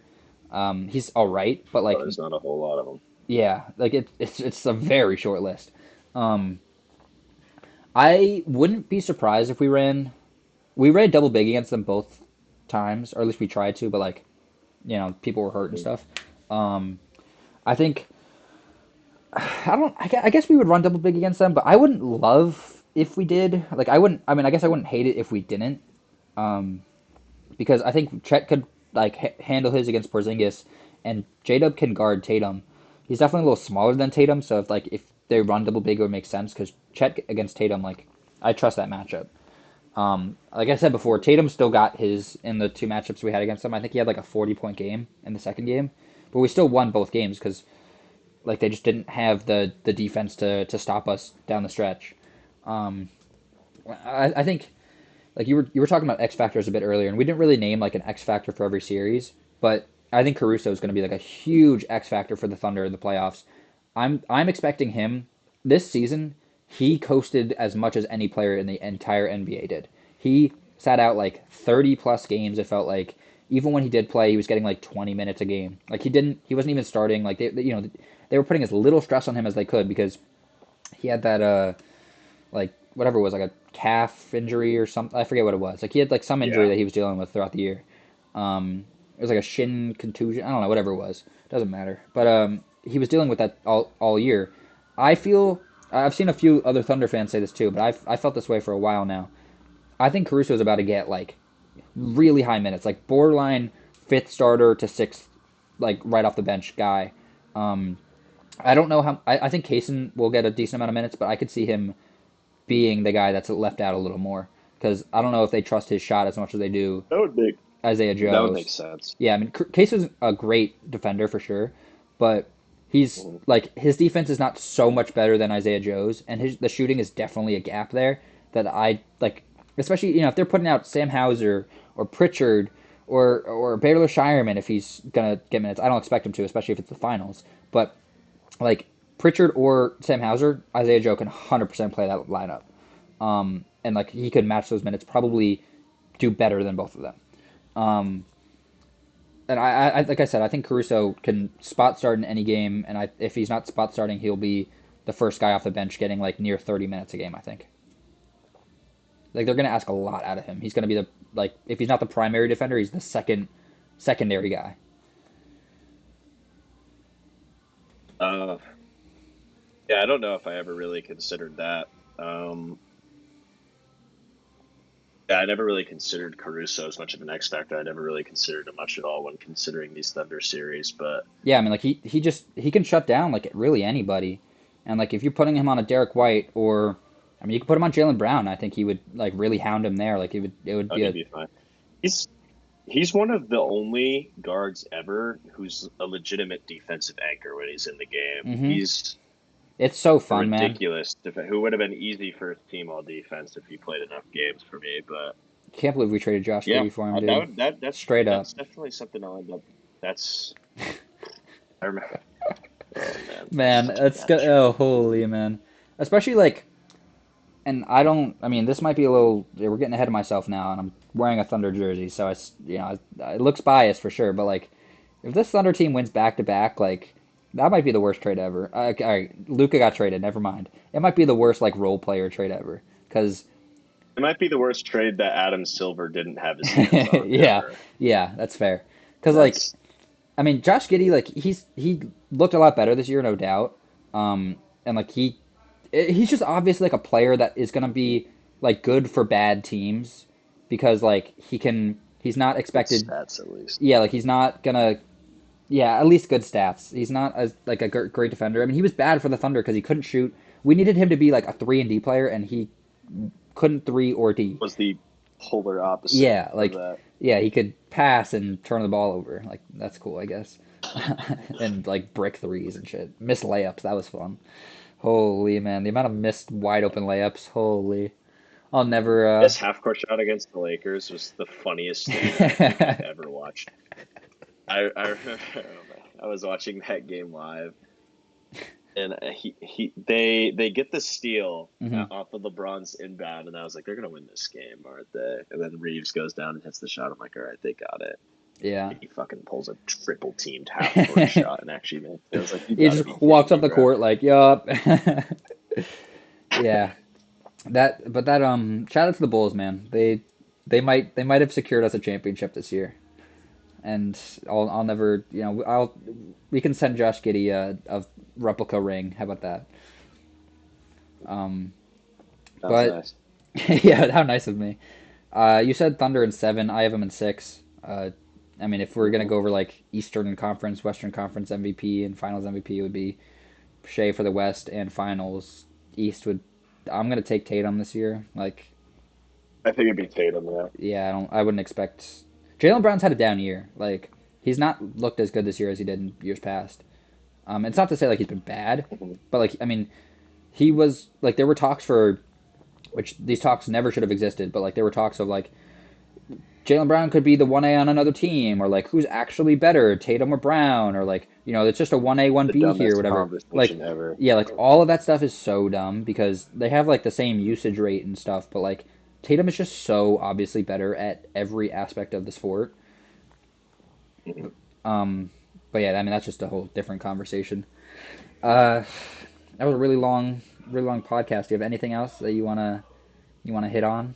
Shout out anything? Um, no, that was fun, man. It's nice to just talk hoops for a little bit. 100%. Um, Chase Brostek is your Twitter. right. ChaseBrostek. Government name. Alrighty, I'll put it in the description of the video. Anything else that you wanna say before we sign off here? Um, Fuck Drew Eubanks. That's a that's a That's what that's I'll a say. that's a good closing. Um, I'll say fuck Drew Eubanks. yeah, just OKC in 5, OKC, UFC, uh, AFC. KFC, BLT, America. OKC in 5. Alrighty. That's been the I don't know, episode 4 or 5 or something of this podcast. Playoff predictions, award predictions. Thank you for coming on, Chase. That was a very good, like, 4 hour long conversation. But yeah, Yeah. that's been all. Signing off. Until next time. Maybe like a week or so, 2 weeks from now. Uh, Peace out.